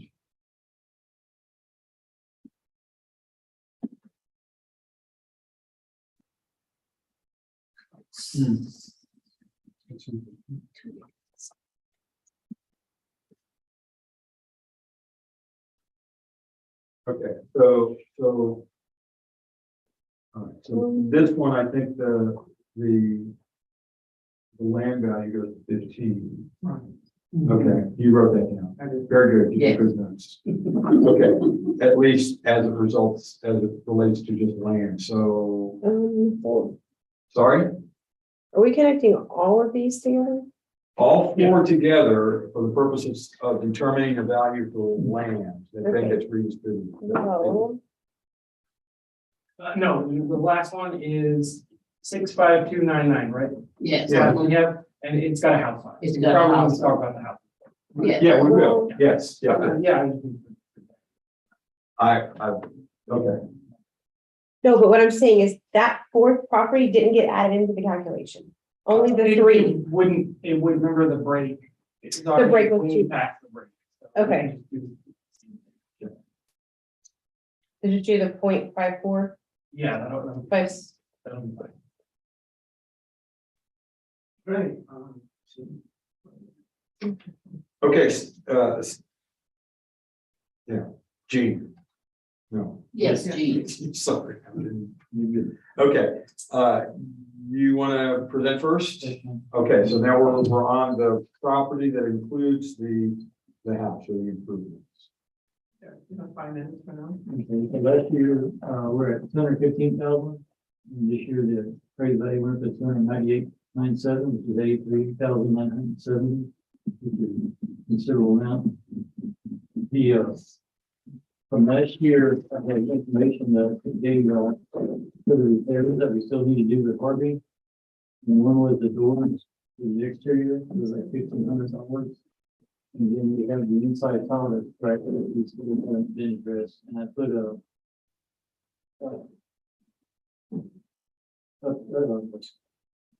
bid from Seaside, and it came out to 21,396 to get that finished up for the house that I haven't done yet. So all the repairs have already done except for the flooring and the exterior, the upper house part. And with that, the sales, they had us at $231 per square foot. And then I ran some figures on, I don't know if I can get to this other sheet. Horizontal, I don't know if they'll come up. Yeah. This one? This one? Before that. Okay. There you go. Yeah. So those are buildings down there, we're comfortable with our house. You can see covered porch, whatever, the square footage is, the top where it says their sales at P3, C2, P1, C3, that's the information that they have on the pictures and on the your evidence packet. That's where those houses represent. So that, and we bought the ones where the second bold line is, where it says I pulled. Those are concept we pulled. And those houses were built until 2007 is 2019, 2019, 2017, 1970. That was bold. It's out of pocket for all concerned. The West Greeno, from the bottom. So I took analysis of I added up all the square footages, price per square foot, it comes to 2177 divided by the 11 entries. So I put $197 per square foot instead of $231 for an evaluation.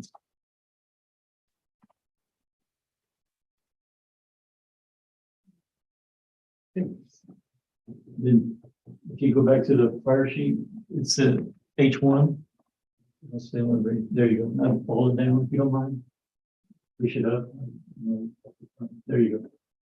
So where I said proposed, I took the 1292 square foot at 197, came up to 254, 524. That's the repairs of the flooring, which is 21,396. And then the land value, I had it 8,600. And the settlement amount would be 224,528. That's where I came in for adjustment. From the 298,970. Okay, is that it? That's correct. Okay, so, yeah.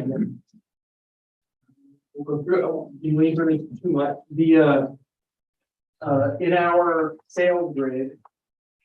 It's already showing a reduction. Sorry. That's okay. Another thing. It'll match really well with the equity grid also, which kind of goes to show you something nice. So it's like it was 298, and it's 284 and change, and then the equity grid is something very similar. It's 284 and change, so really close. This does not include a commensurate adjustment with the other ones for like the land, the economy of size, but that's like another $4,000. So basically we'd be at 280. Yeah. And that is all. Pretty much it. That's where we're at. We adjusted the improvements and we're adjusting the land by the $4,000 difference that we were taking. And the repairs of to get it back to sale value, you can adjust the floor. We're not going to. If the board wants to do that, they can. But the thing is, if it's reducing the value of your property by 21,000 or more, then you should fix it before you sell it, and then you keep the bonus. If it's not reducing the value by the cost of it, then it's not having. It would be too much to take off. Does that make sense? We're already reducing it from 298, 970 to 280, so that's 18, almost $19,000. Right, but you went up. Yeah, because the equivalent market value in the area. Maybe 4,000 in 1 year. That just No, it isn't anymore. It's less than that now. Yeah, a lot of the year-over-year change has to do with if you come in every year and settle it to something lower every time, and every year it's going to seem like my property changes more than everyone else's because it keeps going from a lower value to whatever it is the next year. And property values are always going to go up year over year unless something tragic is happening. So I don't know what your notice value was last year, but it wasn't 215.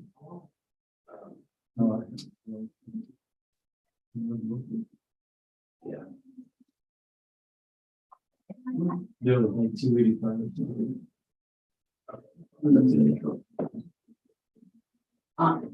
I'm good with the 280.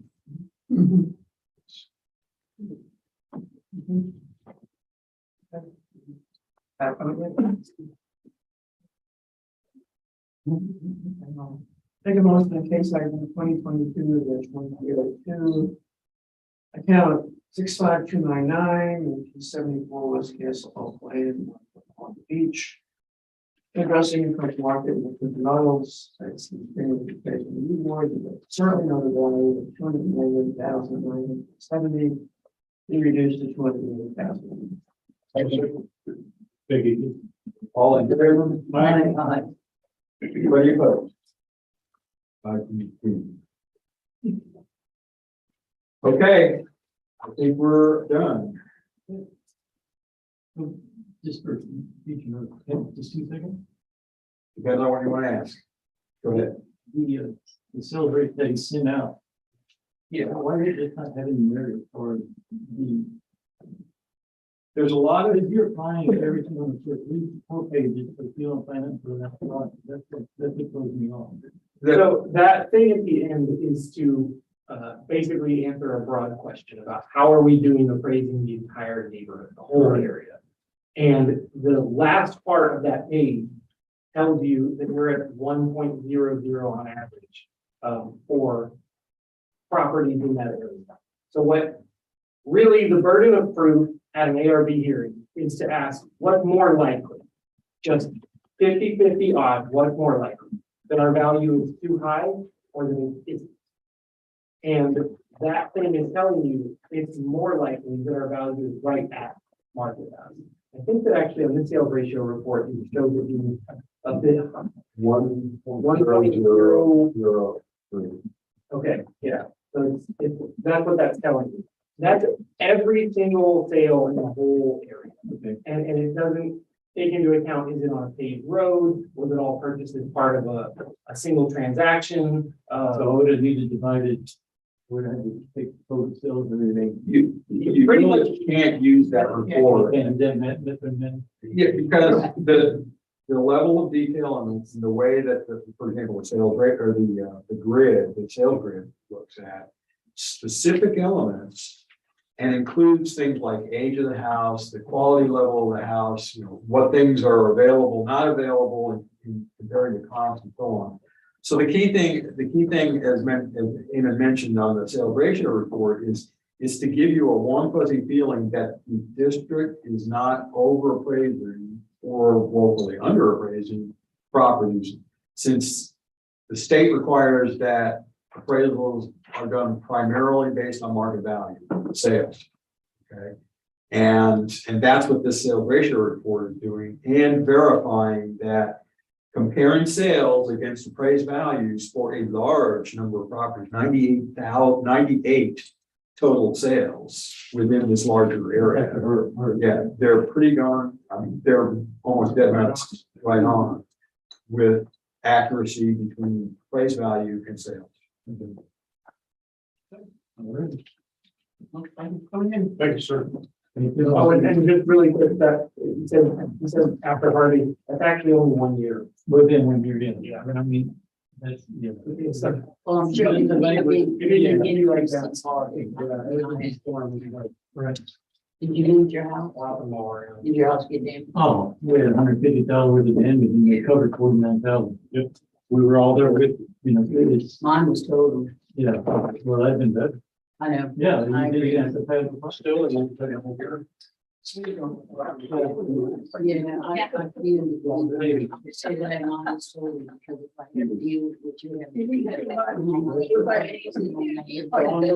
the whole thing. You gotta yell, let them cover. You gotta yell.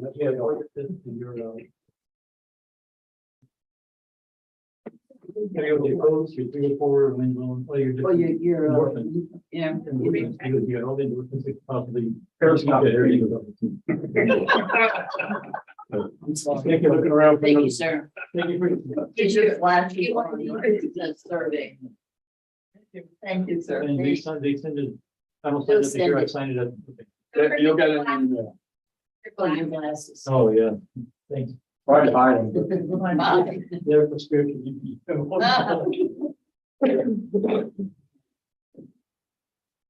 Really, you're in that. Are we about far behind? No. Yeah, we're starting the 3 o'clock document. Agree. Yay. And the first is in person, she has 2 accounts.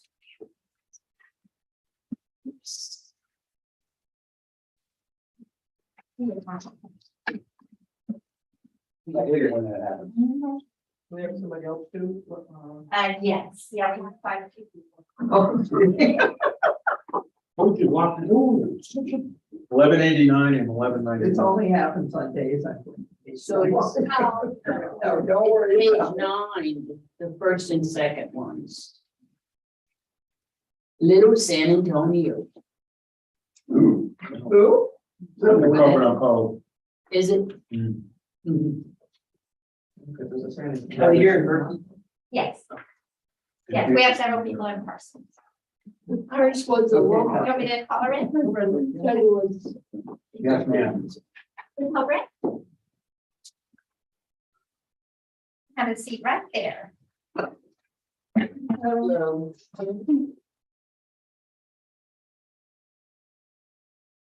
Were you in last year? Don't get very many from this area, so that's why I recognize. Okay. Just catch up here. Page 9. Okay. You're Catherine? Right. Is it Catherine? And I like Kathy. Okay. Is that okay for calling Sure. you? All right. So Kathy, I have some administrative stuff I'll run through. You've been through this before. So we are commencing 2 hearings. I'll announce each one as we go into them. Excuse me. And this hearing is being recorded and streamed live on YouTube.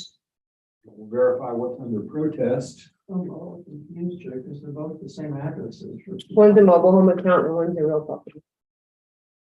Oh, okay, okay. Under protest is marketing. We're doing, 1189, right? Yeah, 1189 and 1191. So we'll, That's 1189, just trading, yeah. which is. Okay, I'm sorry, Jackie, you said it's one of these is. The 88200961 is the mobile home account that's tied to the following account, the land account. Mobile homes are personal property, so they're on this. You said personal property, I was thinking of damages and. Oh, no, it's another type of personal Got it. property. Thank you. We are the appraisal review board that will be hearing your protest today. We do not work for the appraisal district. We are appointed to perform an independent review of your protest. The 5 of us around the table for the ARB. Herman Burke at the end of the table is the representative from the district, and Val Smith and Jack Pena are also from the district. At the end of the hearing, you may complete a survey regarding your experience. Survey may be completed using the survey form that Val should left there for you if you like. Another copy of that is also included in the determination package that will be mailed to you after this hearing that documents the result of the hearing. You can also take it online if you like, and information on how to do that is at the top of the form. The survey is entirely voluntary. However, we always appreciate any feedback you may wish to offer. You also have the right to appeal our decision. Appeal information is included in the package that will be mailed to you to document our determination. In accordance with tax code section 41.45H, all written material and evidence that has not been provided must be provided at this time. So this is important. You have submitted all the evidence that you're going to be referencing today. Is that correct? Yes. Okay, thank you. The ARB members who are considering the protest have not communicated with anyone about the protest and have signed an affidavit to that effect. I, Scott Wagner, do solemnly swear that I have not communicated with another person in violation of tax code section 41.66F as it relates to case numbers 2022-1189 and 1191. I, Kathy Hoffman, do solemnly swear that I have not communicated with another person in violation of text number 41.66F. Case IDs 2022-1189 and 2022-11. I, Joanne Ferguson, do solemnly swear that I have not communicated with another person in violation of tax code section 41.66F related to 2022-1189 and 1191. I, Ronald Kennedy, solemnly swear that I have not communicated with another person in violation of tax code section 41.66F related to case ID 2022 1189 and 1191. I beg your solemnly swear that I have not communicated with another person in violation of tax code section 41.66F.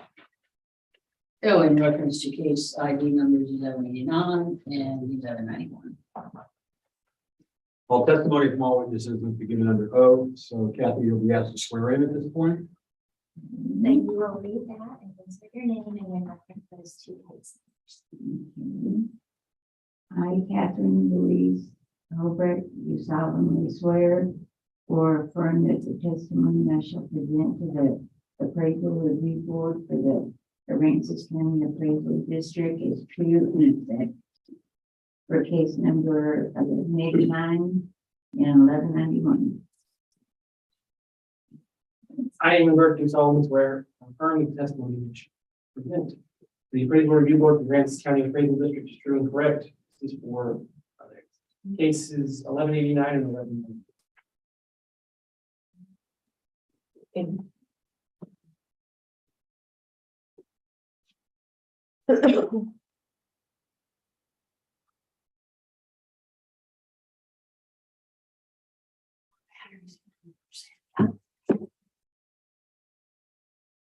Thank you.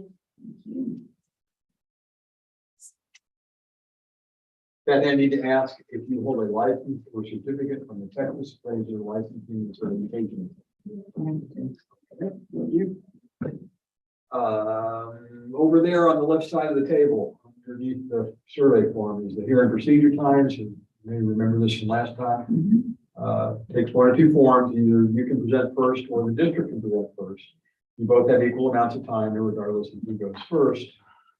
You get to make the choice, though, of who presents first, you or the president. I'd rather you do it. Okay. Also, let me ask, do you care which, probably doesn't matter, which county case we go? Well, we signed in for both. Oh, right, well, Yeah, so, and I need to commence a hearing on case ID 2022-1189, account number 88200961.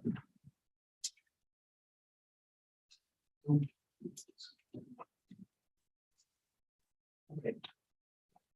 And this is, okay, so this is a mobile home account. There's no land values, personal property. It's in Little San Antonio, which is a street on the way into Coconut Cove, out on Rattlesnake Point Road. It's a little neighborhood.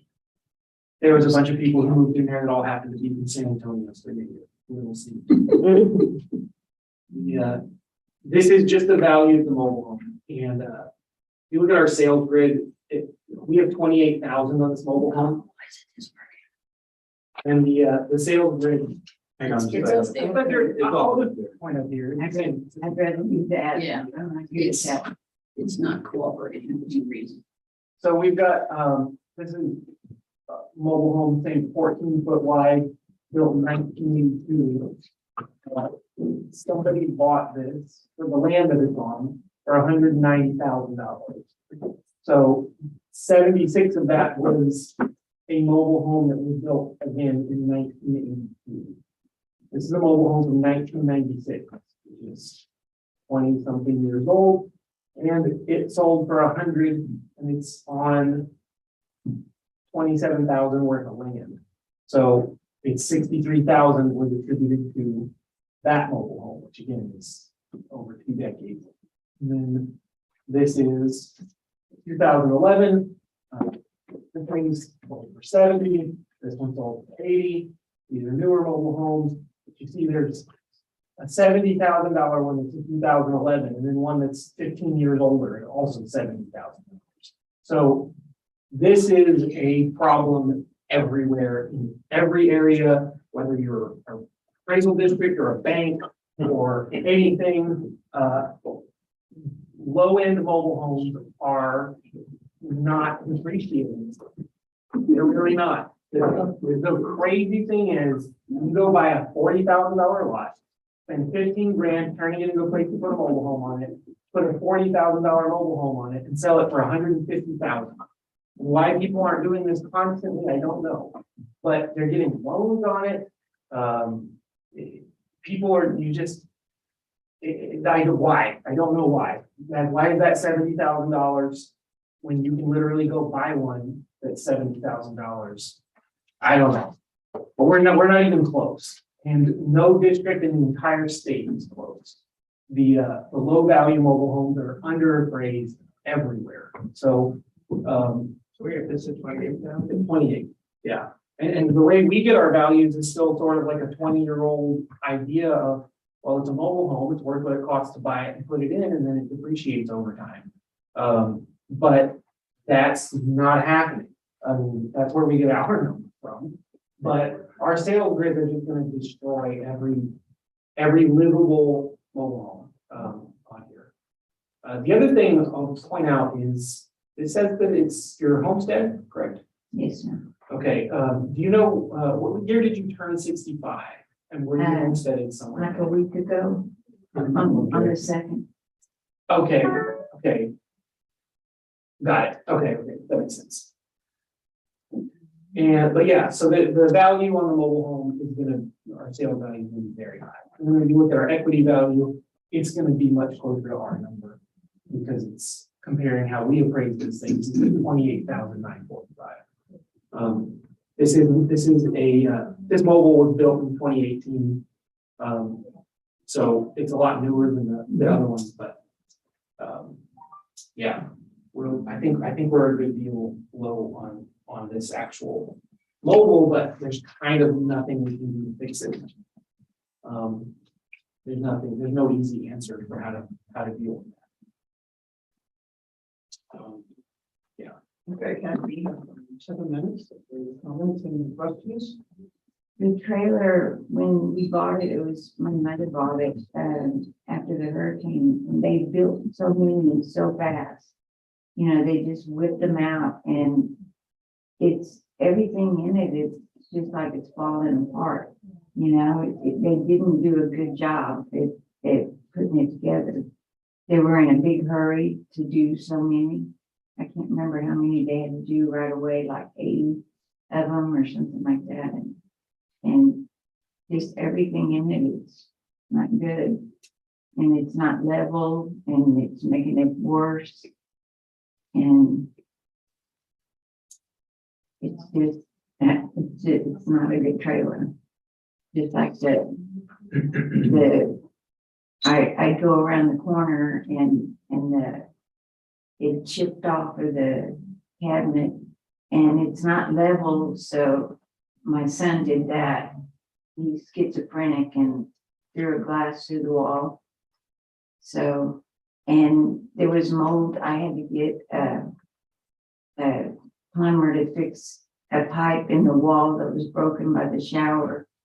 And then it started getting mold on the outside. So I had that taken care of. And but that right there, it's because it needs to be re-leveled.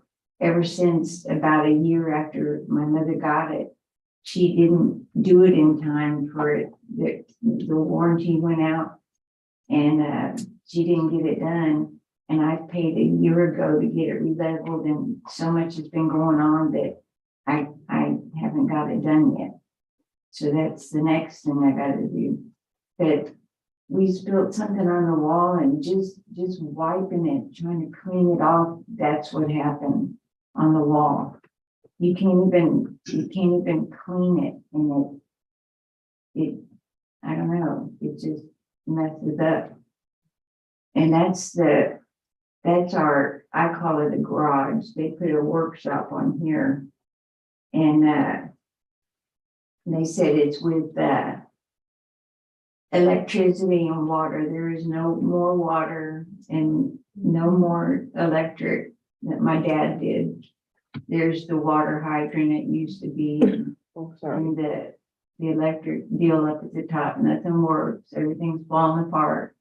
And my mom had 2 doors made, and that's what the guy did.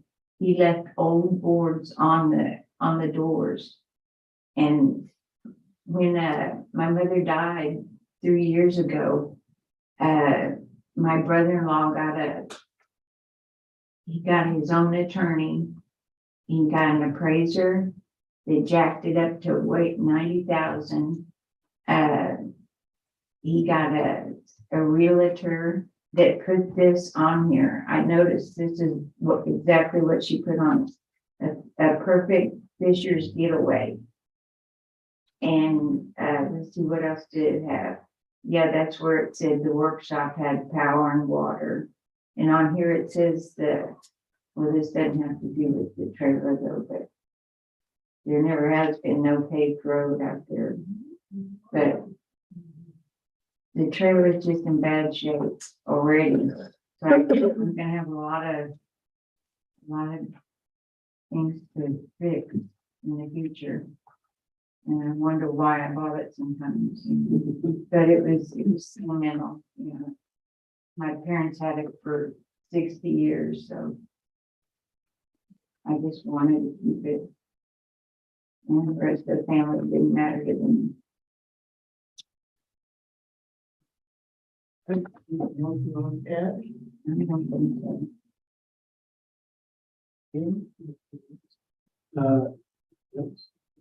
And I just point out this is just for the mobile home. The mobile home has running water in it, Oh, yeah. right? Okay.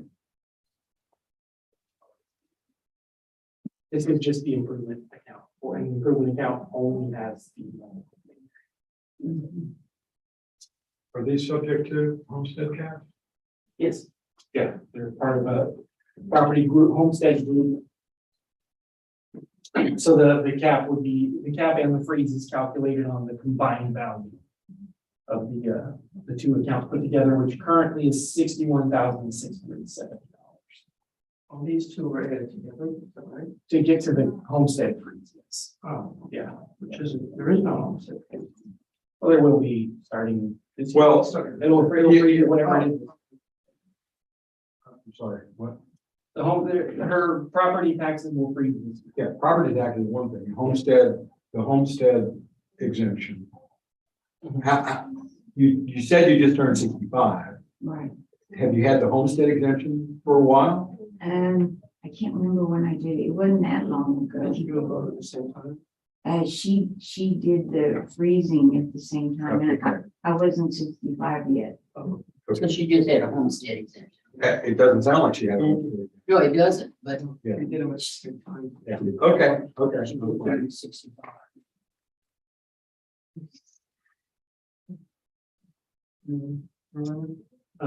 Yeah, I'm just looking at a picture. Yeah, the transaction was last year. So this is the first year we need to be possible. Anything else you want to add, Kathy? I don't think so. What value did you have on it? Did you? I thought like 20,000 the way it is. Last year was 25. So you want 20 this year? I think so. They're the shape of me.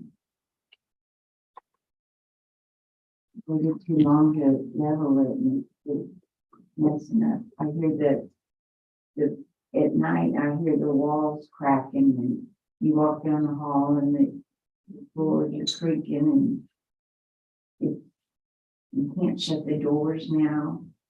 And I just gotta get it done, get it rebuilt. It's not in good shape. Okay, ARBs. No, Mm-hmm. I was gonna say 27.5, but that was just taking 10% on a 10% increase from last year. I'd go back. Yeah, If you want to go back to last year, that's fine. yeah, I want to go back to last year. Yeah. Yeah, I'm fine with that. I'll make a motion on case ID 2022-1189, account 8820961, which is 133 Little San Antonio Court. And addressing the market making values, it's the opinion of the federal review board that the Currently on the value of $40,470, if you roll back the last year's value of $25,000. Second. All in favor? Aye. Any opposed? Okay, Thank you.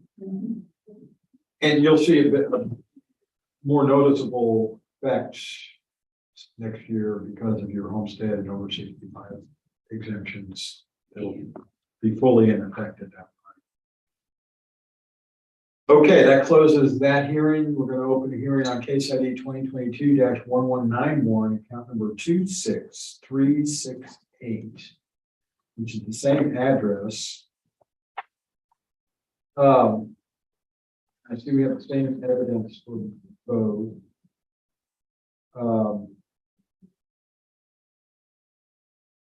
So I don't know if you have anything else to offer, or if you just want the district to go ahead and present their evidence, their discussion. Oh my God. If they want you Okay, so And I'm not there yet. Paxton going super slow. I haven't closed the other account. Give me just a second. that's all right. Sorry. No, there's some other sheds and things like that. Yeah, so this is just the land that goes with the. So this is the land now. This is the land and 2 sheds. Okay. There are 2 little sheds. And they're worth a couple $100, $440 and $270. They're sheds from 1986. So. Right. They're really just a normal. That is the utilities for the mobile. Yeah, so because it's personal property, the infrastructure for that stuff is not included in the price for the building. Now, for a house, your cost per foot includes assuming air conditioning and the lights and water and everything. For a mobile home, they're just separated. So that, let's say it would be $8,000 to turn this from an empty lot into something you could stick a mobile home on, give it some water and power line. The sale comps are out there on Little San Antonio Road and then one on Rattlesnake Point. The one on Rattlesnake Point, it doesn't show you there's a building on there, but there is a building on there. On comp number 3, this is a great example. Comp number 3 is on Rattlesnake Point Road, and it has a pretty good sized chunk of land, but it's not well taken care of. It's not great land. It's not very high elevation.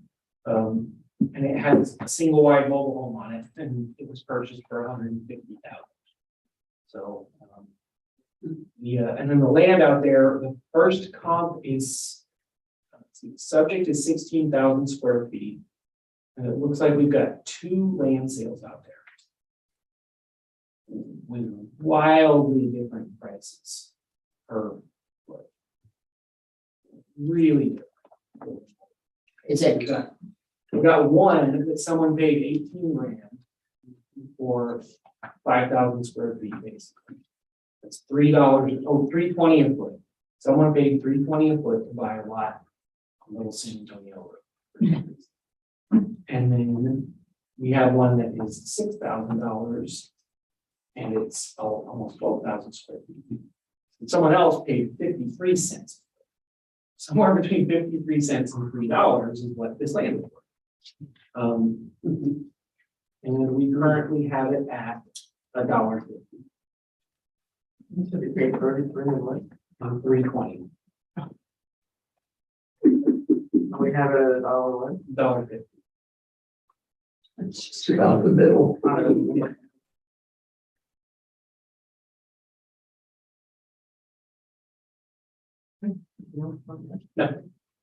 Okay, Kathy, you can comment and add some questions or do. comments? There hasn't been any improvement at all on the land.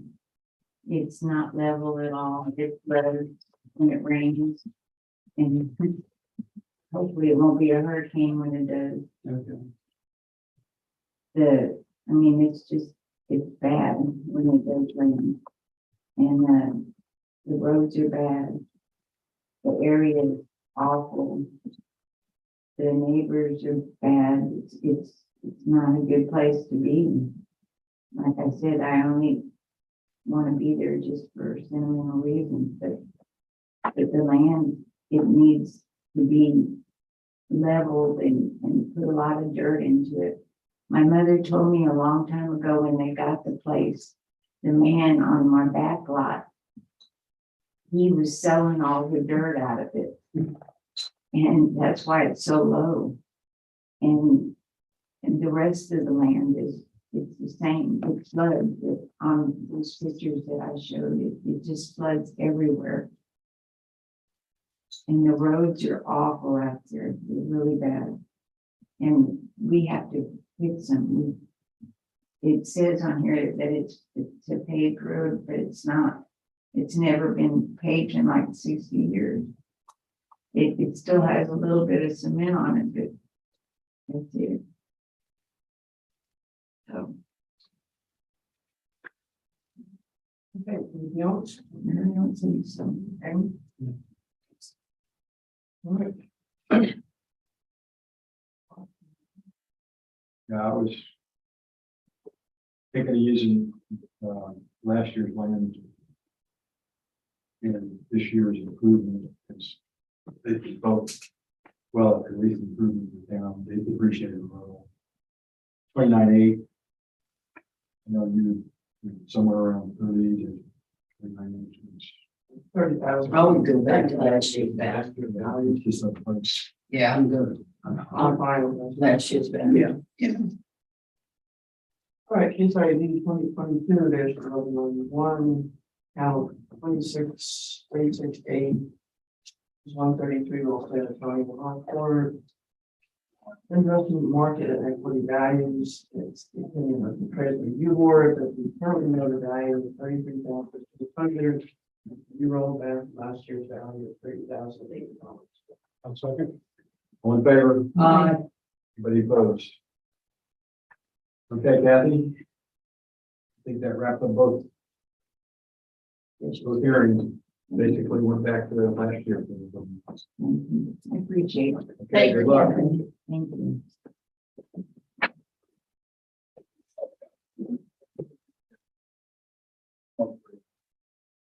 What did you bring in? Anything interesting? Well, that was quick. Well, did you get your answer? Bye, Ken. More. I know, I value my hand. I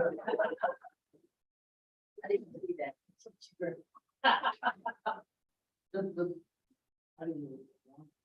It's all they could avoid that one.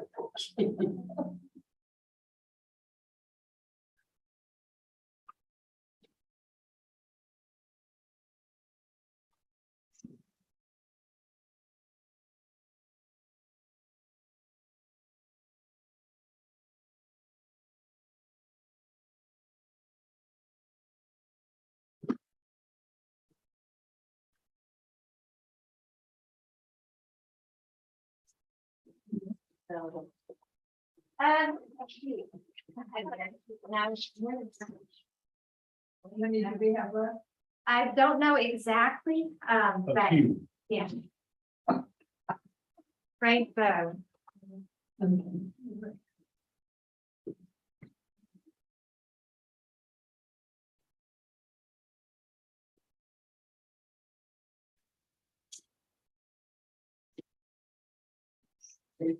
I'll go find out exactly how many.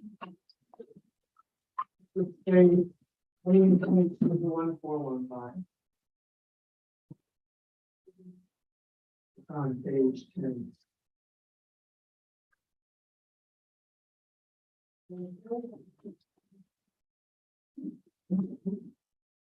Little known fact, So, the, these owners for the. Okay. Oh, nice. You? If you want after I say, No, I'm good. I love peppermint and, causes your hair to grow in instead of out. What Mounds, mounds? mounds. Coconut. Yeah, well, the coconut. Now, where did you read that up? Where did he make that up? Show me where. So we have 5 more hearings, Wait. including this, Let's get going. all in person. Five. Have a date. And See, we plan things. Yeah, I know. 14-15 is the next one. We already knew.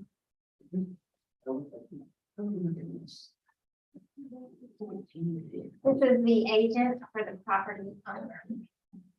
Oh, good. is it just one with him? Yes. Does anybody else need a battery? I've got 24% of that one.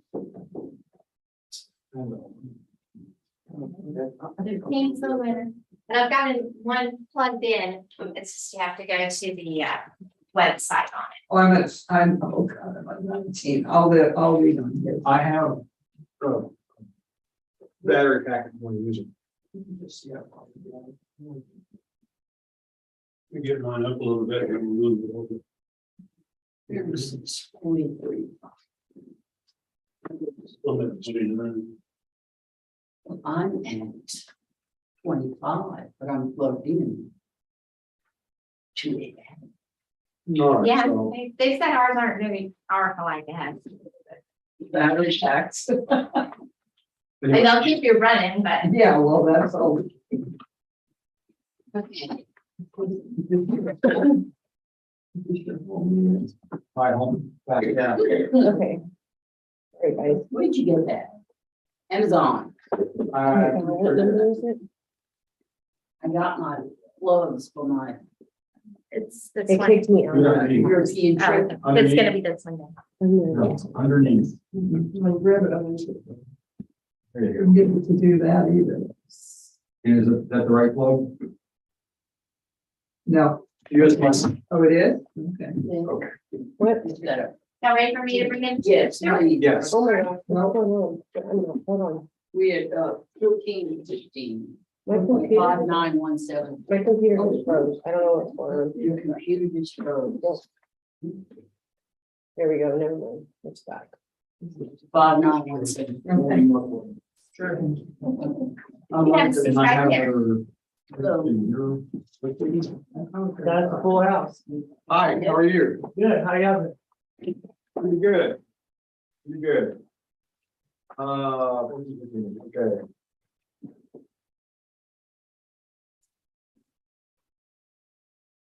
My act together here. Which page is it? Page 10. Wow.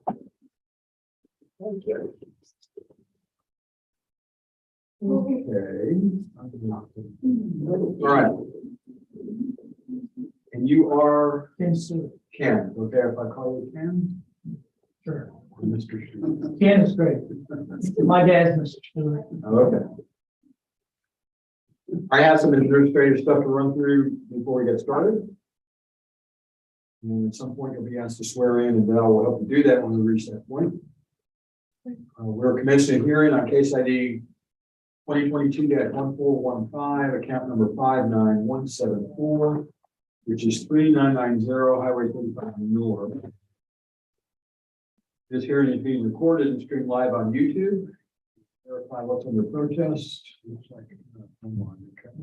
Q1 and Q2. Q1 and Q2. Yeah.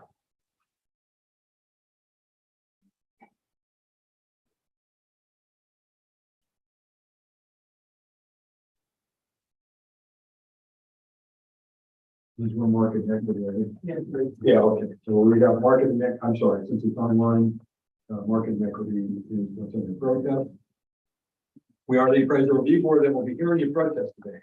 We do not work for the appraisal district. We are appointed to perform an independent review of the protest. At the end of the hearing, you may complete a survey regarding your hearing. The survey may be completed using the survey form, which is conveniently left there on your left hand. You'll also receive a copy of that form in your determination package, which will be mailed to you after the hearing to document our results. You can also take it online, and the information on how to do that is at the top of the form. The survey is entirely voluntary. However, we always appreciate any feedback you may wish to offer. You also have the right to appeal our decision, and appeal information is included in the package that will be mailed to you to document our determination. In accordance with Tax Code Section 41.45H, all written material and evidence that has not been provided must be provided at this time. So you submitted all the evidence you plan on referencing? Thank you. The ARB members who are considering the protest and not communicating with anyone about the protest and are signing an affidavit to that effect. I, Scott Wagner, do solemnly swear that I have not communicated with another person in violation of Tax Code Section 41.66F. I, Kathy Hoffman, do solemnly swear that I have not communicated with a person in violation of Tax Code Section 41.66. I, Joanne Ferguson, do solemnly swear that I have not communicated with another person in violation of Tax Code Section 41.66F. I, Ron McCann, do solemnly swear that I have not communicated with another person in violation of Tax Code Section 41.66F. I, Peggy Bird, do solemnly swear that I have not communicated with another person in violation of Tax Code Section 41.66F. All testimony from all witnesses must be given under oath. Ken will be asked to swear in at this point. I, Ken Stewart, do solemnly swear or affirm that the testimony I shall present to the appraisal board for the Aransas County District Appraisal District is true and correct. I, Amy Burke, solemnly swear or affirm the testimony you shall present to the appraisal review board for the Aransas County Appraisal District is true and correct.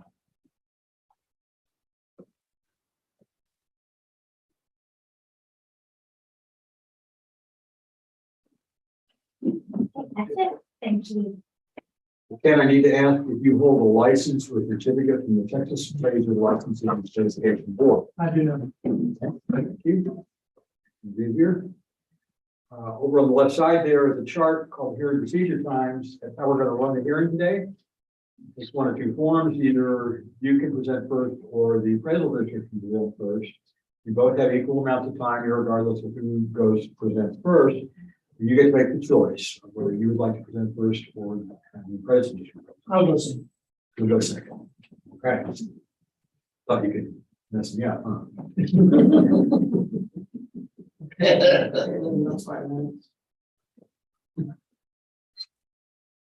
Actually, Jeff, can we, I'll just do it here in case. Yeah, that's fine. Screen charge a little more with the screen on.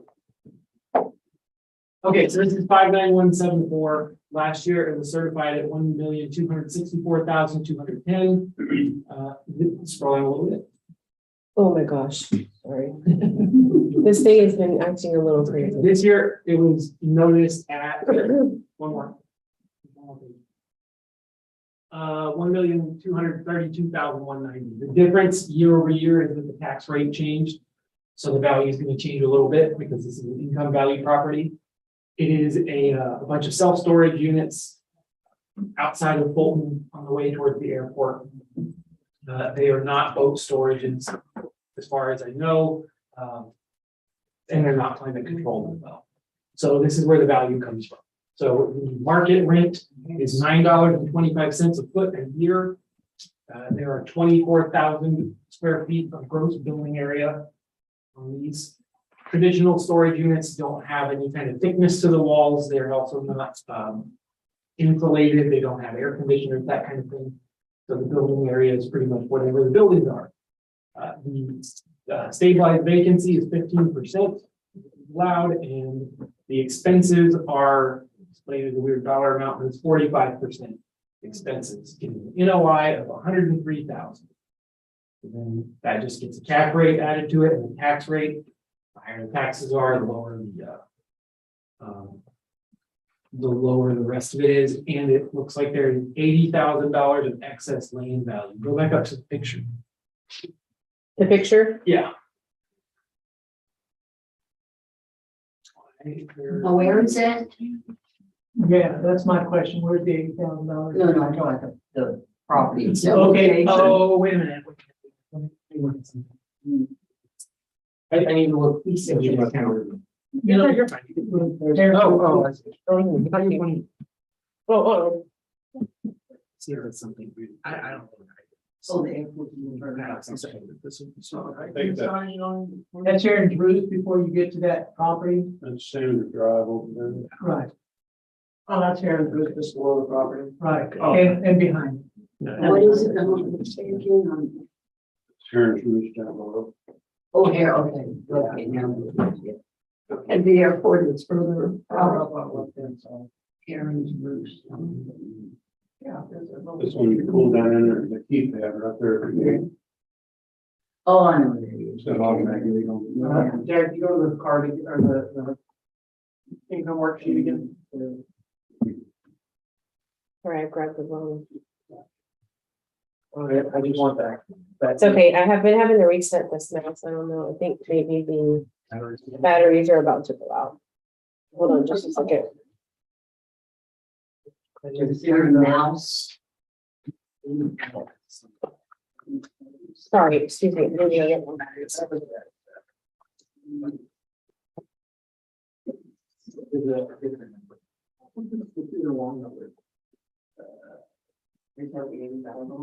Yeah, there's no excess. This is pulling an excess land value because taxes can be not. But there's no excess. There's nothing you can sell off.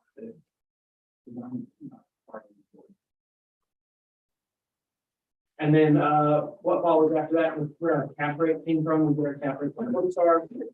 And there's an equity grid just showing other self-storages, you got Lone Star mini storage and Safeguard. They're all, this is, every traditional storage unit is the same. We have different subcategories. Ones like this, they're all same stuff, different tax rates. Okay. Put the 80,000 off it. It makes it 1,151,390. Is that what you were questioning?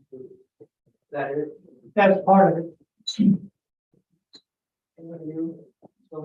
Yeah, that's where our value came from. That's what it is. So Sorry, and it worked out. So you just gotta. It works out. Yes, we did.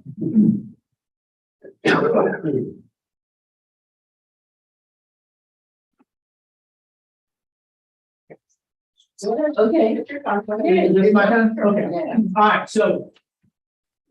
I used to be in real estate. Now my wife is burdened with it. There was no sense in carrying two licenses. All right, so. I'm used to doing CMA, verbal market analysis. And you do the same thing whether it's residential or commercial property. It comes back, except commercial property has a cap rate where residential does. Okay, now. I compared it to a couple others. You said you had mentioned that you use the same formula for yes, same properties alike. everybody's exactly the same. What properties do you use? Anything that's a traditional self-storage unit. So anything that's not climate controlled, is not a boat storage, it's not a shed, they're the same rate. Okay. They're all the same expenses, they have the same vacancy, they have the same cap rate.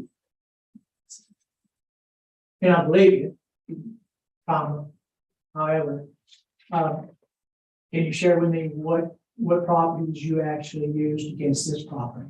That's not how mass appraisal works. So we don't appraise 30,000 properties by comping 30,000 times. Well, I understand that, it stands to reason. Right. So what we're doing is when we're presenting evidence, we're showing examples. We're not showing where the work came from. I think I know what you're getting at, and I can explain it. It's pretty straightforward, actually. When I looked at yours, you were looking at other ones and saying, well, their improvements value is very different per foot than mine, right? That's because their land value is different. And on an income valued property, the land is ancillary to the improvements. So it's one economic unit.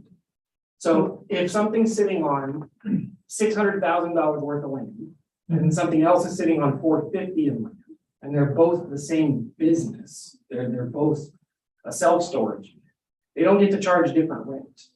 They don't make different money. They don't. I'm telling you, they don't.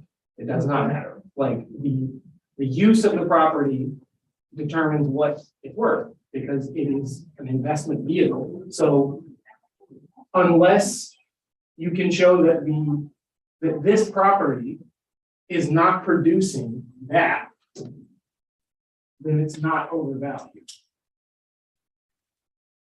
That's pretty much it. Okay. And like I said, I understand that, the numbers don't lie. Yeah. But how you come to those numbers, I can come to a different set of numbers than you, if we just look at the same properties, same things. Now, again, my question was, like, and this stands out to me as I look at the other properties and whatnot. In 2019 to 2020, there was a huge jump in, as a matter of fact, this property was valued twice as much, a little bit over twice as much than what it, as far as tax value goes. It went from 546,000 y'all's numbers to 1,264,000. Okay.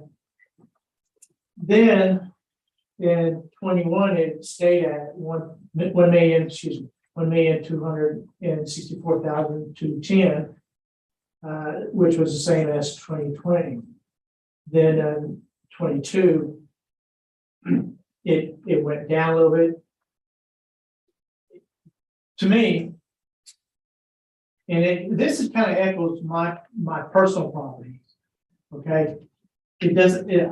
I don't see any of the sense in this. So I looked at the other properties that are kind of like ours, kind of like this, Miss Coffin's, and we had some inconsistencies there. One property, there was an increase, another property, an increase by $92,000. Another property, there was an increase or a decrease by $111,000. Now, ironically, the property that had the decrease is actually a climate control property. And he went from $906,000 and some change to $794 and some change, $111,630 in decrease. So stands to reason is send me, I'm asking these questions as to why. And that's why I wanted to know, again, where you got your properties, the properties that you used against mine, or the people that I represent.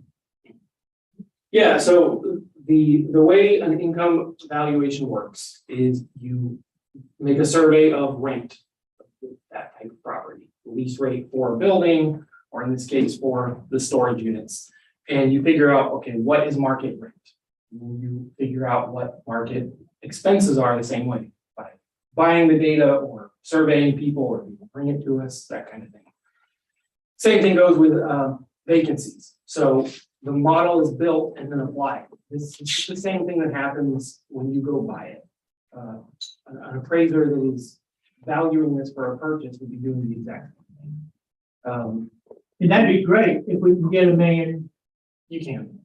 or $1.1 million Yeah. for that property. We can't. Well, you can. We can You ask for it, but we can't get it. Realistic terms. Is it producing less money than that? One, yes, once you remove the expenses, it is. Right, so what's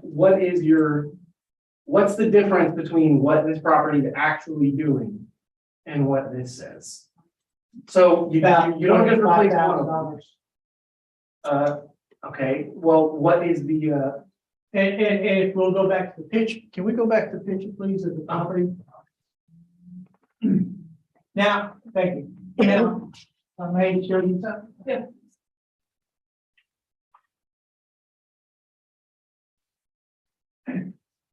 Now, everybody remembers Harvey, right? Harvey is a good friend of mine. He liked my house and my boat so much, he took it. But. Okay, so in 18 or 2017, we had Hurricane Harvey come up, okay? And our numbers at that time, what happened is this part right here was a total loss, okay? So we haven't rebuilt it. And this is a fairly recent picture because that's not in there that long, that RV. So we weren't able to rebuild it for one reason or another. And now the properties that you're counting us against, I feel that this part right here ought to be deleted. That's Okay. 12 Just units. to be clear, what I'm comparing you to is money. I'm Okay. comparing you to dollars. So that's what I'm saying. I understand that. Right. But are you comparing me to those, are you using those 12 units that no longer have that kind of income? These ones right here, these aren't rented. Those are rented, the ones to the left. These those are gone. They're not part of your growth building area. Okay. Yeah. Okay. And there was a big change from 2019 to 2020. We failed property value study, and one of the areas that we really got hammered on was self-storage units. The state comes in and checks our work to see if we know what we're doing, and the answer is no, you don't on self-storages. That our values were phenomenally low across the board, and we had no information on them, and we were doing them on cost and letting them depreciate, and it was not appropriate. It's just kind of not the way it's supposed to be done. And so they had to get updated. There was also big inequities. When you build a newer one was worth way more than an older one, even though the older one may be producing the same amount of money and have, excellent care and needs. So by and large, when somebody comes in and says, look, this is my storage unit, the thing that they would present to us to tell us something about the property would be their profit and loss statement. And saying, this is how much my rent's worth, here's my vacancy, here are my expenses. Some of those expenses are allowable, some are not, and then that's pretty much it. So it is an average, that $9.25 a foot. There are some places charging less, some places charging more. The vacancy is supposed to be an average. The vacancy, I think, is actually a little bit high. Same for the expenses, 45%. Some people are doing better, some people are doing worse. If you're in that category, below average performance, then providing us with statements to that effect would have, we just settle for it, for whatever your actual are. The actual trump the average all the time. The ones that are on the top half are not going to get a reduction because they're already effectively off, they're in the middle. And the ones on the bottom half can come in every year and be like, look, I'm underperforming. So basically what you're telling me, I could bring you my P&Ls. Yes. I can provide those. And if you provide them to the district, to me or anybody here, for that purpose, they're confidential, which not a lot of stuff here is actually confidential, but they're not to be shared or dispersed to anybody because they're your private information. And we do use it to build our model to understand like what are people rents and that kind of thing. But it would be best if you care about that to give it to us and not present it at a hearing. This is a public hearing. Sure. Anybody can do it. So, yeah. We're getting off time here, so. Yeah. I think we're at. His time's up. Yeah, both. Both times up. Sorry, I'm having been closing, you went for, closing. No. Yeah. In a minute. I appreciate y'all's consideration on this, but I hope y'all understand the way we look at it as I manage these properties, town is in Florida, and she relies on us to do this. We have not approached the board over the past 3-4 years. At this point, we felt that it was necessary to do that, and I thank y'all for listening. Maybe as we said, next year you might want to do that a little bit. I will. Based on this comments. Yeah, yeah. Based on what he has shown us, I'm certainly $180,000 on this property. Perfect. Which would bring the value to $151. Yes. What's that again? What was the number? I'm gonna leave it off for a second. Okay. Yes, you make a motion. I'll make the motion. Case ID 2022-1415. At 59174, which is 339 135 North Fulton. Based on information presented by the property owner's representative as well as the district. It is opinion of the appraisal review board that currently on the value of $1,232,150 be reduced to $1,151,000. And I'm sorry, $1,152,390. 51. I think. No, okay. $1,151,390. Second. All in favor? Okay. I got it. Anybody opposed? Okay, Ken? You can vote me down? 1 million. No, No. our friends.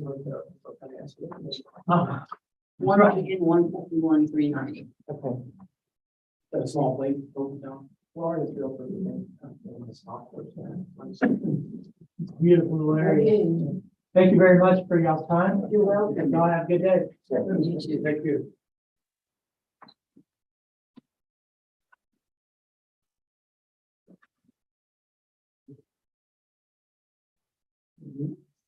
Oh, and it's 2 weeks takes if we do the next 4 in 15 minutes apiece. Well, it's 2 owners. 2 hours. Okay, maybe that'll.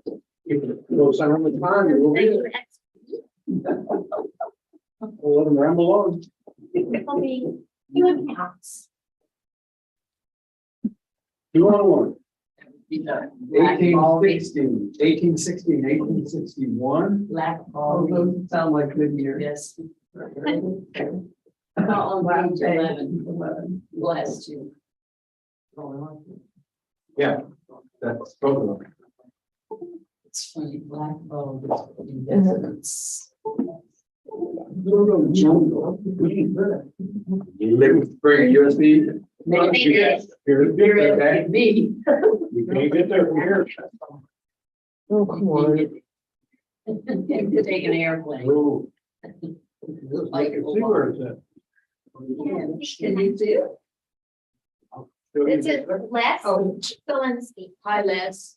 Hey, folks, I do. I'm outnumbered. Okay. Can I call you Les? You sure can.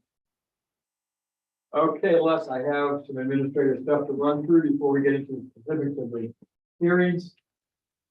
And at some point, you'll be asked to swear in. That will help you do that when we get to that point.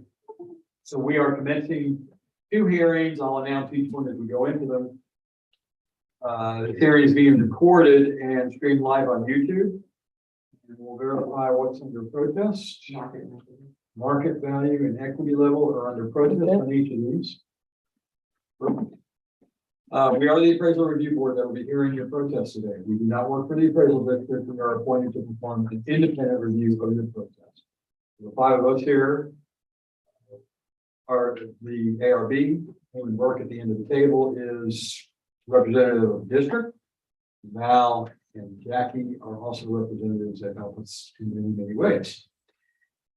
At the end of the hearing, you may complete a survey regarding your experience, and the survey may be completed using the survey form, which is available there on the table. A copy of that will also be included in the determination package that will be mailed to you to document the results of this hearing. You can also take it online, and information about how to do that is included at the top of that form. The survey is entirely voluntary. However, we always appreciate any feedback you may wish to offer. You also have the right to appeal our decision, and appeal information is included in the package that will be mailed to you to document our determination. In accordance with tax code section 41.45H, all written material and evidence that has not been provided must be provided at this time. So do we have all, have you submitted all the evidence you're going to be referencing? Okay. And just as an aside, is it the same evidence for both Or, yes, it is. Okay. However you wanna, I don't know, if we do it one. Well, we One have by to have one, two but- different hearings, but we can speed things along. However you want to do it. It's duplicate issues or challenges or whatever the word. Got a nice word is. The ARB members who are considering the protest have not communicated with anyone about the protests and are signing affidavits to that effect. I, Scott Wagner, do solemnly swear that I have not communicated with another person in violation of tax code section 41.66F as it relates to case IDs 2022-1860 and 1861.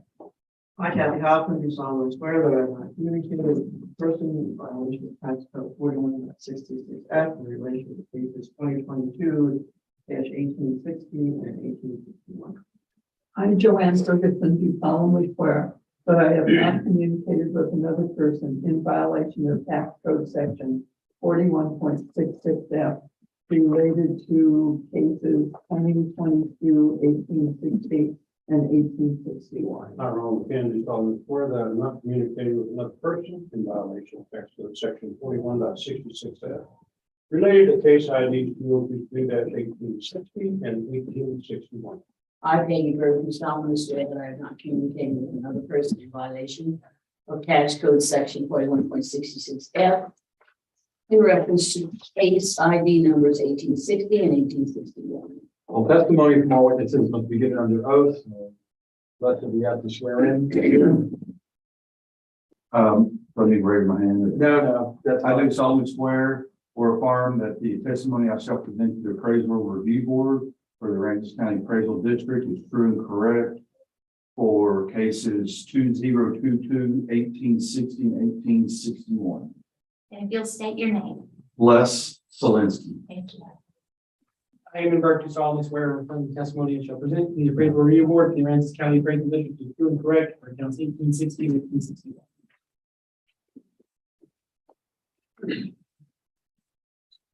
And I'll do it. Thank you. Thanks. Thank you. Unless I need to ask if you hold a license or certificate from the Texas Appraisal License and Certification Board. No. Okay. Over on the left side there is a chart that is the hearing procedure times. That's how we're going to run the hearing today. Takes one or two forms. Either you can present first or the appraisal district can present first.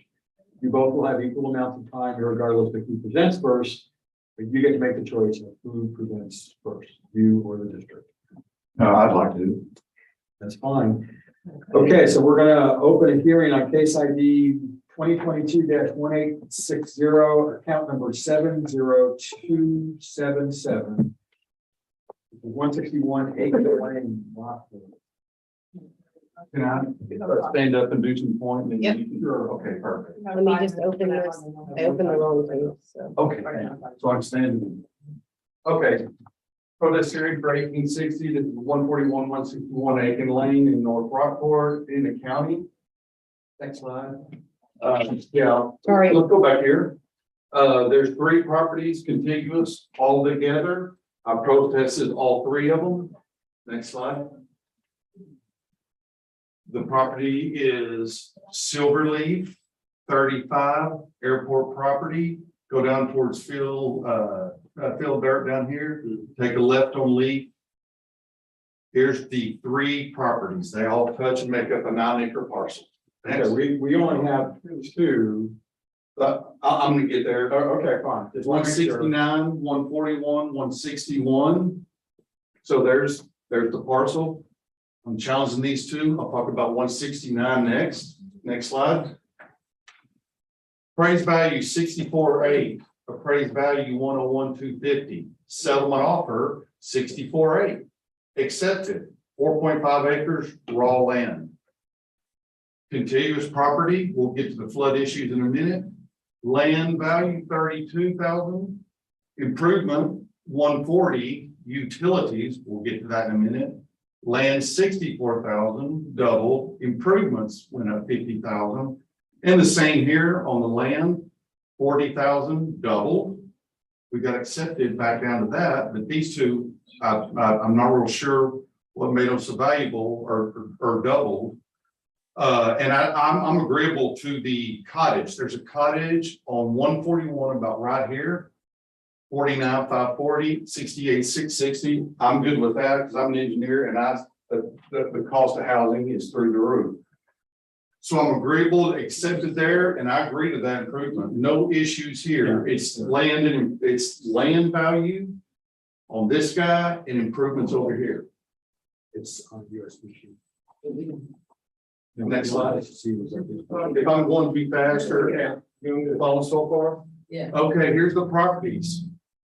This guy double, this guy double. This is the best property on the whole thing. It's high. Dark is high. The cabin is right here high. This floods.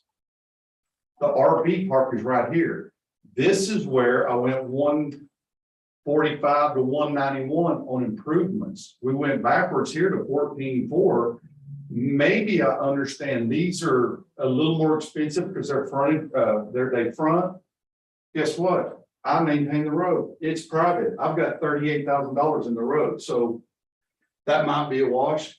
Let's go look at this improved RV park. That's right in the middle of 141 and 161. Next one. There's the RV park. Next one. There's the improvements and RV park. Next one. Vacant. No revenue, no revenue. Guys, this is a broken RV park. And I'm under the impression $191,000 on improvements. Yeah, go to this one. They've jumpered them. I won't be tacky, but they're, let's just say, bad people. My first order of business was evicting them. Then I'm flooded. I just got in to mow it about 3 months ago. So here's my improvements. It all needs to be replaced. And I do understand RV parks are expensive because they make money, right? I get that, but we don't need to start high while I'm spending money to tear it down. So I'd encourage you to really look, here's my improvements. These are, and there's 13 of them. These guys got improved 50,000. They didn't work in the first place. And so I'm curious, go back up all the way to the top. I'm simply asking right here. This is the best parcel. High. We agreed to go down. I accepted it. Increase. Outstanding utilities. Improvements. It's a liability. Right now I'm spending money. Let's see, all new water, all new electric, new sewer, keep the sewer tank. And right now it's under with an engineer that's going to cost, I don't even want to guess what it's going to cost. I've got to drain it before I put any RV improvements back on it. As you go back, you hit this right here. That is the middle of the RV park. So you have no RVs there? None. It's not producing.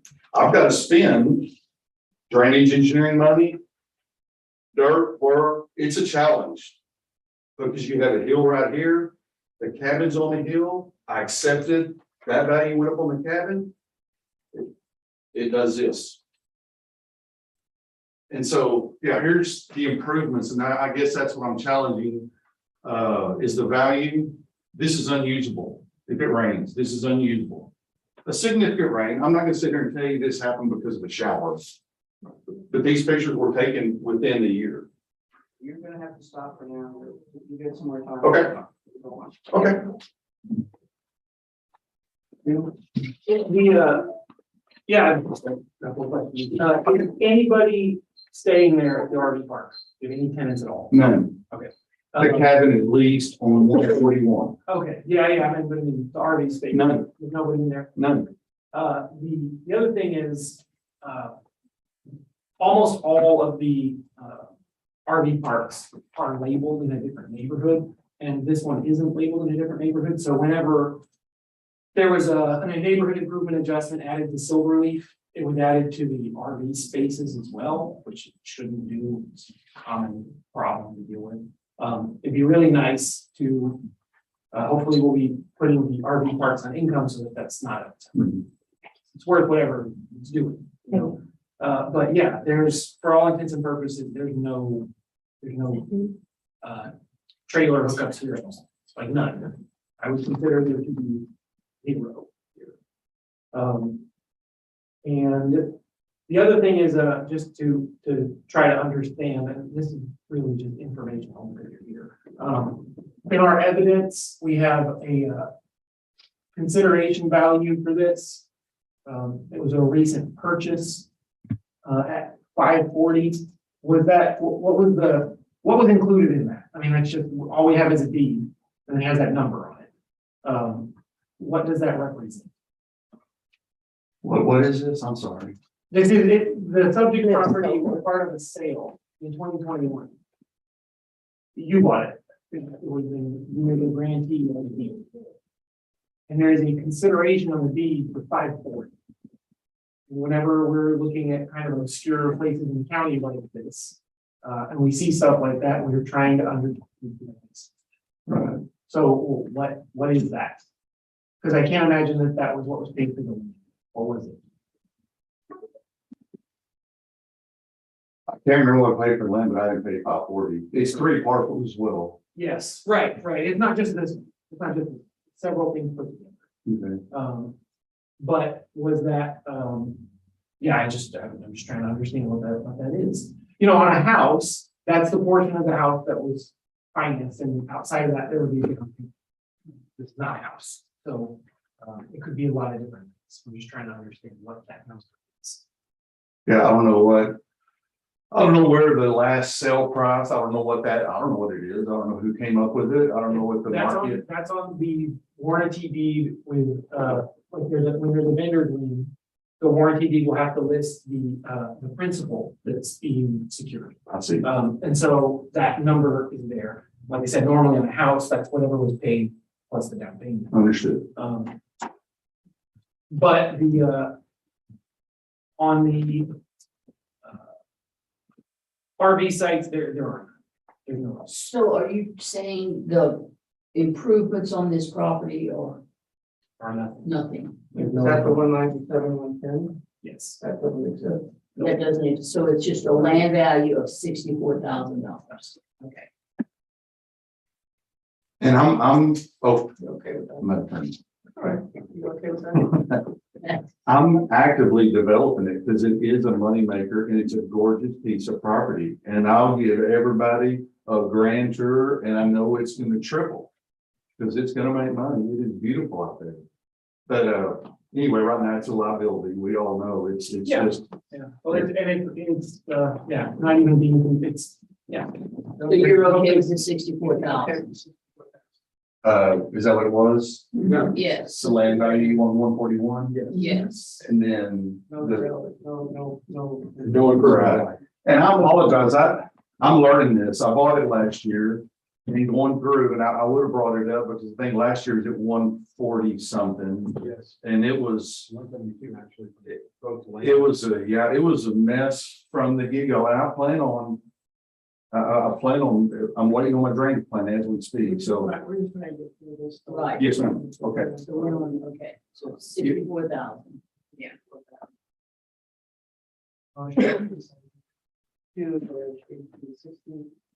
Down 70277, 161. Taken Lane, North Word.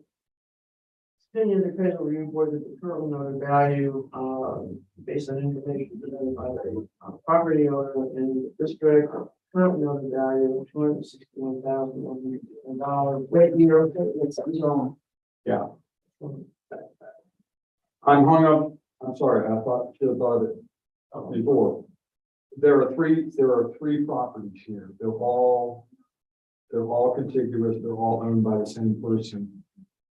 They may have an economy of being an effective value, an effective size effect. I wouldn't expect it because it's on I just acreage. want to make sure. Okay? Yeah. see. It's But three, we only. Just look at the. You can tell. Just go ahead. But he just wants to verify that, yeah, That we're doing a good thing and not a bad thing. that we're Yeah, I don't know addressing. how, I can't address it on the other account without considering it on this account. I could- Yeah, I So know. what we're considering is they're like treating all three properties And as then. one unit. Because of their size, may cause them to fall into a different part of the land table where there are breaks. And may affect the value that's assigned based on the size of each one of those. See everyone? I appreciate the fairness. Except we're only looking at. two, right? I understand, so there's really nothing we can do. We can't do anything to that. And if we had voted on this and. There would have been nothing we could do. So she made the effective size. This is the right. Six points. Are you okay with that? So we have to look at the- Whatever makes y'all laugh. Because Easier we care about and the stuff better. that we put in effective size. I think we'll agree that there's no improvement on the RV side. Yeah. Which We is just need to the know how big. property value back to where it was last year and the Whatever the improvements down to zero. The property, the actual land value went from 32 to. Or actually.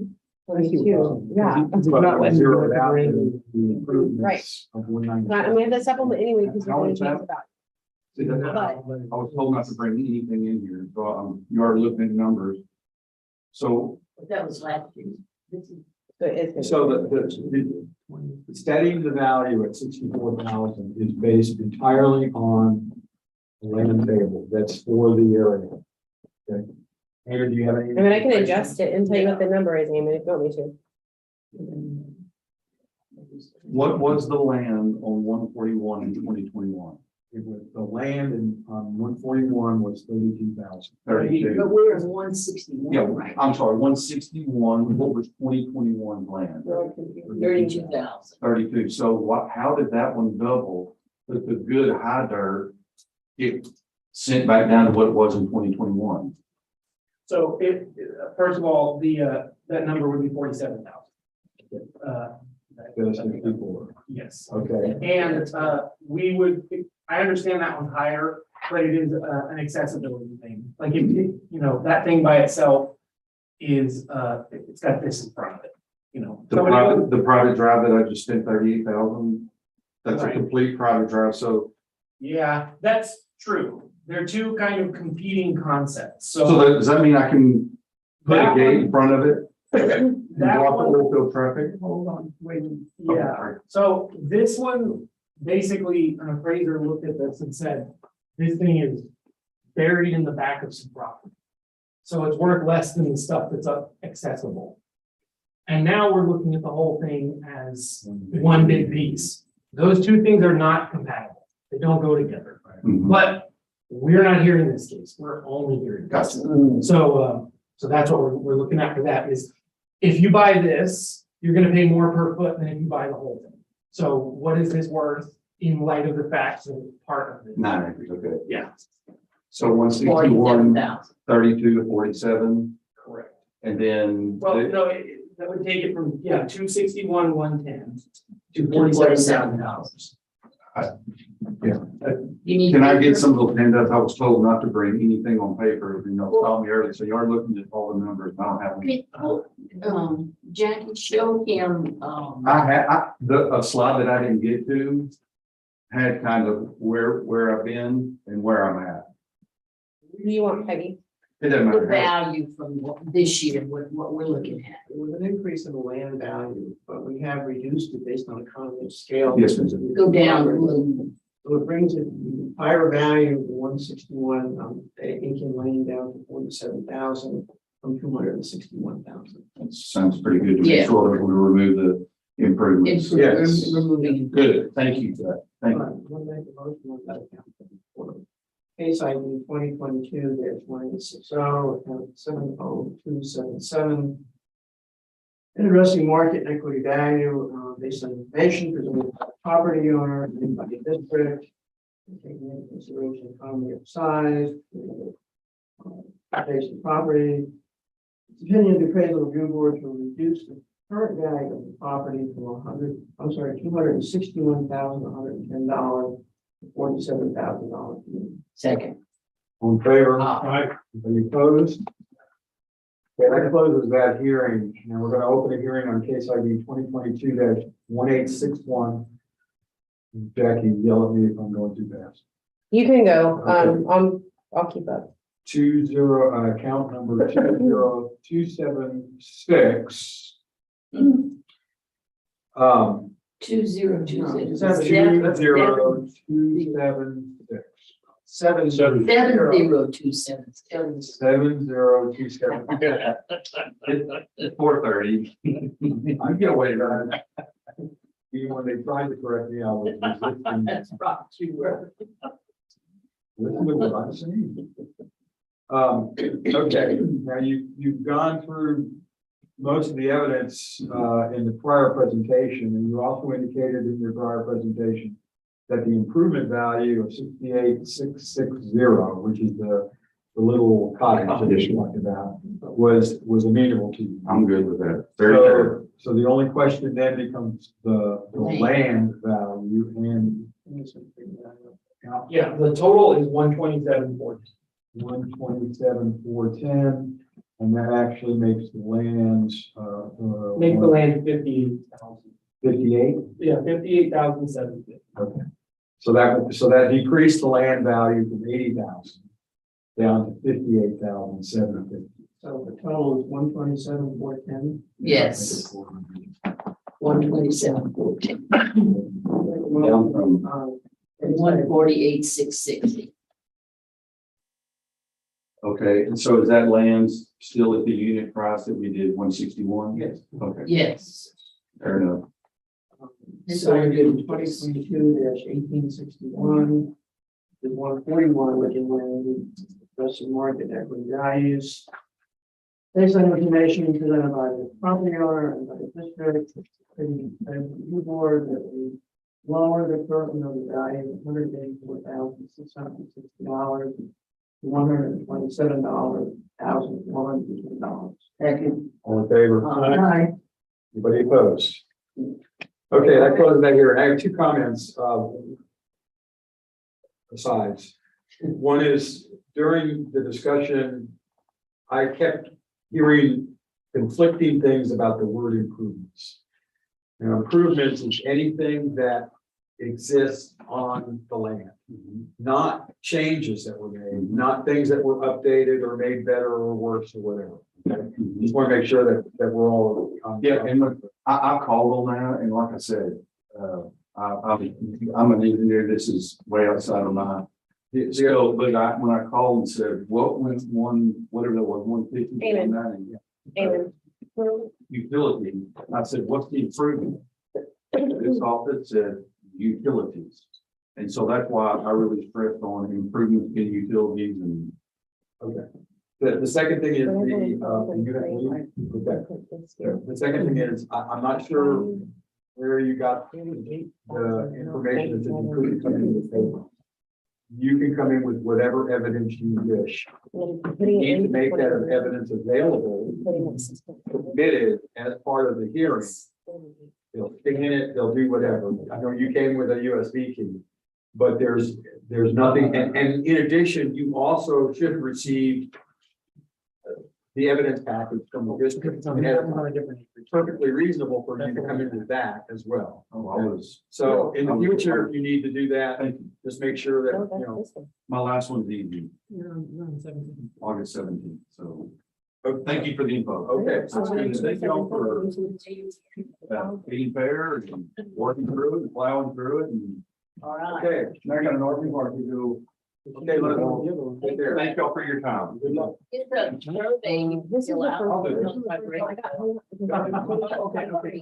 That's fine. Well, I can still do whatever email or. You're going to get in the dam, what's called a determination package, I can't get it which just to has prove all it. the documentation about what took place and the results of it. Too. Very good. Like, so we have your address for that, correct? All right. So one more? Yes, it has two, well, we have two more. So I hit enter. What do I do? This? There's two people involved in that. Percent. You have to do. I did. Okay, yep. I did, but it's not. Oh, that's- Yeah, because it won't do it. People will come in for the first hearing If and you do then an one improvement person minus will land, it leave won't go below. and the second person will Okay. stay. So for the I second. still, And they that one's Again, 47. this really doesn't. This. Okay, that was. This 13, I came to the end. 13, So if I go to. Yes. Here, That's Okay. perfect. supplement, You know? If they want to do that one That's first, first. and that I'm is gonna 13.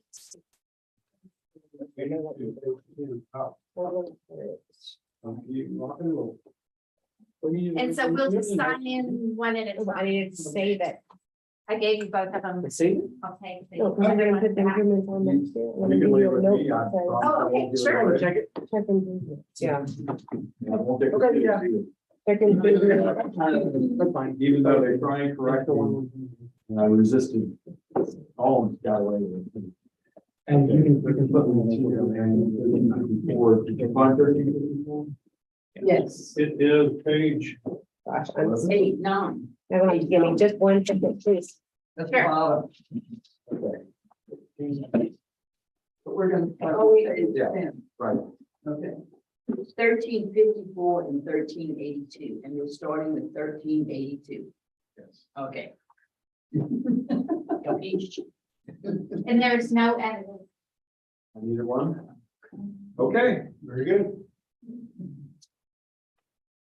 Send them in. I don't know, Jackie. I need y'all to give me just a Oh, minute, please. yes, whatever you need. I'm still on the last one. Oh, my goodness. Yeah. Take your time, don't stress. I know.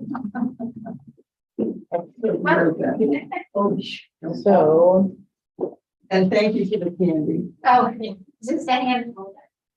I can bring some more in right now while we go. Is there not what I think this is? Amy? This is. Get a little snippy at the end of the day. But you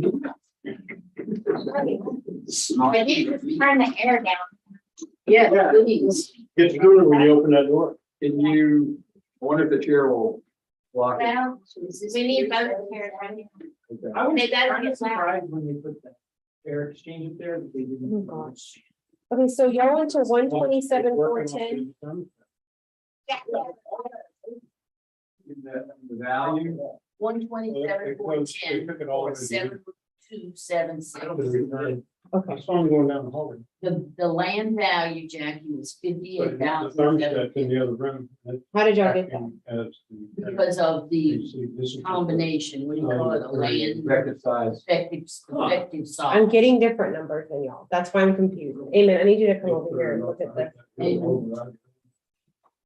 Amon, he gave us this value of 58,750. When we put this into the property with the house, the value is wrong. No, I just. It's 47.5 for the land. Okay. So the value together should be 116, 160, not 116. Finish it off. What do I do? Oh, this is, We had oh, no, all you need to do is go in here and change it. This can be changed for 20. Yeah, This, yeah. And they just put it at had whatever their motion. They said they were in the area. Put it here and it's already. No, land value. Like this, Which is called effective land but this value. only matter for 2020. But their, his value needs to be whatever it was. Yeah. And that's multiple on the lanes, the land, property that are owned. Right, but this isn't, Close to although I each don't know other. why it's not landing where it's supposed to. Stop. I'm sorry? It's effective size is because it's different lots It- combined, Yeah, but then they have, there are requirements. They have to be contiguous contiguous, and yes. owned by the Same same. This one person. doesn't. Exact same Mm-mm. name. Okay, so this one will be Learn fine. all This one will just be fine. terms. When you're, yeah, taking off on improvement and all below. That's what I asked him. Are we messing up? No, you're fine. If we messed up here, Our system really doesn't like it when things that have random improvements get adjusted to something that's below the land value. It starts to. You're in a. Okay, we're ready. You're in a below zero situation. so you have to. You with us, Jackie? Yep. This is Pearson. Good 5, to 3, 5, 4, Okay. 5. It's complicated. Hello. Good evening. Do that one. How you doing? This is Richard Ayers and this is James Johnson. Good to meet you.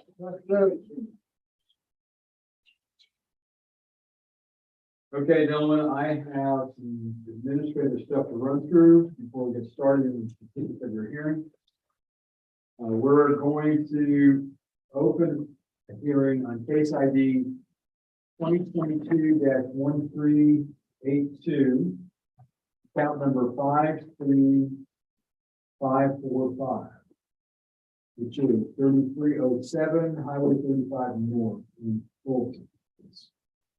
And this hearing is being recorded and streamed live on YouTube. We'll do a quick check on what's under protest. Okay, so under protest is market inequity. Let's see. 13 and 14. Increase in yeah, and you have to check on the protest form other. Yeah, we should make sure that we do cover it during the, because you talk about the property, the damage to the property. Yes. And temporary disaster exemption was denied or modified. We need to make sure that's addressed as well. And we didn't address that. Incorrect damage assessment. You need to. You okay? Yeah, I'm getting her, I'm done charging. Okay. Incorrect damage assessment rating for property that qualifies for a temporary disaster exemption. We have 50. Yeah, no, Okay. Okay. We are the appraisal review board that will be hearing your protest today. We do not work for the appraisal. We are appointed to perform an independent review of your protest. The four of us around the table are the ARB, and Burke at the end of the table is the representative from the district, and Val Smith and Becky Pena, who are also representatives from the district for the office during our hearings. At the end of the hearing, you may complete a survey regarding your experience, and the survey may be completed using that form that has been left there for you. Copies of that form will also be included in the determination package that will be mailed to you after this hearing that documents the results of the hearing. You can also take it online, and if you, the information on how to do that, if you want to take it online, is at the top of the hearing. The survey is entirely voluntary, however, we always appreciate any feedback from the result. You also have the right to appeal our decision. That appeal information is included in the package that will be mailed to you to document the result of our determination. In accordance with Tax Code Section 41.45H, all written material and evidence that has not been provided must be provided at this time. And I understand you do not have any specific evidence that you've submitted for either of these hearings. Is that correct? Okay. The ARB members who are considering the protest have not communicated with anyone about the protest and are signing an affidavit to that effect. I, Scott Wagner, do solemnly swear that I have not communicated with another person in violation of Tax Code Section 41.66F. I, Joanne Ferguson, do solemnly swear that I have not communicated with another person in violation of Tax Code Section 41.66F. I, Ronald Kennedy, solemnly swear that I have not communicated with anyone in violation of Tax Code Section 41.66F. I, Peggy Bird, do solemnly swear that I have not communicated with another person in violation of Tax Code Section 41.66F.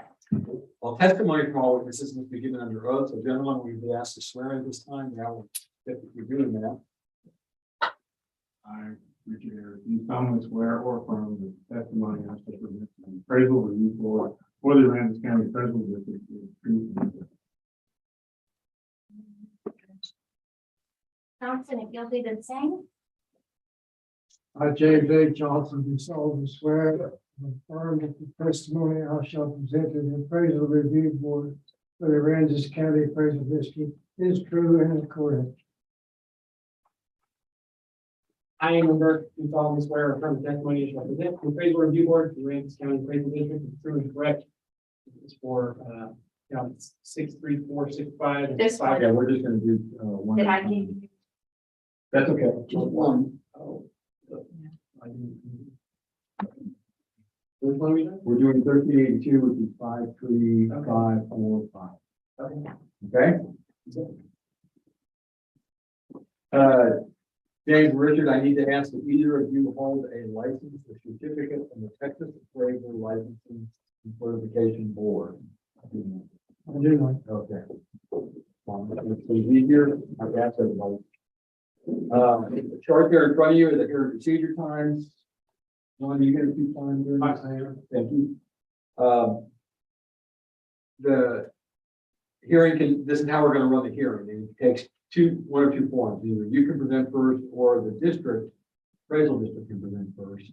You both have equal amounts of time, regardless of who presents first. But you guys need to make the decision, a bit to make the decision about who will present first. Okay, I'd like to present first, that way you understand what I'm protesting. Sure. All right. You have 5 minutes. I'll be running that time. Protesting the improvements on the property. We were here a year ago to try to get a review because the property had burned on April 1st. Mr. Hahn was supposed to be here today, but unfortunately he died. He was going to support and give you more specifics tonight.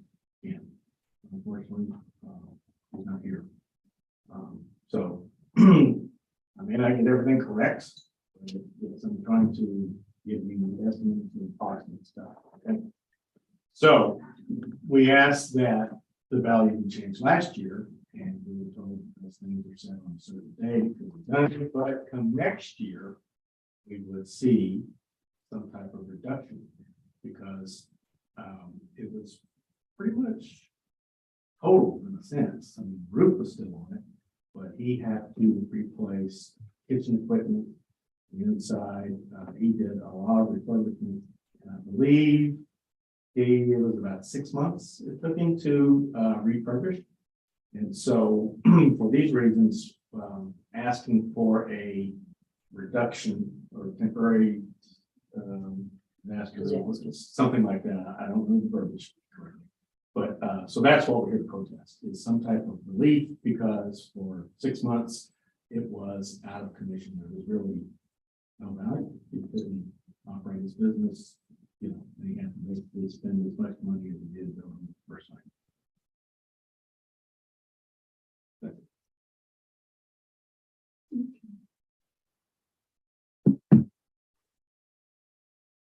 All right, still have 3 minutes. Well, that's where Mr. Hahn would have elaborated, you know, on what I had to say here. You know, making appeal to your senses. This is a tragedy, and now we have another tragedy for the community. And, you know, I think it's only fair that there's some kind of relief because really, ultimately, his business pays the taxes. You know, so I'm really here fighting on his behalf. When did you reopen? I can't remember. It was about 6 months after April 1st. I'm sorry, I don't have the date. You know, Hahn was gonna be able to supply all those specifics. It was in October sometime, right? Was it? Yeah. That was last year. Yeah.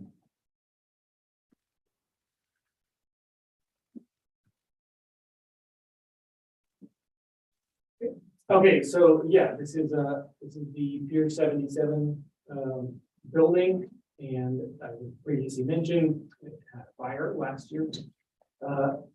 The stuff that it's being compared to is we actually have some pretty decent costs for this. The value is,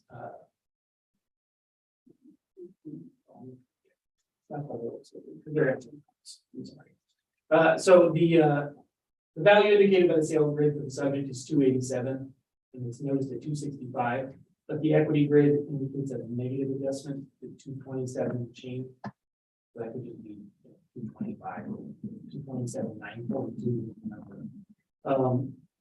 As far as a temporary disaster exemption, there wasn't anything available. There's nothing for us to do unless it's like a declared disaster, like a hurricane or a freeze or something. This is one of those permanent gray area things in the state of Texas where we don't have, the appraisal district doesn't have anything that we can do to deal with the fact that if somebody has a house that burns down on January 2nd of the year, and then they move back into it on December 31st that year, then it's like, it's there 1 year, it's there the next year, but the entire year, they, nothing. It's an edge case, you know, what happens if something burns down and is fixed within a year? That's not, there's nothing we can do, because that's not part of value, you know, January 1st, but, you know, like I said, it's just a gray area. It does seem like the system's not working correctly, you know. That's why I asked for the building. Like, yeah, because like I said, it's 6 a months gray area. is, you know, that's. The problem with notifying stuff like that is people, it's very easy to, but it's a very real thing, like I said. You know, just in principle, you know, if you're out of your house for a week, no one's gonna bat an eye. But if you, in the previous example, if it was January 2nd to December 31st, oh my God, obviously wrong. Well, where's the line? What do you do? No, nobody knows. So, yeah, I'll leave that up to you. What do you got? That's it. All right, you have 4 minutes, 2 minutes to cross-examine, 2 minute rebuttal. For whatever it's worth, he told me that he's spent about $250,000 building the business. And that he had to spend another $250,000 or more, because at that time prices had gone up and, you know, it was. So, in a sense, it was totally damaged. And I think 6 months is a significant period of time. You know, it was probably, you know, more than a half a year, you know, 51% of the year, you know, he was out of commission. So I think that's something that should be considered. We're not just talking about it. So that's all I have. Anyway, I'm curious about comp number 2. Okay. On the sales comp. Okay, What is that? just a small building. Be whatever you want. So it's just. It could be an office, it could be. So it's the a building per restaurant. se, yeah. Yeah, we're devaluing it. But not the business. So just the building, okay. So it is. I'm familiar with that building. Yeah. Heyman, you have 2 minutes. Yeah, it's a commercial property, but Yeah, I mean, okay. you know, the receipts for selling food is not. I see, thank you. It clears it. Anything else? Amy? No. All right. We have 1 minute closing. Did you have a value amount? No, that's where he would have been able to really speak to that. So called him on Thursday and talked a little bit. He told me how he was just got out of the hospital and he had a triple bypass. I didn't know that. And I said, okay, I'll see you Tuesday and Sunday morning.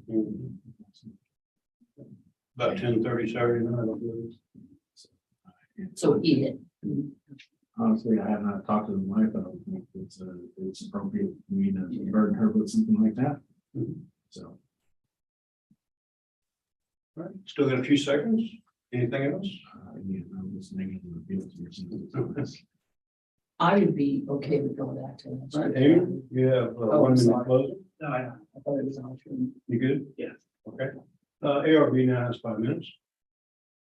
you mentioned something about 225, but I'd be all right to go to last year's value. Yeah, that is, it's pretty darn close. Yes, 224, 150 to 225, so. Yeah, I'd probably consider going just a tad bit below that.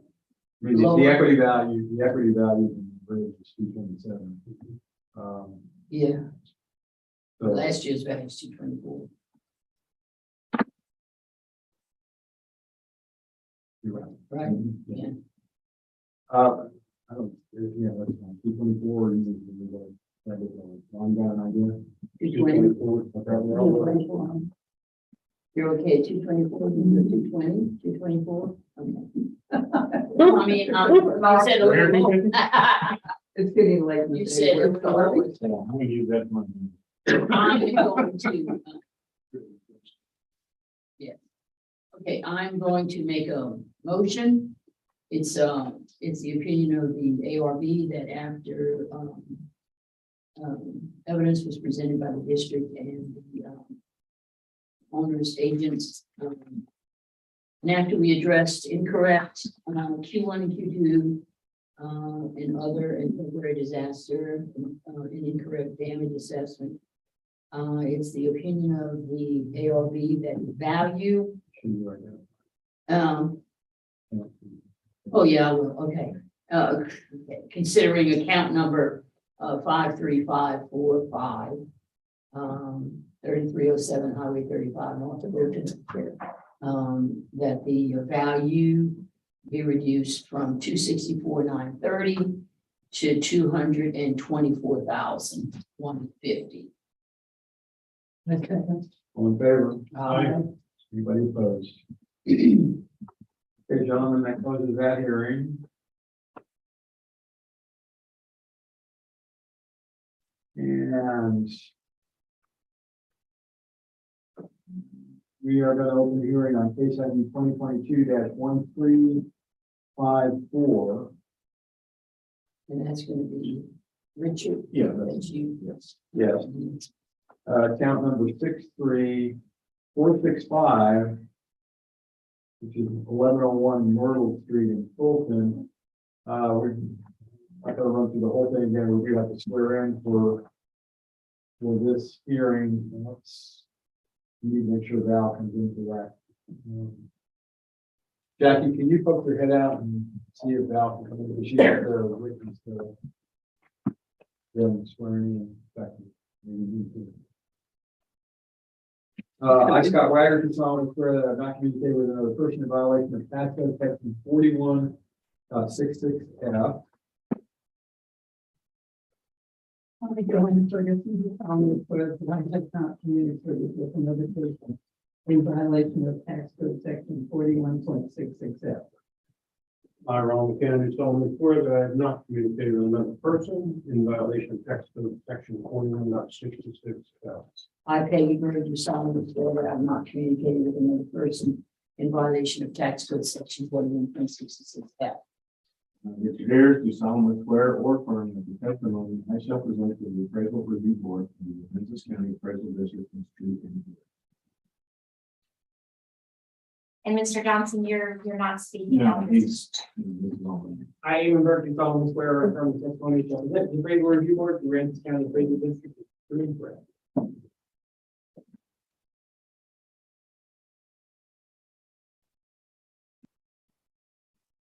Okay, Richard, do you want to present first, or would you like to? Sorry, I would like to present. Okay, so this is account 63465. It's a vacant land parcel between Myrtle and Lone Star in Fulton. It's actually parallel to a thing called Railroad Avenue, which doesn't really exist anymore. Was once actually a railroad. And there it is. This is 35. Everything from pretty much here over is Fulton outlets. And then this is just that kind of liminal space between Fulton town and Fulton outlets. There's some development going on in here. That's where roadies used to be. There's some bearings. So the subject is this vacant parcel there. There's access on both ends, but it's a long, narrow thing. And it's also a drainage. Railroad avenue, pretty much. So, yeah, this is, that's what it is. The value last year, it was, certified at 50,360. This year it was noticed at 112,480. The unit price is $1.34 a foot. It is on the Myrtle land table. It's actually not bigger than everything that sells on Myrtle and Lone Star. There's a lot of pretty good sized chunks of land out there. The same 80,000 square feet. So it's not really gigantic compared to, something that would be that size in a developed neighborhood. But the comps that we have are sales on Lone Star Road, 10th Street, and that's pretty much it. The thing that's driving the value of this is the property that's all around it. Everything else is going up in value. It's gonna get pulled along with it because it's in the land. It's at the high end of it because it's a big old piece of land. So if you look at what people are paying in that area, it's $536 a foot, $798 a foot, $798 a foot, $798 a foot. The thing is, when we don't have this thing selling, obviously, but it's everything around it selling is pulling it up, and this thing is, as far as economy of size, this thing is, it's only $1.30 a foot. But that's what pulled the value up, the land people out there. The equity is, it's going to show other properties nearby. This thing is just, if you look at the property card, it's on the Myrtle Street land table. It's just at the very, very top of it because it's so big. And there is, let's see here, unit price $1.34. And a long time ago, there was an excess adjustment. And it's no longer relevant. But, that's pretty much it. Just land value going up over there. All right, That's it. all right, you have 7 minutes. Okay, if you put the graphic back up, is that pictometry? Yeah. Okay, yeah, so that, it was not really a railroad, it was a right of way. I had swapped the drainage part of that for an easement with Bolton, so I used to own the ditch. But we made a deal, and so that's why there was a reduction that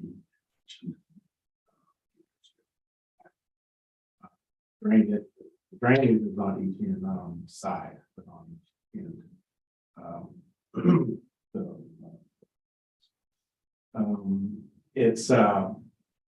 It has very limited use. Fulton had passed an ordinance a while back that only allows residential stuff past, I think it's 10th Street. Sorry, I don't know exactly. You might be familiar with that. One time I did have a man who wanted to store big concrete septic tanks.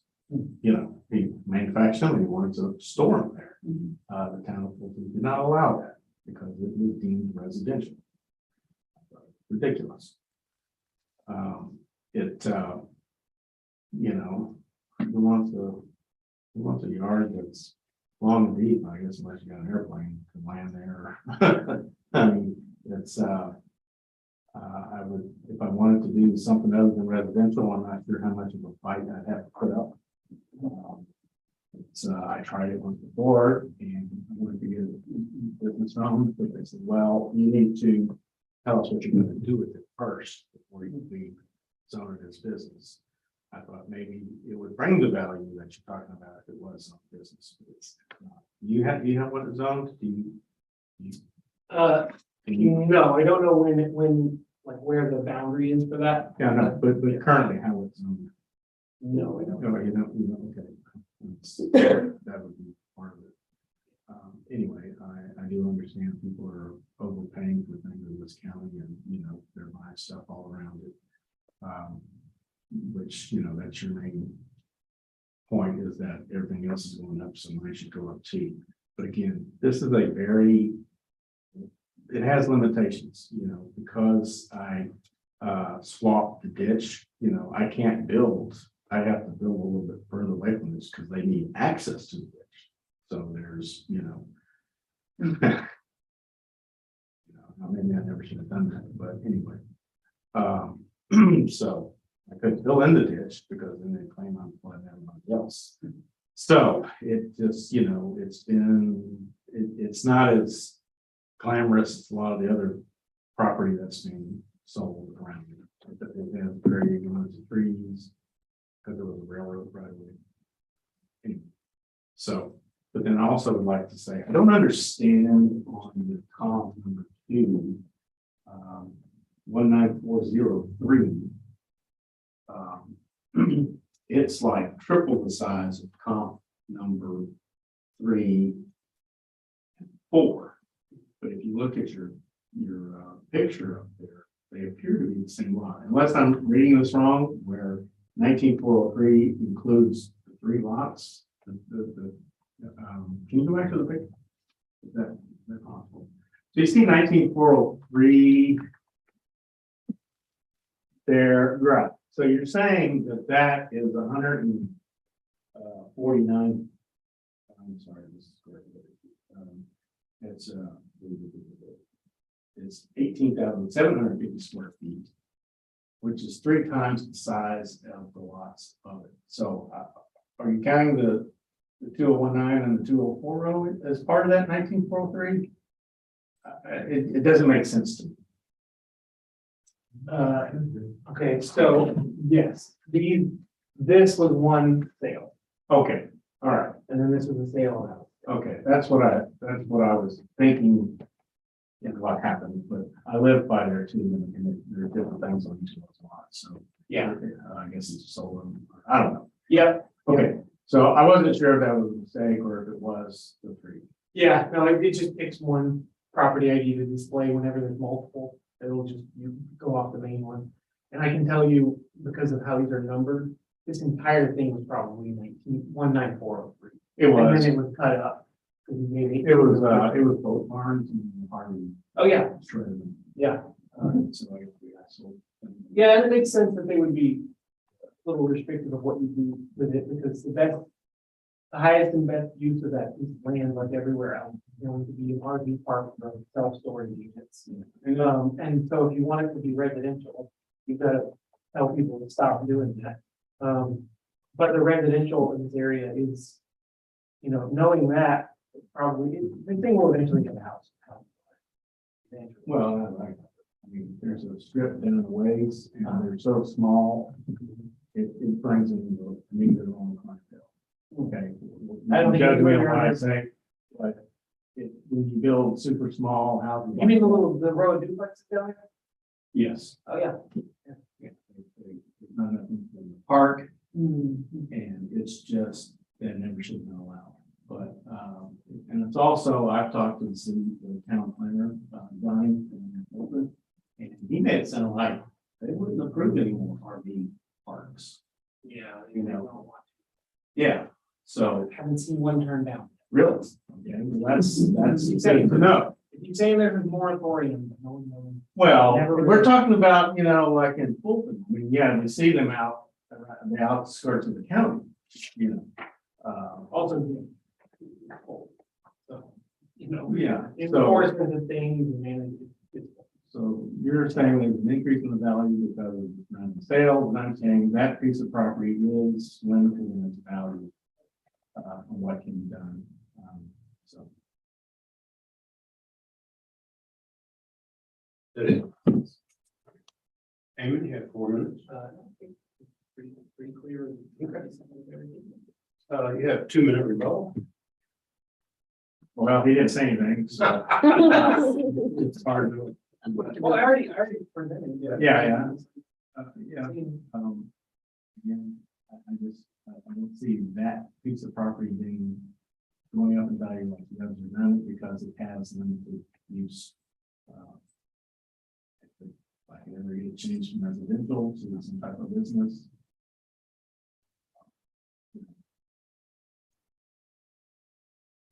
So what is that acre wise, about 2 acres I all? think it's just under 2 acres. And I'll tell you another thing, I own that little bitty triangle piece. Right. Yeah, okay. That, don't think it's described as block 83, and I talked to the other appraiser, they had jumped the price up a value of $7,500 or so. I might be able to fit a deer blind on that. But the problem is, they put a telephone pole right in front of it, so I can't even put a culvert to park anything on, because the telephone pole. So he knocked it back down to a value of $2,000. But it's very exaggerated. And that piece to the right, that's an easement there, where you don't see a number. That's an easement for the town of Fulton, and they buried something along there. I was hoping to acquire that, but they have a bunch of stuff running under the ground there. And so, again, it just kind of limits what I can do.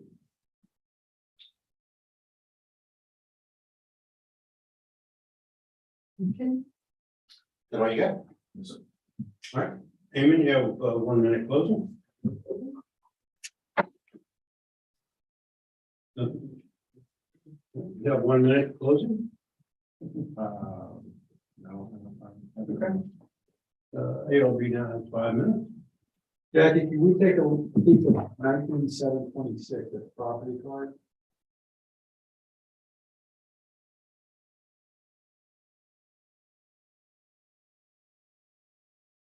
It's really deceptive as you look at the picto because it seems like it's huge, right? But it's really. Yeah. not. It's not. What do you want to see? The property card, we could see it. Is that possible? Yes.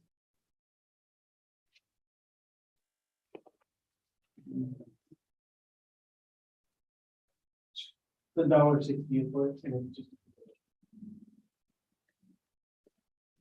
Is that the railroad right away just south of it? No, it's a parcel to the west of yours, but it's a. And it's $1.60? It is $1.60. Okay. It's on the Lone Star. So what does that mean when you say one's on the Myrtle table and one's on the Lone Star table? Land values are derived by creating a table, a series of rows and columns with prices per square foot. They're assigned names based on generally where they are. So some districts will actually do a land table that's so big it covers their entirety or the entirety of the city. We will actually try and get accurate land value down to a street or even parts of a street. Just pretty much because it's been tradition, around here. This district, for whatever reason, there's been intense focus on getting land value right. So it's really not normal for an appraisal district to have an informed opinion about the price per square foot of a lot on Myrtle versus Lone Star. But here we do. We're actually looking at it like, that street, this part, that part, and trying to rectify all of it. So, yeah, and then once we have that table created that aligns with sales activity in the area, it gets applied to all the properties. So the smaller ones will be a little more per foot, the bigger ones will be less, and everybody will be treated exactly the same way because they're all in the same schedule. Schedule.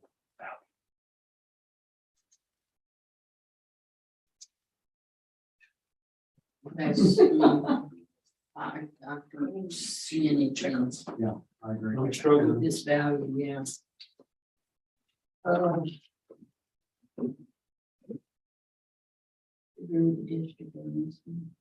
Yeah, Yeah, I don't see anything. I don't see anything. I'm struggling. yeah. Right. Sorry. It doesn't have the access. It's all the other properties. Well, yeah, at the same time, it is just 2 acres, so there is access from either end, right? But it is not really wide, which is a little. How wide is it? 60 feet, is it? It's like 750 feet long. And I think it's. I'm trying to see. Like it's 99 feet. 99 feet wide. Yeah, I think they took about 50 feet with that ditch. And the ditch you're talking about is it, That red. where it says, Railroad. railroad. Yeah, okay, so it goes up inside it. Yeah, so I swapped that piece. I mean, I'm not gonna do the ditch. I'm gonna go ahead and make a motion, in reference to case, account number 63465. After addressing Q1 and Q2.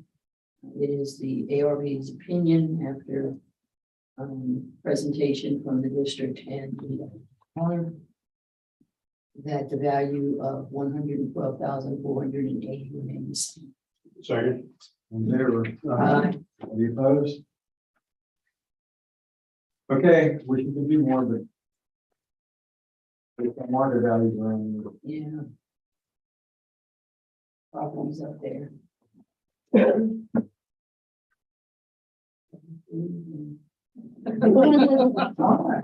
have it here for 2 months. I know, we want to go on too. Here's a survey if you'd like to take that.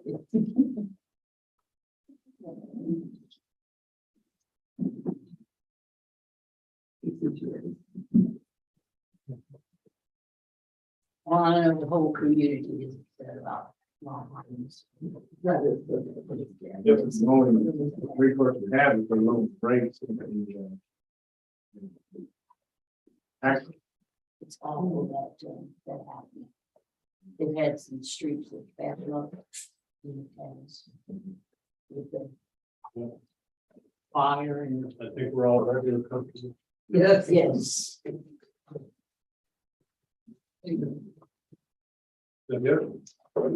think we're done for the day. I hope so, the lights are out. We'll do it tomorrow afternoon. Oh, yes, tomorrow afternoon, yay. We done that? Oh, yeah. I'm just checking. The real box. We got more, we got more. Do we have to officially close that? Oh, I We make a do. motion that we close. I We second. adjourn. Anybody opposed? No. Okay, we are adjourned.